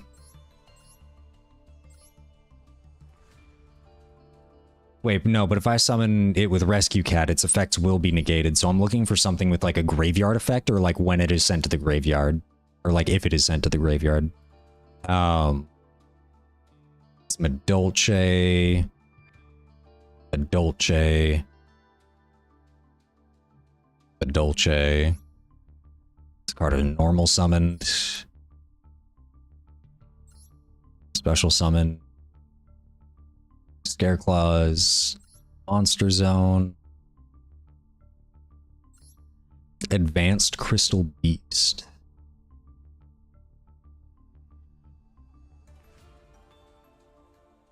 This face-up card is destroyed in a monster zone. You can place it in a spell trap. Yeah, so far it looks like X-Saber Airbellum and Mine Mole is probably the best. But they are 2 garnets. You really don't want to be drawing them. Monster Reborn. I mean, sure. Harpy. Harpy's Feather Duster, Raigeki. I'd say it's pretty safe to... I mean, Switcheroo is like a really funny tech card. Like, it'd be so funny to get this. Like...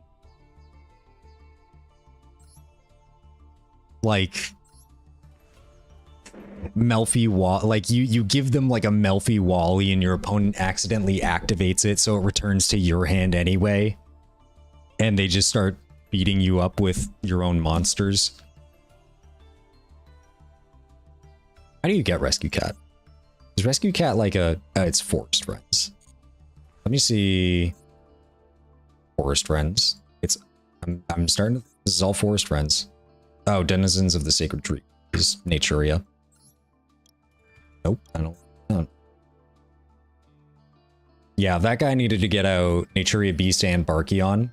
And I'd say the one thing that really does suck about, you know, running these two Garnets is that they're so specific. Like, these are incredibly powerful cards. Like, understandably so, they're very difficult to get out. Like, requiring an Earth Tuner and a non-tuner Earth monster. Like, jeez.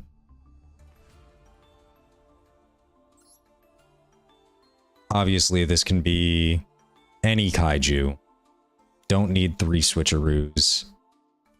Probably remove Nimble Beaver.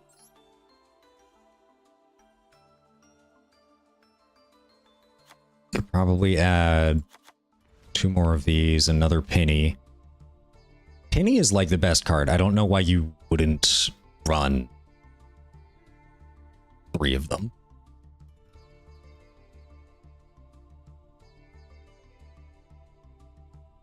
But it is kind of a Garnet. You want them...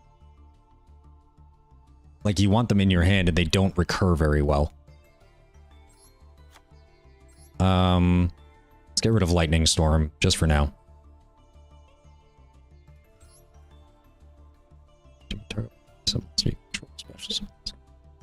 And immediately Synchro Summon. I think... Naturia Beast and Naturia Barkion, they're good. I'm probably gonna star these for later, because Cosmic Blazar Dragon, huh? They're probably better synchros you can go into.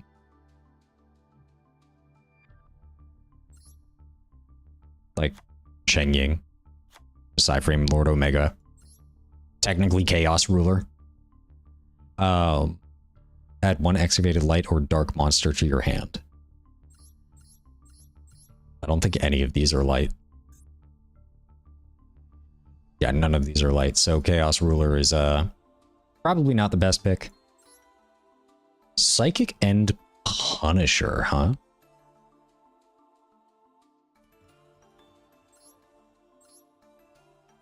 Per chain during your opponent's main or battle phase, you can immediately after the effect synchro summon synchro summon 1 synchro monster using materials including this card you control. If this synchro card is destroyed by battle or card effect, you can target 1 Crystron. This is just used to get to bigger synchros.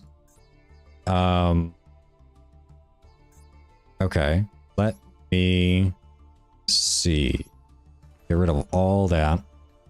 Go step into Synchro World. And we're probably going to want to run even numbered synchros. I'm sorry, did that just say 0?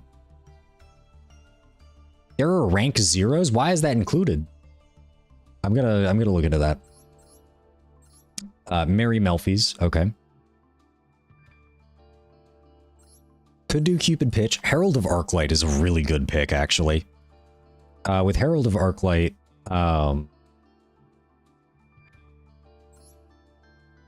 Draco Berserker is generic? What?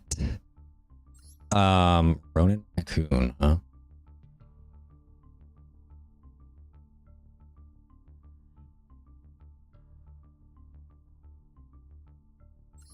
Coral Dragon might also be a good pick instead of Stardust Charge Warrior, because they effectively do the same thing,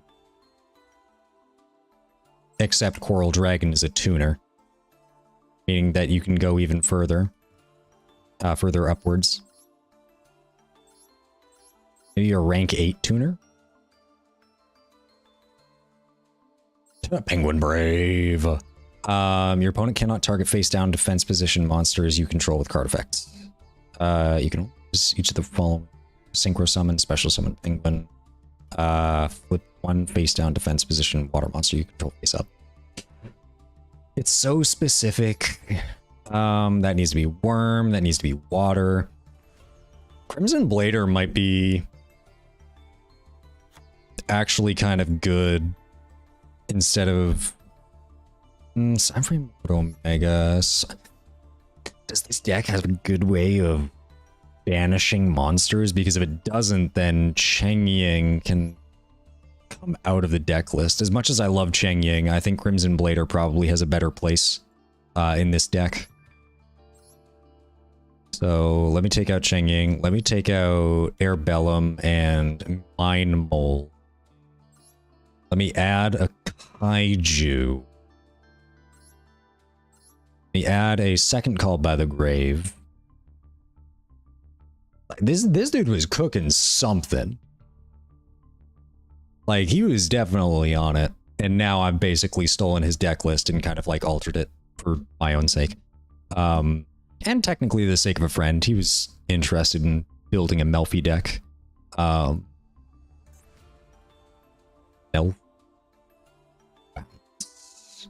Is that even how you spell it? Yeah, that is. Okay, Melfi. Probably going to set priority to low. Just because Rescue Cat is expensive. And I would need to craft an in-archetype ultra rare. Even though I could pull the other one from the selection pack. And also Alpha the Master of Beasts. Alpha the Master of Beasts is like actually a pretty good tech card in this. Is there a beast type kaiju? Let me reset these parameters. Let me look at beast. And let me hit kaiju. There are no beast type kaijus. That feels like a missed opportunity. Some sort of the same type or attribute from your hand, deck, or graveyard. That's earth, water, wind. I don't have fire. You have light, water, fire.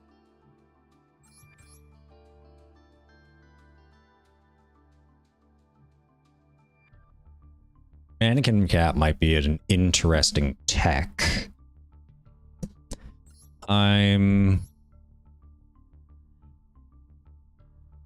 Cupid Pitch might be good as well.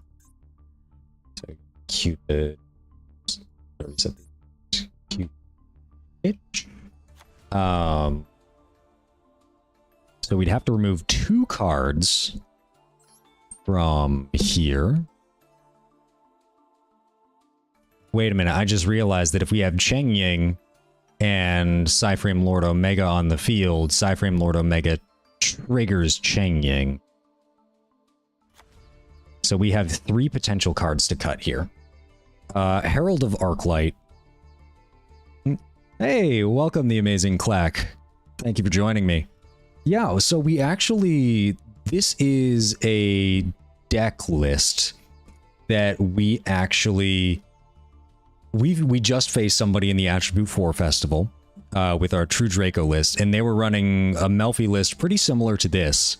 And it was a pretty wild game, to say the least.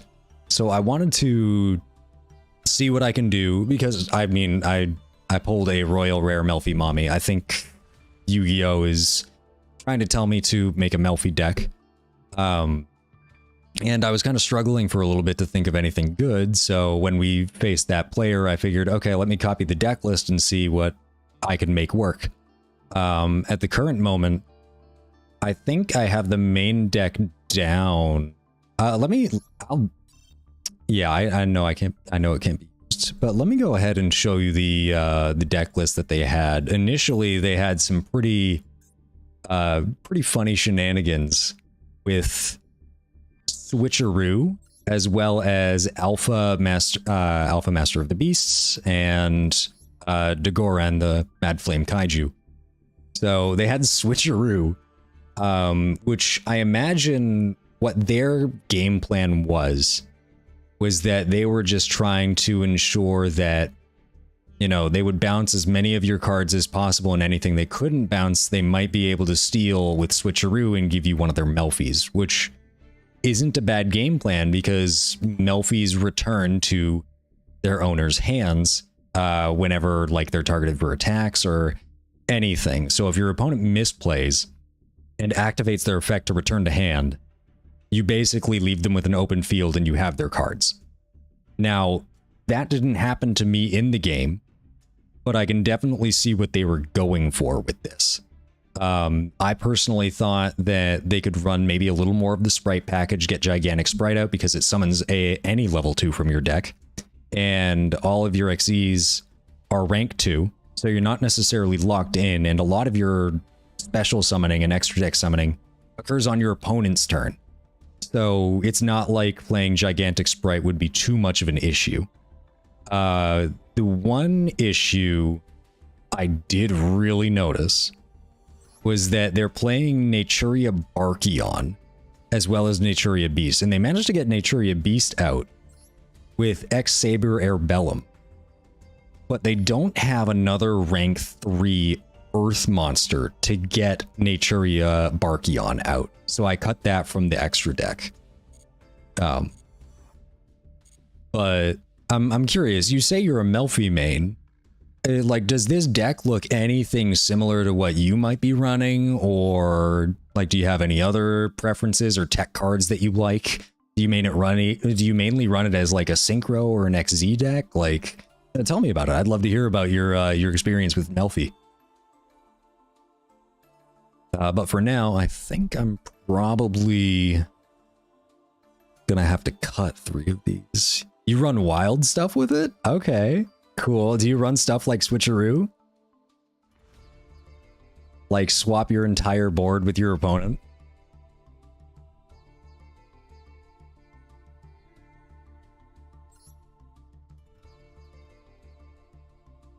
Ojama and Danger Bigfoot? Oh my goodness. Okay, I know what... Do you run like an Ojama engine or like a lot of the monsters and spell or trap cards? Or is there just like a one-off Ojama card in there?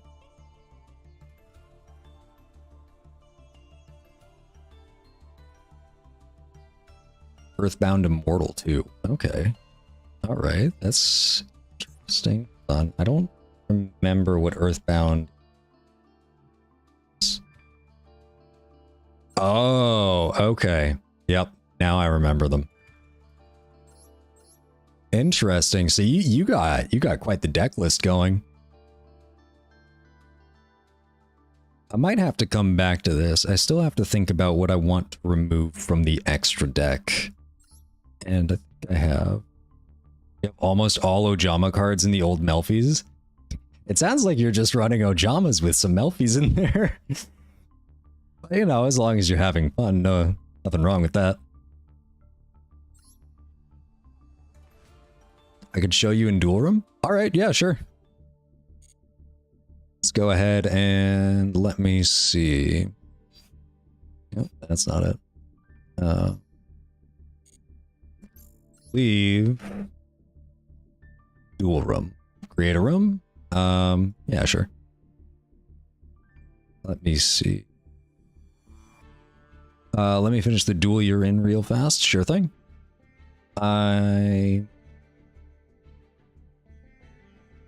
Details. Oh, ID. Gotcha.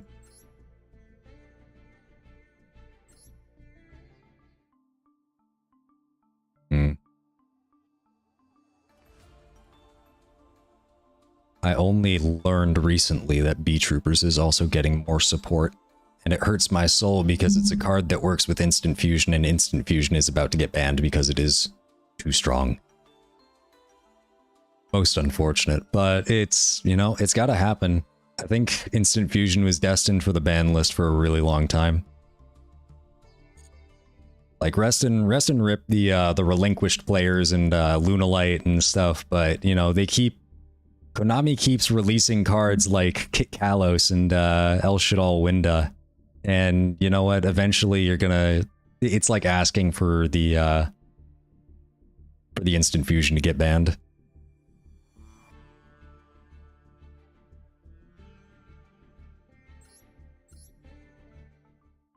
But it is interesting because B-Troopers is primarily a deck that focused a lot on Link summoning. So the fact that they're pushing for more of their fusion summons is, it's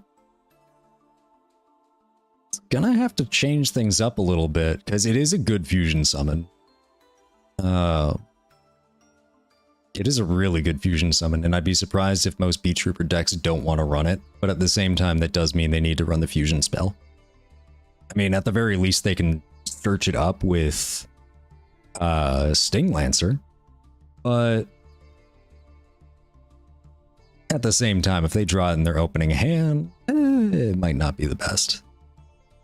Actually, you run 3 boss monsters too? Okay, cool, nice. Did you manage to 3 boss monsters? I'm very interested to see what those 3 boss monsters are.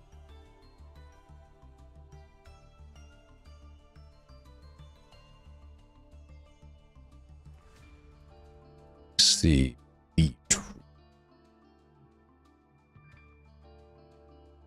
Current translation we have for it is Cruel Saturn, but yeah, it is a it's a B-Trooper Searcher. Cannot special summon monsters except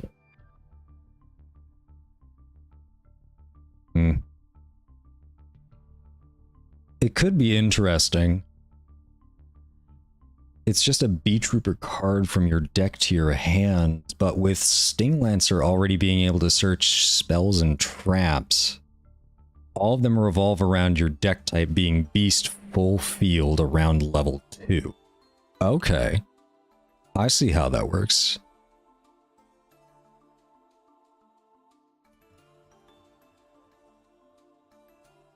Very curious.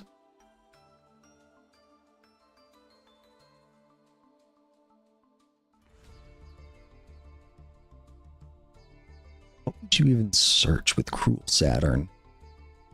Because it has to be B-Trooper specific. Room code? Yeah, sure thing. Room code is 61056.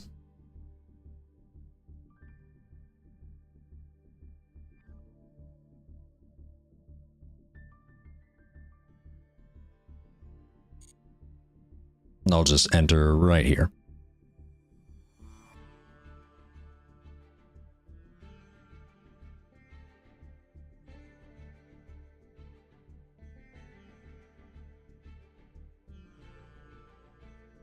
Oh, thank you. Yeah, I actually, for a little while I was in college, I ended up doing a little bit of radio as well, and I just recently ended up, you know, really setting up some of the stream stuff, and I got a pretty good mic with a decent soundboard, so I'm making sure that it's capturing every decibel of my voice. But I also have to, you know, make sure that audio levels are pretty good, because I think earlier I was playing like Bloons Tower Defense, and the game may have been coming in a little too loud compared to my microphone volume. So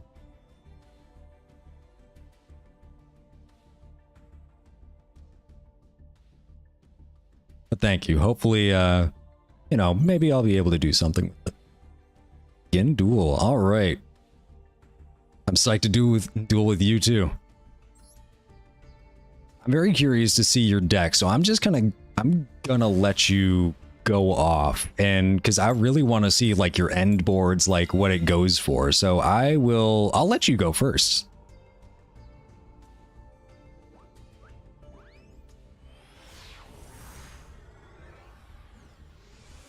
It's like, I'd love to see this deck in action. So you are on 45 and 15. Okay, cool.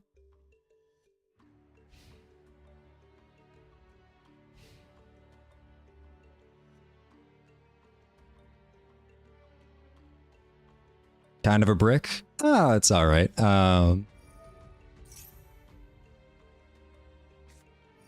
Danger Bigfoot. Oh, shiny one too. Nice. Oh no! Oh wait, it was a different Danger Bigfoot. Okay. I thought you discarded the one of in your hand. Wait, okay. I didn't realize it worked like that. So if you discard another copy of Danger Bigfoot, utilizing Danger Bigfoot's effect, it doesn't count. Oh my god. Alright, you got Rescue Cat. That's good. Nice. Immortal. What does this do? If there is no face-up field spell, destroy this card. Or this monster. Do you run a field spell? I'm curious. I don't think there's a Melfi field spell. Oh my god, that is adorable. Melfi Fenny. Target 3 beast monsters in your graveyard. Nice. Okay, got a little bit of recursion with that.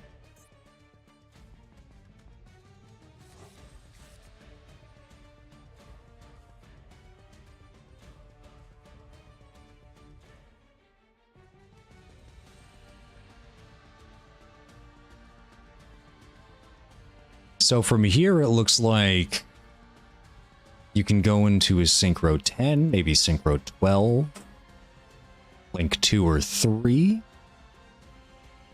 maybe even an Xyz. Oh, what are we going into? The Ronin Raccoon. Nice. So, fun fact, this is one of those cards that I had no idea existed until I saw it in that duel. 3,000 attack. Holy. That is also an adorable token. Holy cow. When some of this token's attack becomes equal to the current attack of the monster on the field that has the highest attack. Very interesting. Well, you control another beast-type monster. This card cannot be destroyed by battle or card effect. Okay, cool. So the question is, do you want me to play this out as in like an actual duel, or do you want to keep showing me what's in your deck? Because this is really cool so far. Like, with the immortals, are you using them just kind of as like discard fodder, or like just because they're a beast, or like I am curious, so I'll go ahead and I'll set one and pass just to see what you can keep doing with this deck. Okay, yeah. Absolutely, let me see what you got. I don't know if there's anything that you need me to do, like if you need me to normal summon a monster or something that to trigger all of your Melfies, or...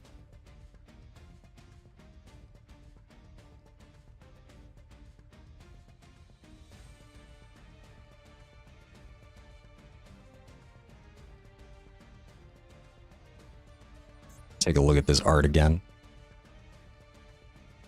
Earthbound is a level 10 beast, yep. Oh, I just realized Penny lets you synchro with the monsters in your hand, right? So Earthbound being in your hand isn't an issue.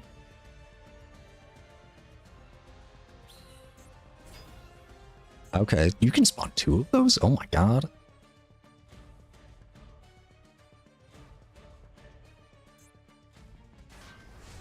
Oh no, my Goki pole. Yeah, it'll be fine.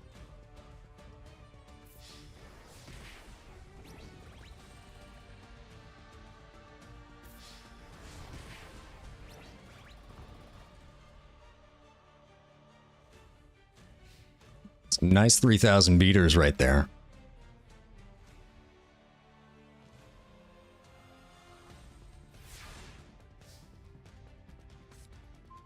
The B-Troop Scout Buggy.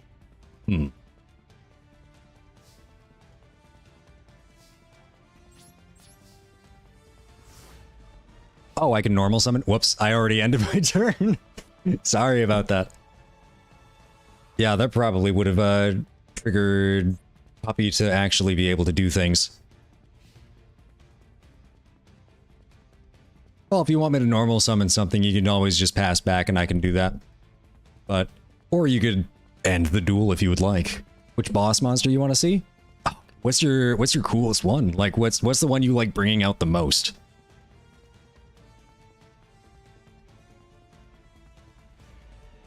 Or the beast one or OP? Let's see the OP one.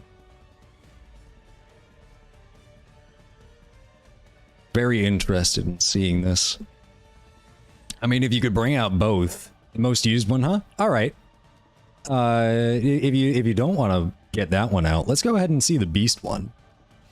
Summon a monster? Sure thing.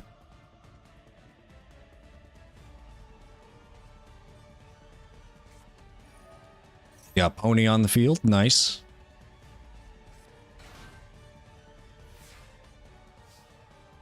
All right. Let me go ahead and summon. I'll just go ahead and summon Resonance Insect.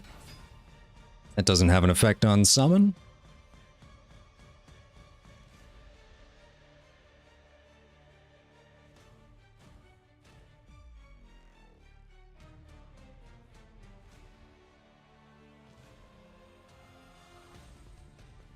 Attack Caddy when you summon? Copy that.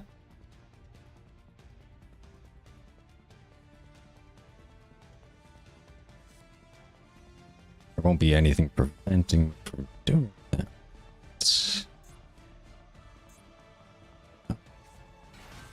Okay.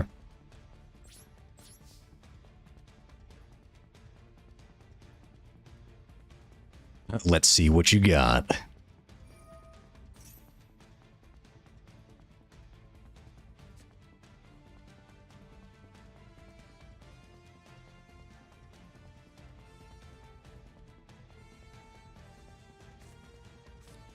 Adding Rescue Cat. Okay, nice. Yeah, I don't think I want to attack into a 3000 attack point monster. That would not be good.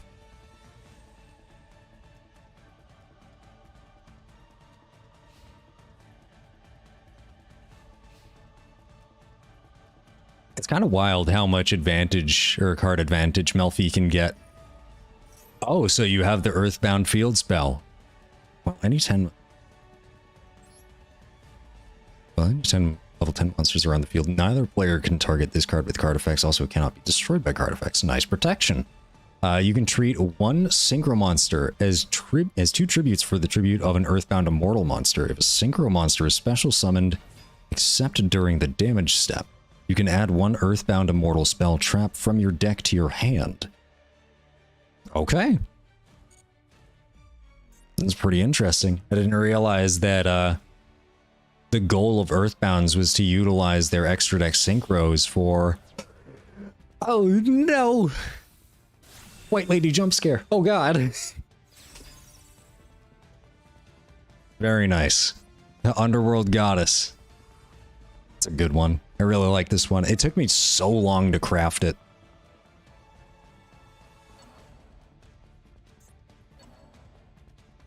Oh, and the fact that Melfi Hide and Seek can like recur your entire deck, including your extra deck. Back to monsters. Okay, now is there any way for you to get out the beast boss monster? Or if you need like an entirely new hand, we can just start over.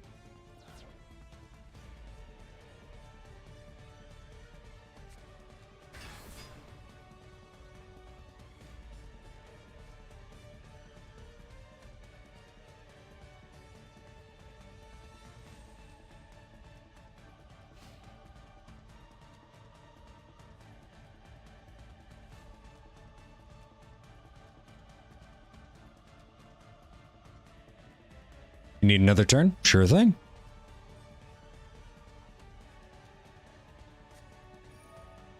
Always interested to see people's deck lists. I think the Melfi deck that I was building earlier was like the closest I got to like building my own deck list, and even then it was using the core structure of somebody else's deck. Definitely wish I was a little better at Yu-Gi-Oh! In terms of deck building. But I'm getting there. I think it's just very intimidating to have like so many cards and so many different options that I literally don't know everything about Yu-Gi-Oh! Like, I don't know all the possible cards that could work.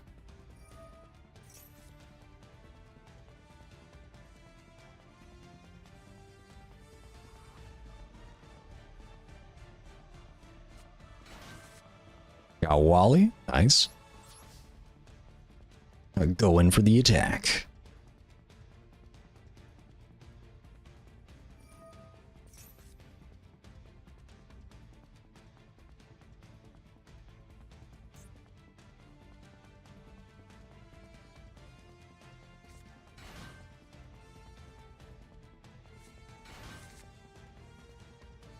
Do you want me to attack Fenny, or... Because I know if I attack Penny, Penny doesn't return to the hand.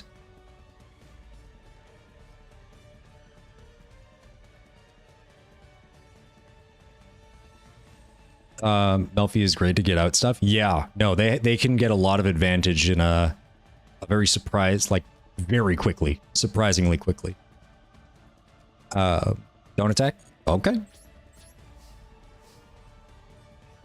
Like, I feel like every time I play a Melfi player, or like a Melfi deck, they always end with like 6 cards in hand and then somehow like 4 on field.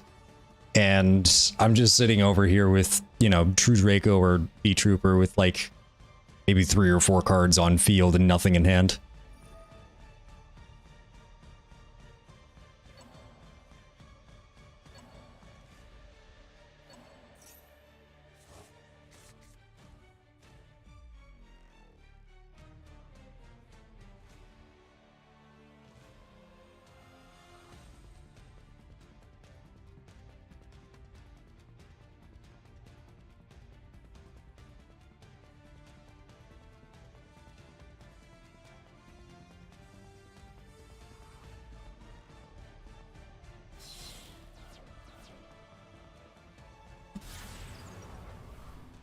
That's clever.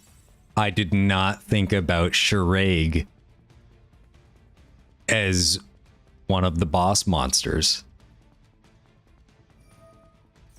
It's got a special summon or another beast, beast warrior, or winged beast is special summoned to your field. That's not a... Is that a once per turn? You can only use each effect once per turn. Okay. Very interesting.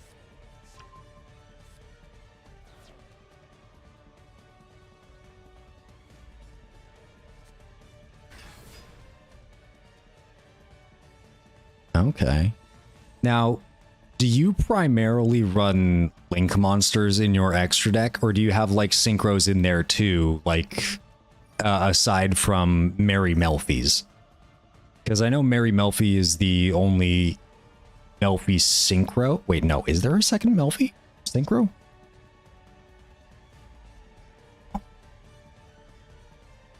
Doesn't look like there is another Melfi synchro.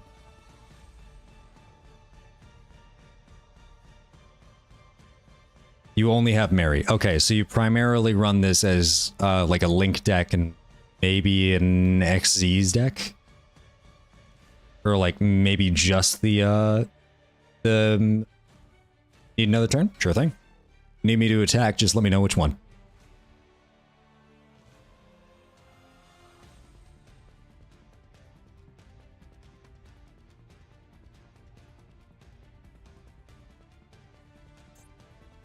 Drag the ominous. Oh.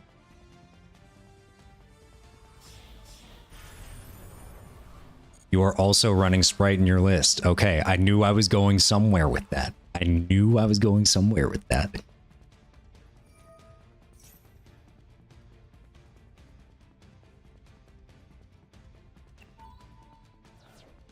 Also, it's just wild to me that Gigantic Sprite can detach material from any Xyz monster you control. What is this? I have never seen this. You can discard 1 card, then target 1 level 2 or lower beast monster in your graveyard and special summon it.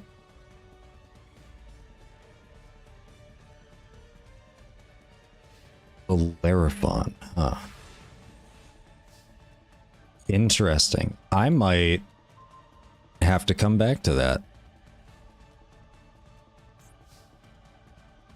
I will go ahead and normal summon Max C. Do you want me to attack into Fenny or no?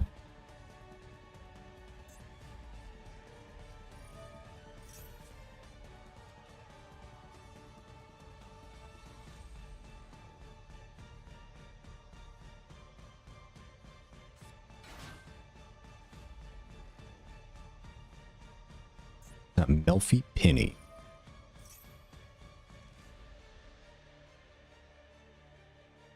God, Shireg is such a good boss monster for this deck. Just like the moment that you normal summon, your card gets banished. Like that's wild. Can't get out your last boss monster. Maybe next duel? Sure thing.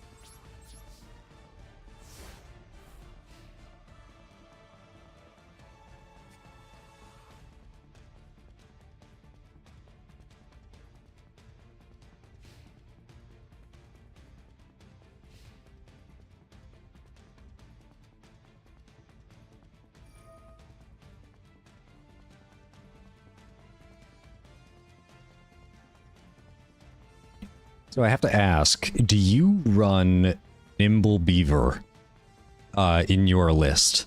Or like you can't get you can get Earthbound out next turn. Okay.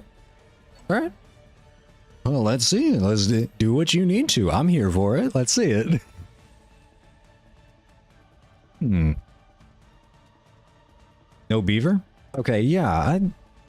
Nimble Beaver is a good starter for the Sprite engine, but I can't imagine it being a... Well, I mean, I guess if you get the Sprite engine going, you might be able to get all of your Melfi stuff going as well. Decode Talker. Nice.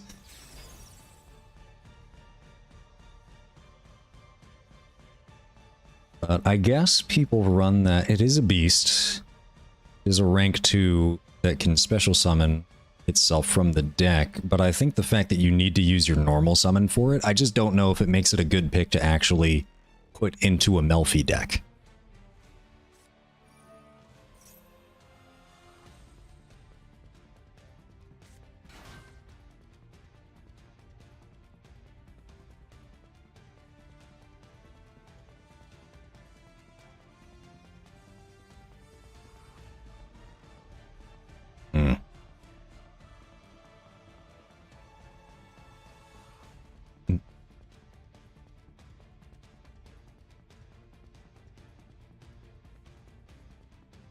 It's just there as a quick link 3? Okay, yeah.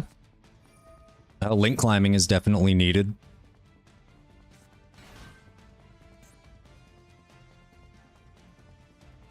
I mean, it's also good as just blanket negate.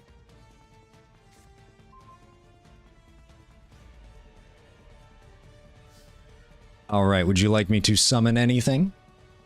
I'll go ahead and summon a normal Resonance Insect. Well, it's not normal, it's an effect monster.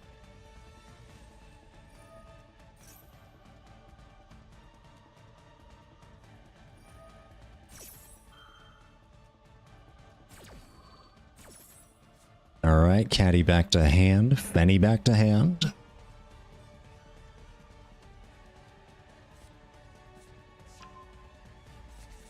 There's our Earthbound Immortal.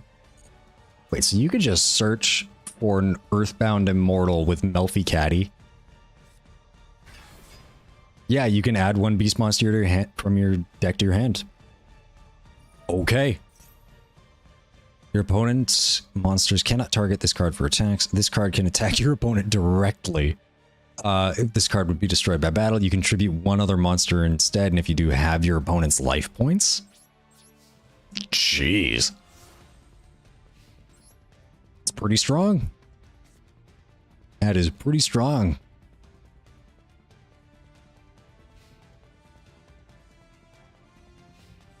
It's a very interesting Melfi deck. Have you been... Oh, I was gonna say, have you been using it for the Attribute 4 event, but it looks like several of your monsters are dark and light.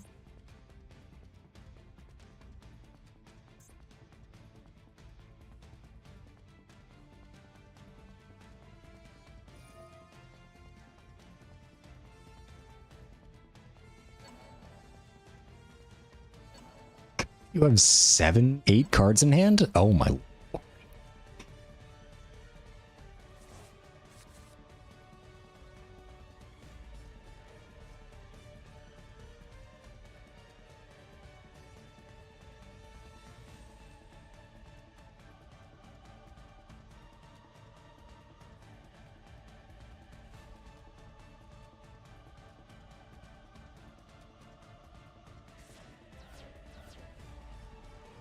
Tribute 2 to bring out Doggeron. Do you also run Alpha the Master of Beasts in this deck?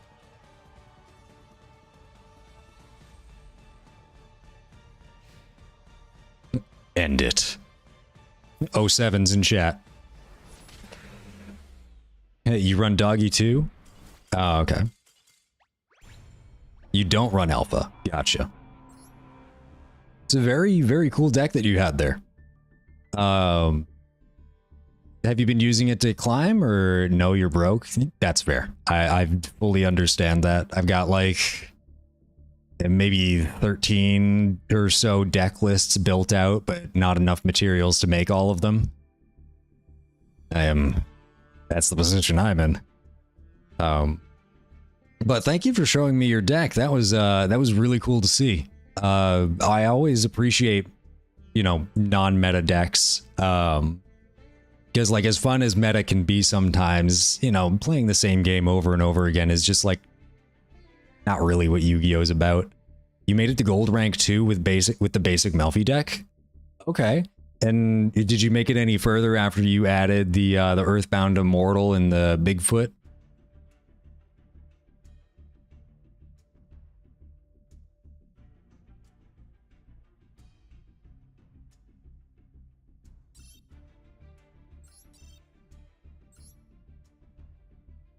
Made it to rank 2. Definitely. You just added? Of course.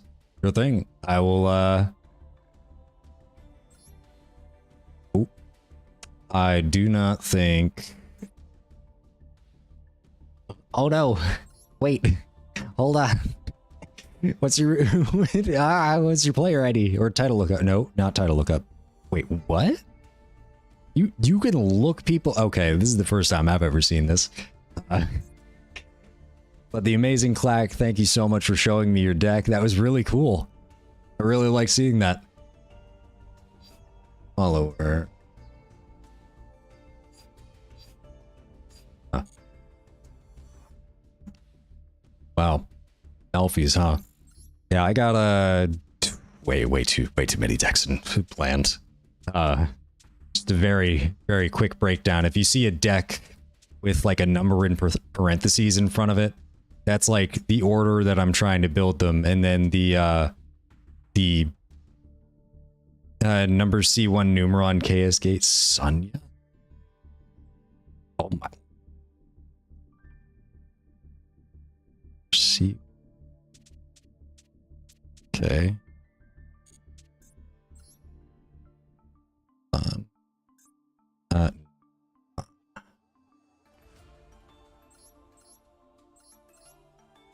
C1. Oh. 4 level. Oh, wait a minute. Only 4 level 2 monsters to summon. You can also actually, if this card is XYZ summon, banish all monsters on the field. That is a good clearing device. Once per turn during your next standby phase after this card was banished, you can special summon this banished card. Huh. Wow. That's actually, that's not a bad tech card, because this deck can easily get 4 level 2 monsters out onto the field. So, banish all monsters on the field. That's a really good tech, considering that, you know, it bypasses destruction immunity as well, like, and battle immunity, and a bunch of immunities. Anything like except for unaffected by card effects, that clears. Like, you might as well just like evenly matched. Except it's more efficient. I'll have to think about that. This is definitely one of those decks that I'm gonna have to come back to, because I don't know why they made Rescue Cat an ultra rare. It's that is highway robbery. Alpha the Master of Beasts, I guess I can see why they made that an ultra rare. It's pretty good. I mean, Rescue Cat's also pretty good. So maybe I could see why they made that an ultra rare, but it feels like it shouldn't. You went second and you got it out on the field, and you made a tier limit quit because you negated their negate. Oh man, that's the sweet spot right there. You love seeing that. You absolutely love seeing that.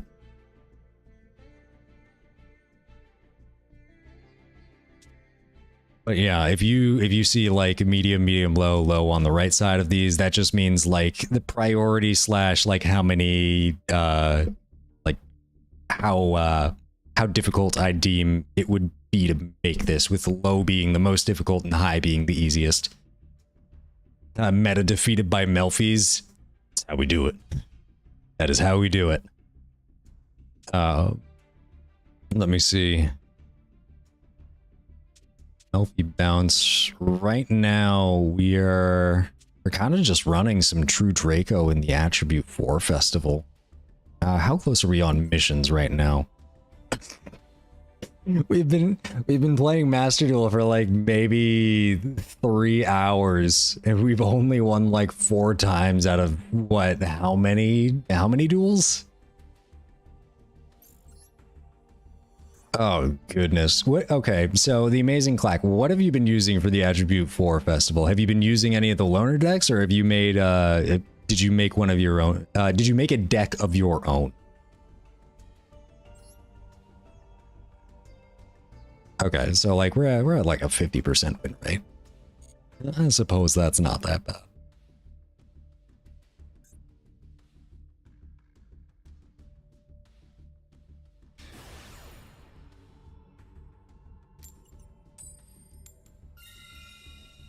All right. He's got the Gazelle Mate. Does that mean we're it'd be a better deck with Pearly, but they ain't got added to Master Duel yet. Yeah, Pearly's the archetype that just got, that's like getting released in a couple days, right? Like I heard that that Pearly's actually supposed to be pretty good. It's also like absolutely adorable. I've seen some of the art. No.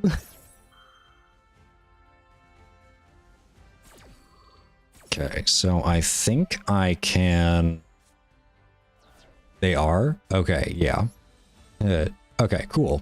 I'd be really interested to see like how people play that when it comes out. I don't usually watch a lot of TCG stuff. Max C, do people not know that this deck tribute summons and doesn't special summon at all? You played with Pearly like 2 years ago. Wait, what? Am I just like... Oh, wait, was it like OCG exclusive or something and then it came to the TCG, or how does that work? Oh my god, these cards, they're so adorable. I love the art. I'm gonna have to end on this board. A Dimensional Fisher might have to be the thing that carries me. Oh, Dynamite Knight. If I can get a trap on the field, I could use the trap to summon Majesty Maiden, and then that trap will destroy something. Is this also a back row deck? It's Salaman Great. Okay. 1 year ago, not 2. All right. How did you play it? Was it in like another Yu-Gi-Oh simulator of some kind? I will add this. Oh, it was 2022 July, I think. Oh, okay, so like a little less than a year. Oh god, July 2022 was so long ago. Oh lord. It's already April, almost May. What a wild ride this year has been so far. Yeah, Pearly does look like a really awesome deck. I would love to try it out when it comes out, but Lord knows, like, it's going to come out in like 2 separate packs, and most of them are going to be ultra rares. Your brother showed you on the OCG game he had. Okay, cool. Buffalo. That's the normal summon. Did he add Gazelle? He did add Gazelle. I'm going to wait. So you had a chance to play with Pearly. Wait, is he just ending? I guess he just didn't want to? Okay. Maybe he's just like waiting. I will go ahead, activate Majesty Maiden. I will utilize this to pop that. Imperm. You realize... Oh, he put Dimensional Fissure in the Imperm column. Okay. So when this pops, I will activate this to grab Ignis Heat.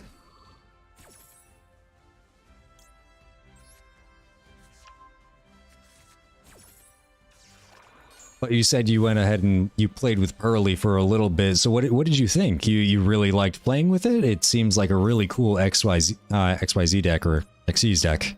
I'm still not really sure like how I should be referring to that. Droll and Lockbird. Oh, that's so unfortunate. Your brother made a Master Duel account, then gave up, and now you got a spare account. We love that. This is technically my second account. Don't tell Konami. It's fine. Like, it's okay. But like my first account, I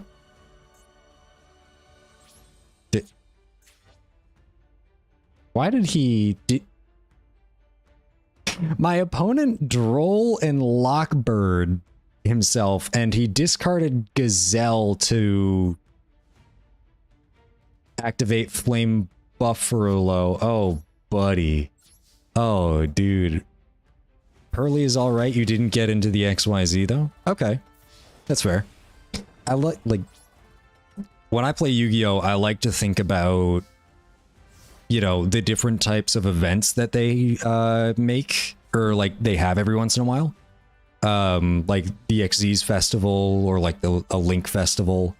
And I like trying to have a deck for those events before they come around. So the fact that, you know, like a good Yu-Gi-Oh deck has a little bit of everything in the extra deck, but I think Pearly would be a really good XZ's deck when it'll come out. But odds are it's not going to make its way to Master Duel for like 6 months, maybe? Yeah, I'm a king. I'm sorry, dude. You Droll and Lockbirded yourself. That was a pretty tough misplay. GG though.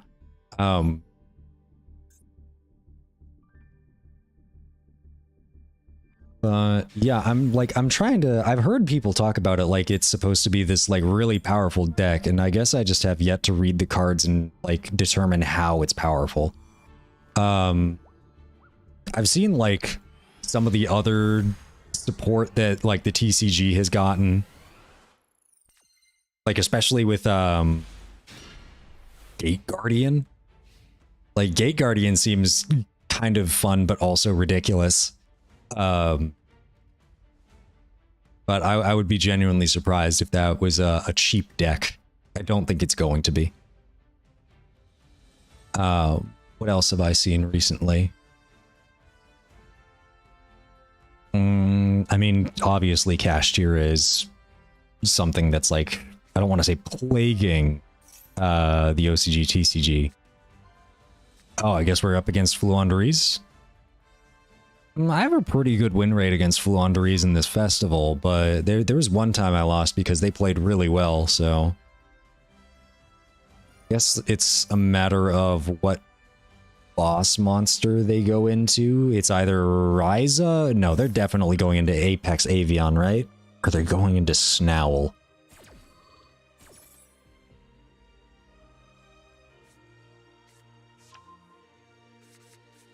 Wait, did they just, like... Just banished Eaglin? Yeah, they're going into Avian. Okay. I do have to really hope that I top deck a True Draco trap card here. Or I could hope for like any of the 8 draw power cards I have. All your decks, including your second account, are Gimmick Puppet, Danger, Exodia, Kaiju, Dark Magician, Ritual, D Hero and M Hero and Melfi's. D Hero. Oh, Destiny Hero. Gotcha. And Master Hero. Okay. Those are some pretty cool decks. I like the I don't think I've ever seen a Gimmick Puppet deck in play. Exodia is classic. Do you use Danger by itself, or do you use it as like an engine in something? And Dark Magician Ritual. I see people run the Illusion of Chaos. You're not a fan of metas? Totally fair. I've seen people use the Illusion of Chaos as kind of like a search tool. But I'm curious as to how many times Illusion of Chaos is like unironically summoned to the fields of Dark Magician decks. Alright, so we got Apex Avian, got 2 trap cards. You use a little bit of Melfi's in Danger. Okay. So it's kind of like you have like a Melfi deck with Bigfoot. And then you have a Danger deck with some Melfi's in it. Okay, that's cool. Let me go ahead and activate this. Does he immediately negate this with Mist Valley Apex Avian? Because he'll probably have 2 negates if he does that.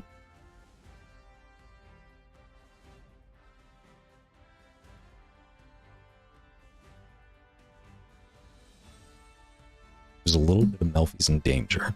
Nice. Nice, nice. Yeah, when I started Yu-Gi-Oh, I think the first deck that I made was Gem Knights, and it wasn't like the Gem Knight like OTK or something. I had no idea how to do that. All I saw was big monster Unga Bunga. So let me just like special summon as many Gem Knights as I can and like absolutely just run over all of my opponents. I think I only ever like won a handful of games with that. I don't run metas because I made someone cry when I was using Branded Despia and Tears. Oh, buddy. That's so unfortunate. Like, I feel that. Like, sometimes you just want to, like, play Yu-Gi-Oh! To have fun, and somebody rolls up on you with, like, the most meta deck ever, and it's just... Like, my friends and I joke every once in a while that, like, the point of Yu-Gi-Oh! Is to make sure that your opponent doesn't play Yu-Gi-Oh! And sometimes that just... It sucks. It really does. What is he doing? He's banishing Fluanderies and the Unexplored Winds. If I activate this, he will use Mist Valley Apex Avian. And just return it to the hand. I need to run over this thing.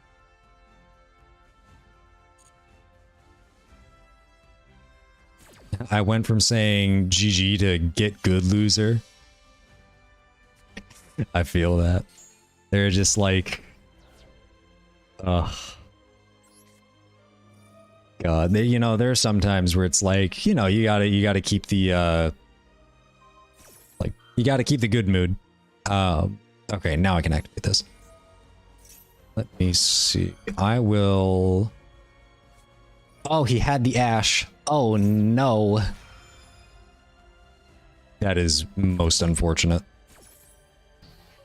Okay, now the question is, you used to have DD and Gravekeeper deck, but ditched it when you found Melfi's existed. You know, that's really funny. I have a DDD deck, and it is Crackdown.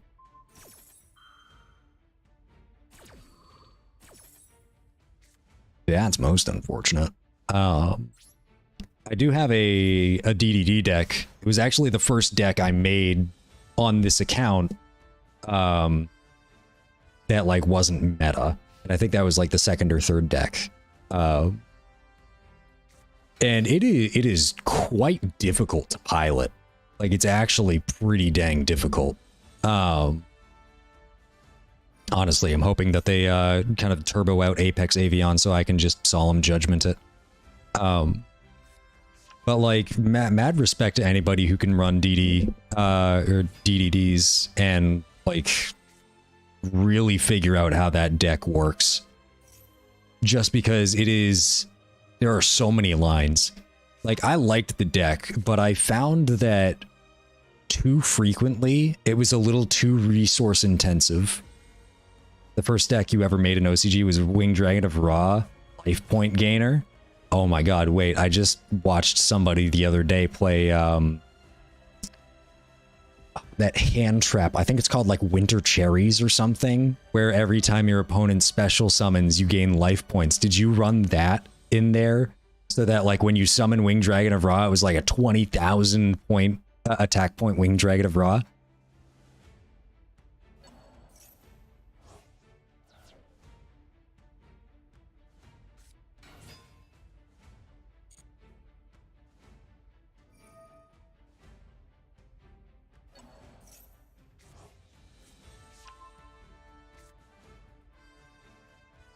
I don't think I've ever actually utilized a Winged Dragon of Ra deck, but I think that's primarily due to the fact that most anime decks in Master Duel are incredibly expensive. Can't remember all the cards, just the good ones. That's fair. We always remember the like the really good cards in our decks and never like the tech cards. Or no. We always remember like the really good tech cards, but if they're just tech cards and not really good ones, then whatever. God Slime, Ancient Champ, and Solemn Wishes. What is Solemn Wishes? Solemn Strike, Warning, Scolding, Wishes. Increase your life points by 500 each time you draw a card? Whoa.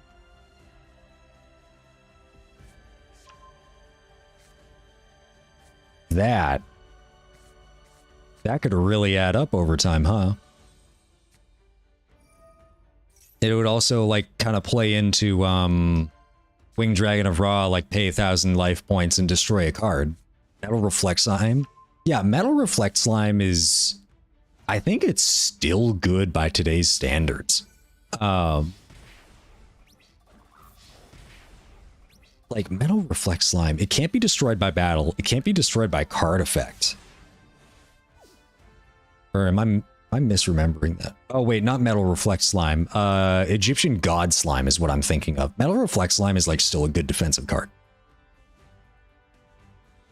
I'm pretty sure this game is over unless I top deck something really good. Yeah, Metal Reflect Slime is a really good stall card, and it's kind of wild that you can just contact fusion into an Egyptian God Slime. I spelled Egyptian wrong. Yeah, Egyptian God Slime is like, and like a card that lets you summon 2 other cards with the same name from the deck and using them for a tribute. Oh, I think Ra's Disciples Ra's Disciples is interesting because it is not once per turn, and in Master Duel, by the time that you summon the third one, it says there isn't an applicable target in your deck, which is kind of wild. I don't even know why I'm like sticking around. I've like very much lost this game. Yeah, Ra's Disciples. Yeah, those are cool. It's a shame that people were using those in Despia for a little bit to lock people out of like special summoning. I think it was like branded banishment or something. But I think my favorite card from like the Winged Dragon of Ra deck, aside from like Winged Dragon of Ra, is the Egyptian God Slime, because that is like I mean, the card can be treated as like 1 or 3 tributes for the tribute summon of a monster. Pretty dang good. Can't be destroyed by battle. And you need to attack that. You need to attack that and not any others. That with Exodia card that lets you send graveyard back to the deck. Trying to remember. Oh, I don't have any more continuous spells to tribute for this. It doesn't matter because, yeah, that was a good play if you drew the Tormentor. Oh, so you run like a legitimate Exodia deck, like, and not just Exodia Turbo. Like you have.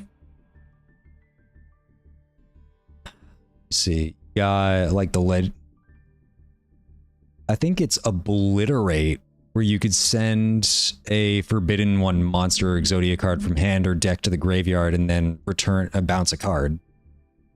I'm trying to remember. I think it's like the legendary Exodia Incarnate, which once per turn during your end phase, you can add a monster from your Exodia the Forbidden.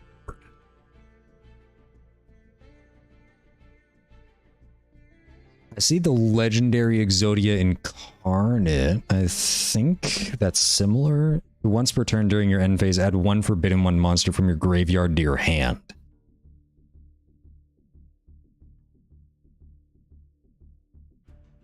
You summon it by shuffling monsters in your graveyard into your deck.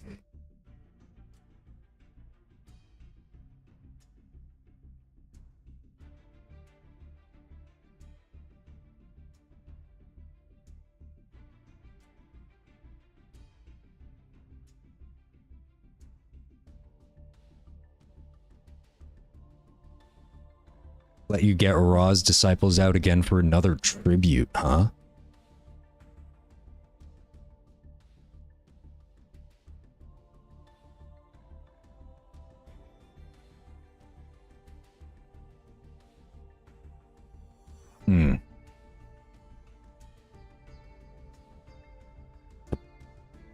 It's not all forbidden. Oh, Exodius. Gotcha. Okay, yeah, I've seen this card before. For each normal monster in your graveyard. Wow. If this Facebook card would leave the field, banish it instead. What? Wait, what? There are 5 different Exodia Forbidden One cards that were sent there. Oh. Okay. So. Gotcha. All right, I see the game plan. Do you have this Exodius or the Exodia deck in Master Duel? You said you ran that earlier, but is it this version with Exodius in it?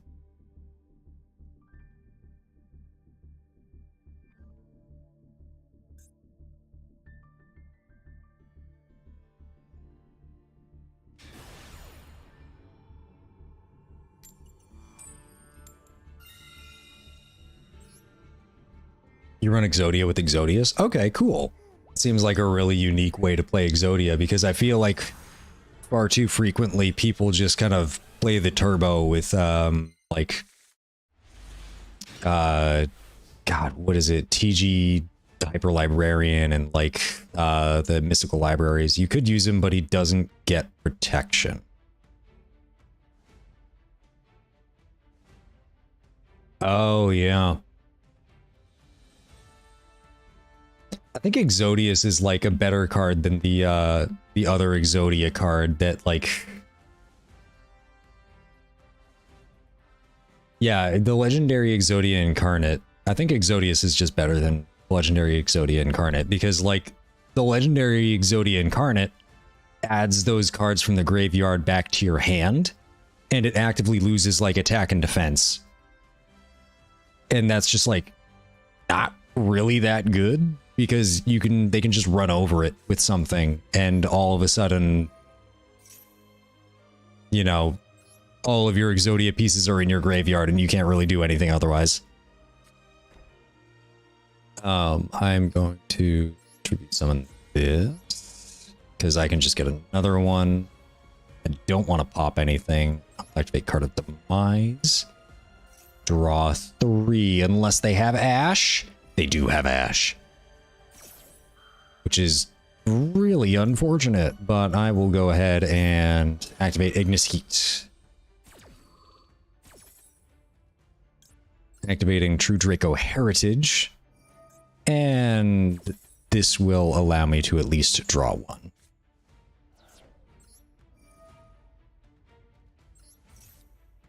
Fiendish Chain.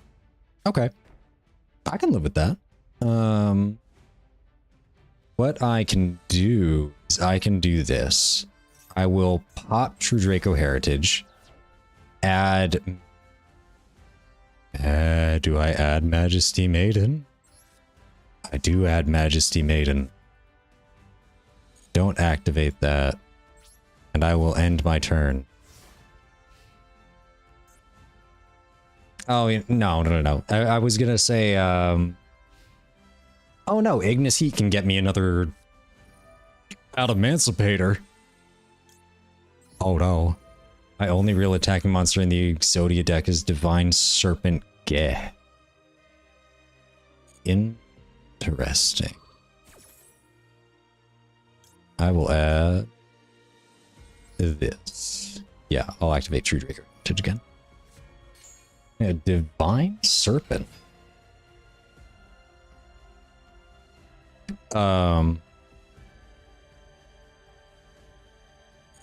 He still has his normal summon. Oh my god, that's another special summon. Wait, isn't that 2 tuners? Can't go into synchro plays just yet. Divine Serpent Geh.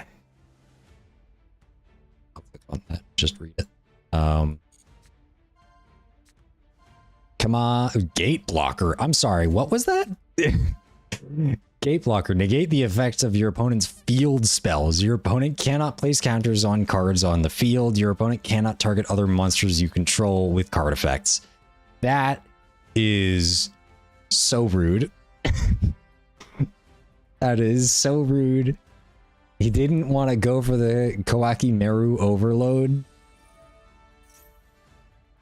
He still has the normal summon too. Oh my god, he gets Doki Doki. Well, at the very least, this seems to be like... or Kawaki Meru Supplier. Ooh, I'm debating using Fiendish Chain. Hurts my soul that he hasn't normal summoned yet. With Battle Fader. Okay. Monster you control is destroyed by an opponent's attack or card effect. You can pay half your life points. Special summon this card from your hand. Cannot be targeted by card effects. Okay. Special summon. On a rank 4. God, this guy's cooking. If this card attacks an opponent's monster during the damage step, negate the effects of that monster while it is face up on the field, but its effects can still be activated. Also, its attack becomes half its original attack. Once per battle, this card battles during damage calculation, you can make this card's attack become equal to the highest original attack on the field. It's pretty good. That is pretty good. Dragite. Does he have a water engrave? Doesn't.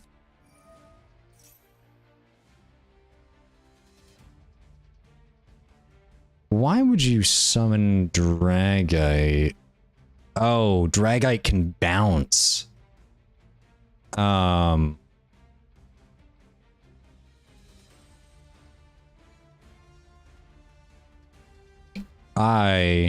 would like to activate True King's Return. And with this, I will Normal summon you. Destroying this. And now that I have destroyed my True King's Return, I will activate its graveyard effect to destroy Adamancipator Risen Dragite. And he cannot negate it because he does not have a water type in his graveyard.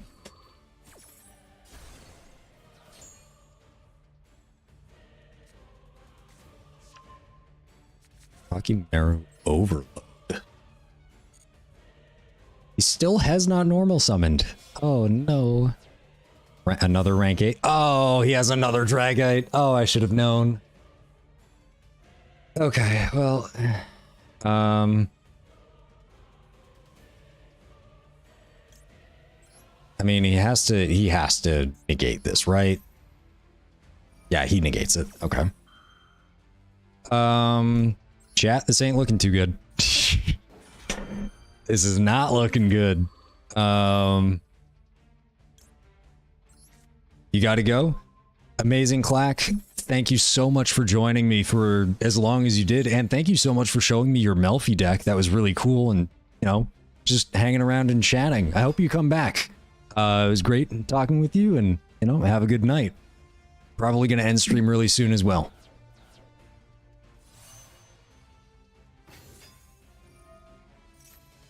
You know, I was half expecting this guy to pull out a Baron de Fleur. You earned a sub from me? Oh, thank you, Amazing Clack. I really appreciate it, dude.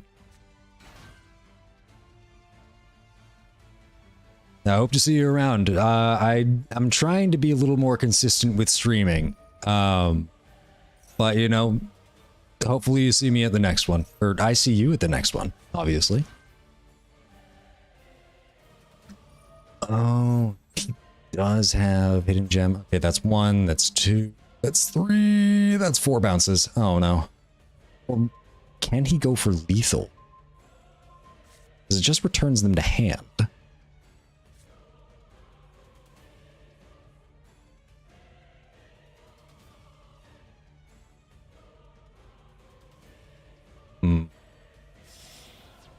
Oh my god, wait, no, that's Appaloosa. Yep, there it is. Links away 4 monsters, and I'm just like, nope, that's it. End phase. Okay, can I bait the negate with the Pot of E? Does he negate this with Adamancipator Dragite? He does. Okay. There might be a chance. So, I activate Diagram. I place True Draco Heritage. Oh goodness, how do I break this board? I gotta get Dynamite Knight on the field somehow.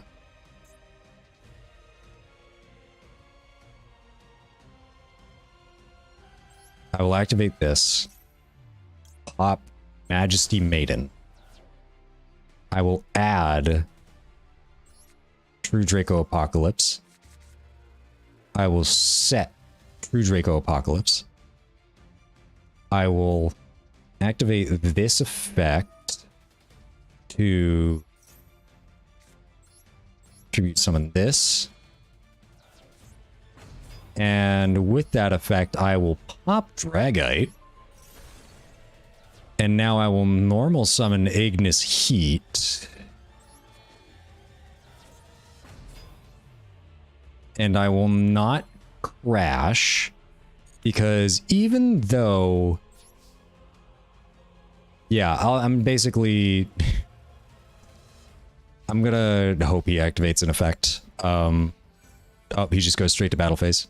Okay, so I have a handful of turns to find a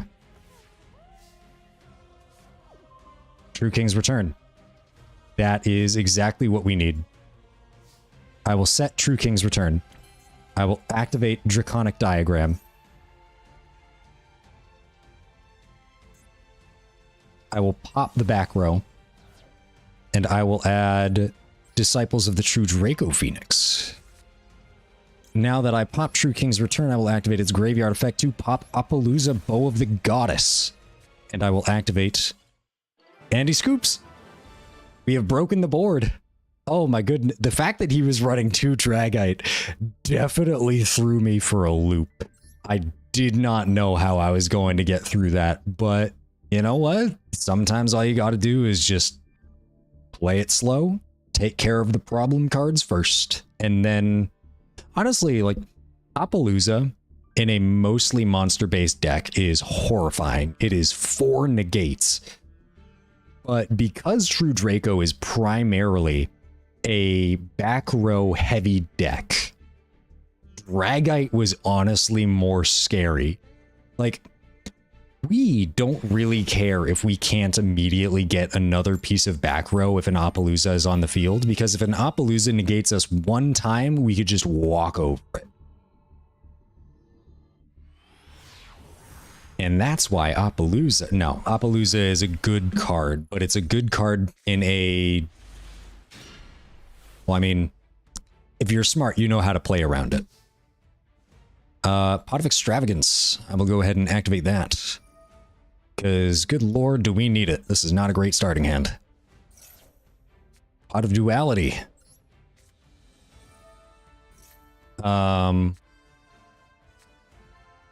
Alright, Dynamite Knight it is. We don't really have any other options. I will activate Dimension Fisher. I will activate Disciples of the True Draco Phoenix. I will set Solemn Judgment, True Draco Apocalypse, and... do I want to set Evenly Matched? I will not set Evenly Matched, because...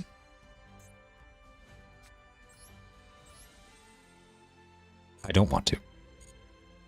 You know what I can do? I can activate True Draco Apocalypse on their turn during their main phase and summon Dynamite Knight as another form of disruption. So I'm going to do that. Set 4. Well, activate 2, set 2, pass. And if for some reason they manage to clear it but don't get lethal, I have Evenly Matched.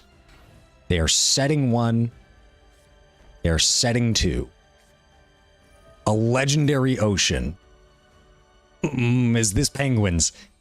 this might be Penguins. This might actually be Penguins. Hold on. I'm going to tribute summon this. I am going to destroy that back row because it's the thing that makes me more nervous in this moment. Tributing Spell. Activate this. Destroy back row. Ice Barrier. It might actually be Penguins. You can banish this, send 1 level 5 or higher water monster from deck to graveyard. Then you can add 1 water monster from your graveyard to your hand. So basically just a searcher. I'm going to activate that. I'm going to get out True King's Return.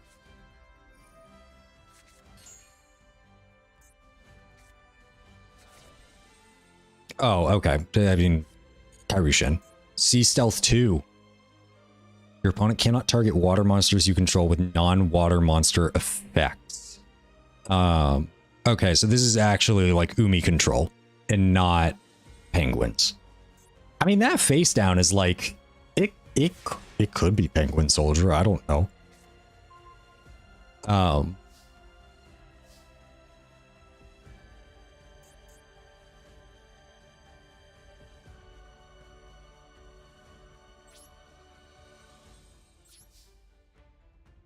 Well, let's see. Treeborn Frog. Special summon this card. Control no spell. Wait, what? Why are you playing this? Wasn't Treeborn Frog like stupid powerful? Like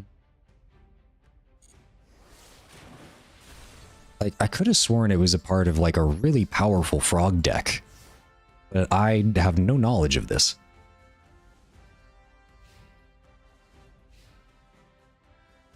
Bellerophon, huh? That's a really good card. It is a East Earth Tuner, and they give up. GG, I assume that you bricked and or could not get around the Dimensional Fisher. I'm so curious, because, like, even base Umi Control should have, like, a pretty solid deck list, so why are you running Treeborn Frog? Like, Treeborn Frog seems like the opposite of what you want to do. Got, like, a little bit of Marincess in there as well. Got Tremora for searching. I can't believe, like, their best card, Electric Jellyfish, or like their once per turn, like, full-blown negate and then increase attack defense is a normal rarity card. That's amazing. I wish there were more cards like it. How are we doing on missions? We are at 7 out of 10. Ooh. Trying to see. We still need to special one summon one more time, right?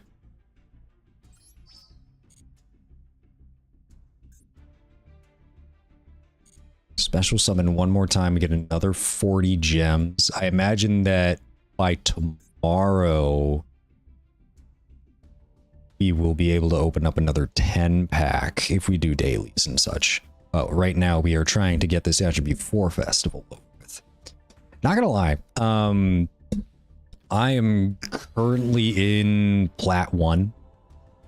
And that's because last season I climbed to Diamond 1. And that was a struggle.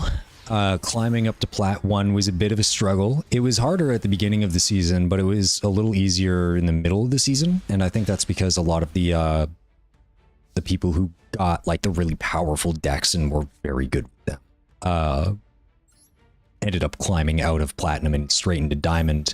But I am telling you, I cannot wait to get back to Gold so that I can, like, play non-meta decks again. Like, I have this Gemini list that is really bad. It's so bad. Like, there's no possible way that it would ever break Platinum or, like, Gold 1. I mean, maybe if, like, I just encounter a bunch of people that like don't read cards or are really bad, or like, look, there's very little chance that I'll actually break Gold 1. I'd be surprised if I managed to break Gold 3 with this Gemini list. But I don't know. I think, like, I'm more excited to just, like, be able to use, like, goofy decks and not try as hard. Just because, you know, like, part of the Yu-Gi-Oh! Is messing with, like, random, not random, but, like, different deck combinations.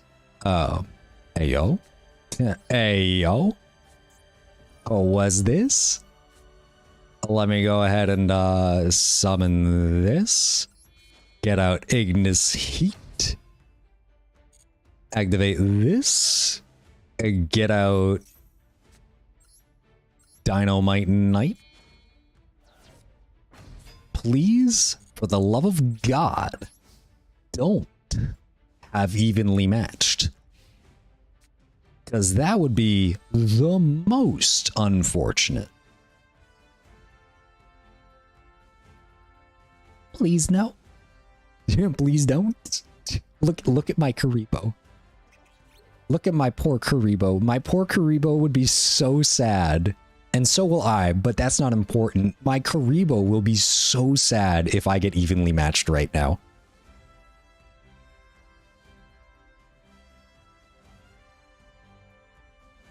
Thinking long and hard about their line of play. I also really like this mate. It's so cute. No.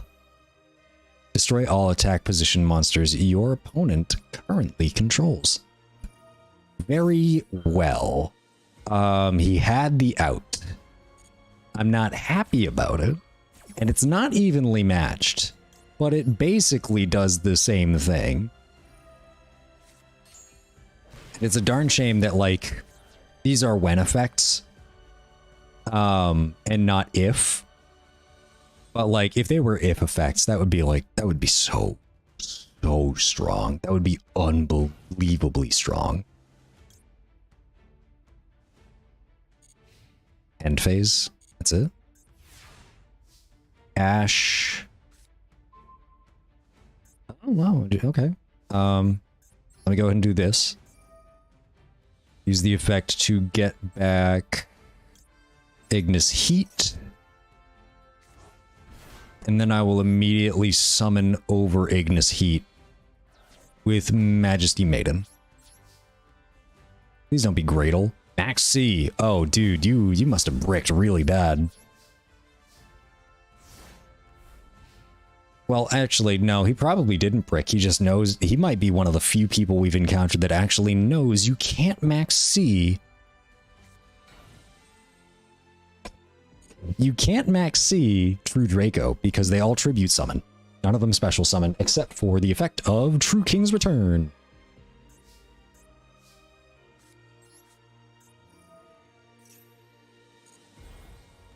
Let me go ahead and activate this. Add this back. Pop this. Add you. So that I can start getting a little bit of recursion going. Activate you. Target... Oh God, I have 6 cards in the graveyard. I'll target you 3 for now. Because I already have 2 Ignis Heat in the deck, and that's 2 True King's Return.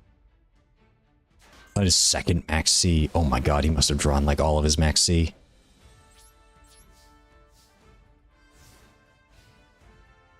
Honestly, if I drew Solemn Judgment instead of another True King's Return, I would feel much more confident about this, but we already know he runs Lightning Storm. So if he gets another one and destroys our entire back row, I will be upsetty spaghetti. This will not be ideal. However, if he doesn't have back row removal, we might win this. He keeps setting things. I imagine his opening hand was like Maxi, Lightning Storm, Ash. He's drawn 3 cards since then. What has he drawn? Tickles my brain. There's no visual... He has 11 cards in his extra deck. I didn't notice that before.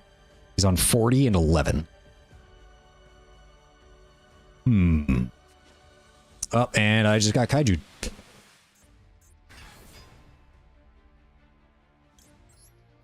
I will summon back. This. Maxi. He did have a third Maxi. He had a third Maxi.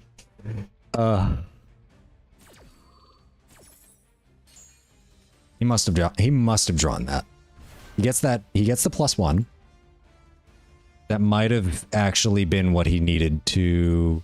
Oh no, he just goes straight to end phase.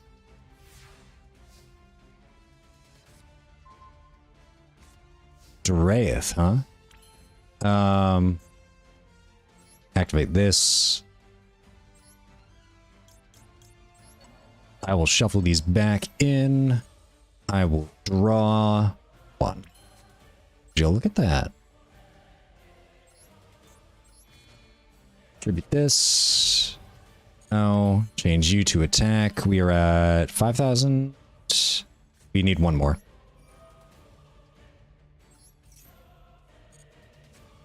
I am not even going to search. We have lethal on board. And as long as he doesn't have something like Battle Fader, this should be game. I probably should not have gotten rid of True Draco Apocalypse. He's got 100 life left. You know, this isn't even bad manners. Like, I didn't even mean to. Like, I wasn't calculating properly to beat you up with your own Gamma Seal. Forgive me. Okay, that's another win. I think we need like 2 more. But that was actually a really fast game. Wait, daily. Oh, yeah, we special summon. Attribute 4, we still need to win 2 more for 10 gems. I don't know if that's worth another maybe hour at the moment. We might have to save this for another time.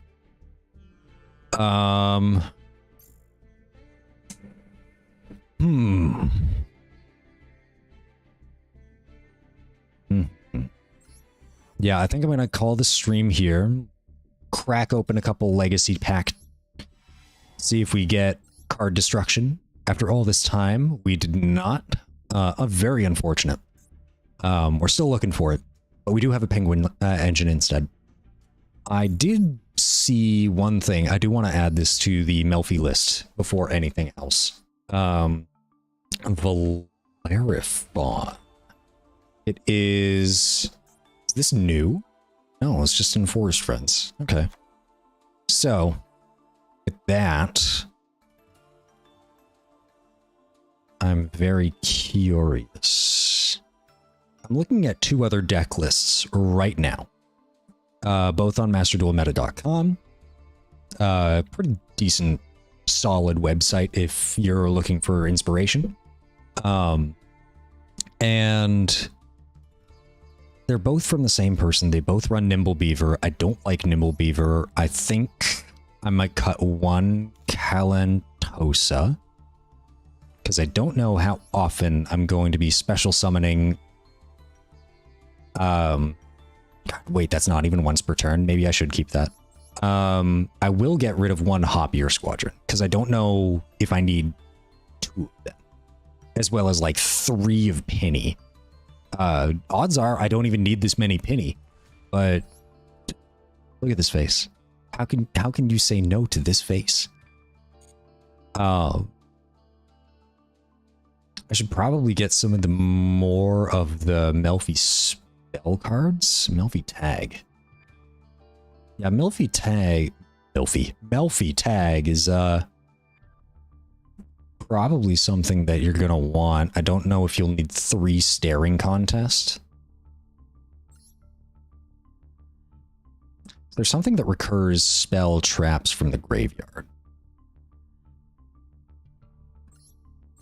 That's a monster. Oh yeah. Target 3 beast monsters. Oh. Doesn't recycle spells. Monsters your opponent controls lose attacks equal to the combined attack and defense of monsters revealed by this effect. Any number of Melfi monsters in your hand.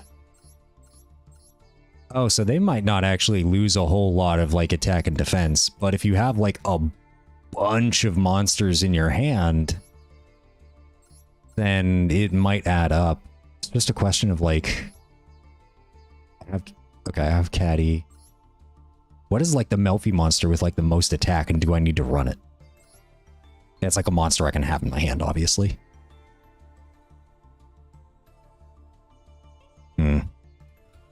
I think for now we're gonna save this as is. It's very interesting. Yeah, Shirag, and I think like the way that I'm looking at this is that it's much more of a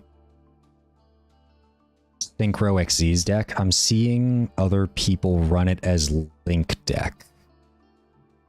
But I think in order to run it as a Link deck, you need some of the Tri-Brigade engine, and I just don't have that. Like, I could very easily craft a Farragut, but I do not have Shirag, the Ominous Omen. So for now, I'm probably going to keep this as like a Synchro XZ's deck. And in terms of XZ's, I could probably run ya boy Zeus. If they can go into Baronne de Fleur, they can go into Chen Ying, but I don't think Chen Ying, like as much as I love the Chungus, I don't think it's a good addition to the deck because there is no way to consistently banish cards. I do not think Mannequin Cat is a good addition. Sunya is a very interesting tech card, but it's very expensive. requiring 4 level 2 monsters that all just basically immediately get sent to the graveyard. But it is a full board wipe. But compared that, like a full board wipe that banishes, as opposed to a Zeus board wipe that just sends everything to the graveyard. Something to think about. Cat Shark, and like Cat Shark isn't that bad. It could probably be very easily be cut. Dragite might be good for a back row heavy deck, especially because Penny can be in the graveyard and activate Dragites once per turn, negate and destroy. Crimson Blader. Omega. Coral Dragon. I guess it's a matter of like... I probably don't need Quandax. Actually, hold on. Quandax is during your opponent's main or battle phase. Synchro, using materials, including this card you control. I don't know why you would climb into this when you have something like Cupid Pitch or Herald of Arclight. Because Cupid Pitch is a solid rank 4 tuner that can just go into a 6 and therefore go into like an 8 like Dragite. I think Sunya is something to consider. I will keep that in my mind. Hold on to it.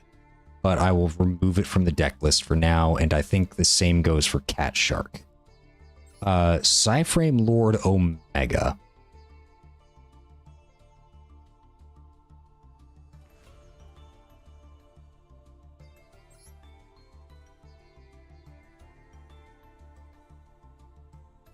Crimson Blader is just like such a good tech.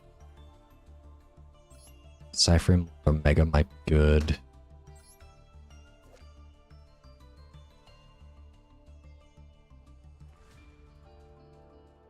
Ronin Raccoon would be good to crash into things.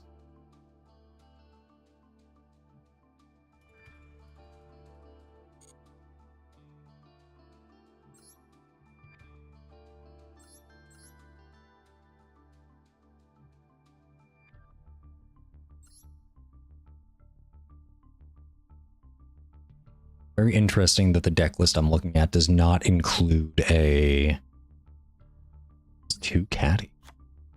Why would you run 2 Caddy and 2 Puppy?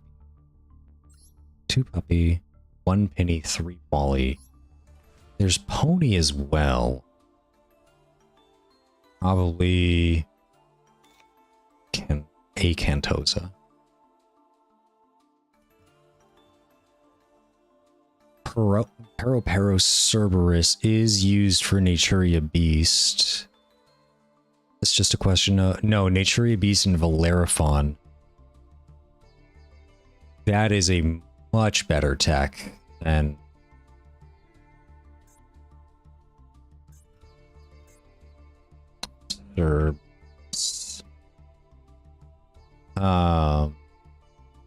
Wait. Cerberus.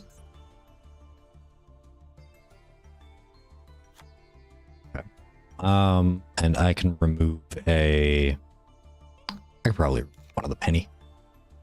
But with that can go into Naturia Beast.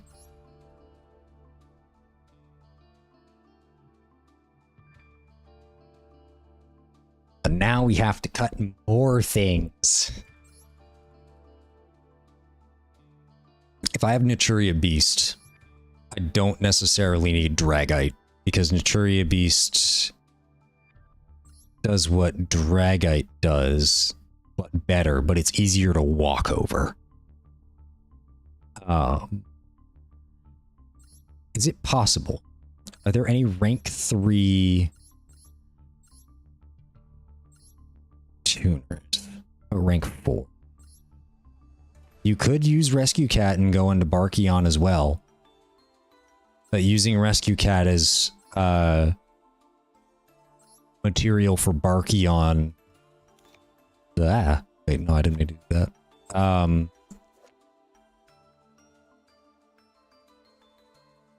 Special summon and attack position. You need to be able to get Valeraphon out on the field as well as Rescue Cat, and that's very difficult. So I think Archeon is not in the picture at the moment. Herald of Arclight I still think is a very good pick. Cupid Pitch can help us go into some of the higher ones. Coral Dragon is nice just to draw one card. It's probably like the weakest thing here. But it is a level 6 tuner.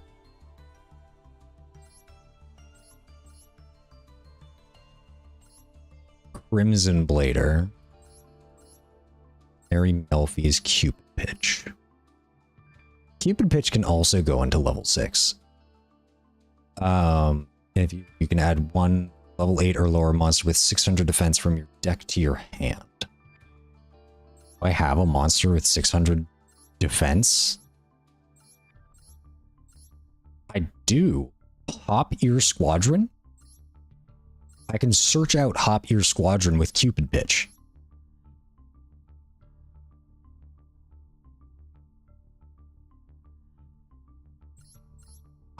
Fudge. Interesting. I'm almost worried I'm running too many tuners. I will remove Coral Dragon.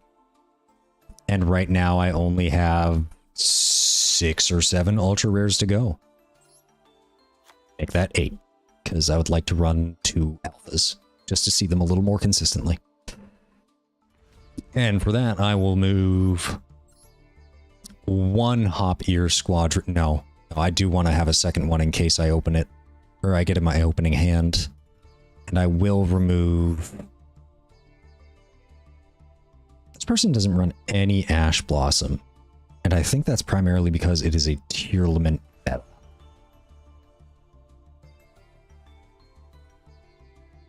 Probably remove Ash Blossom. No. He does play with hand traps. And I don't have any imperm. I will remove that. Add 2 imperms. Melfi bounce. There we go. Melfi list right here. Definitely a little more on the expensive side towards the end. I'm seeing a lot of super rares I have to craft, a lot of ultra rares I have to craft. Some of them generic, like Rescue Cat and pardon me. Some of them a little generic, like Rescue Cat and Alpha the Master of Beasts can be used in other decks. Infinite Impermanence is probably the best hand trap in the game. And then we have Naturia Beast, kind of like a splashable spell negate. But its summoning requirements are a little strict. And then we have Melfi of the Forest and Joyous Melfis as 2 in-archetype ultra rares that we're going to have to craft at some point. If we want to run this deck list. I'm low-key kind of excited about it. Especially, like, I think the Naturia Synchros are something that should be crafted at some point. They're too powerful not to. But I'll keep that Melfi deck list. Oh, I gotta change the accessories, obviously. I have to keep the Forest Duel Field, because of course. And I will change the 3 main cards. One must be the Royal Finish Melfi Mommy. The other one should be Rescue Cat, and the last one should be Gigantic Sprite. No. Sprite Elf? No. Joyous Merry Melfies. It should probably be Sprite Elf. Let's be real here. Can't wait for it to get banned and get 60 free ultra rare scrap. It's going to be great. And by great, I mean a lot of decks are going to take a hit because of it. Okay, what is... I was going to look up her... Because I do have yet to... Am I spelling something? Like,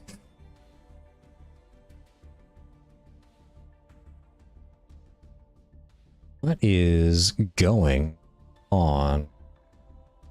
Okay, there it is. P-U-R-R. I would like to read these cards. I probably will do that after the stream. And then... let me see.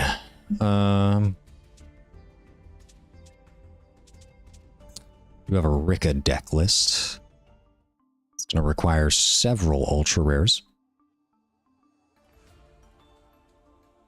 But the main deck, being so cheap, is very nice. I think. Salamangreat Math Mech. We still have yet to craft Math Mech Circular.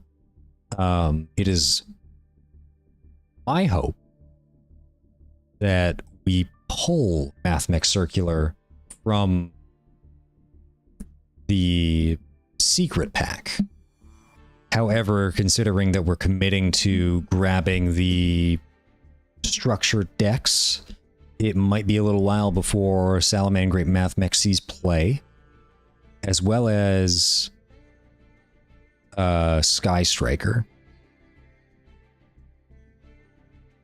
It's quite the conundrum. But considering that we get about 145 gems every single day, that means that every, like, 3 to 4 days, we can get a structure deck. So that's at least something. Let's just hope that the next pack we pull gets 2 ultra rares that we can decraft. But that might also mean that, yeah, Math Mech and Sky Striker are probably going to take a back seat. Labyrinth is probably going to come to the front because we can't pull Welcome Labyrinth from anywhere. We have to craft it, which is really unfortunate. Oh, do I have any?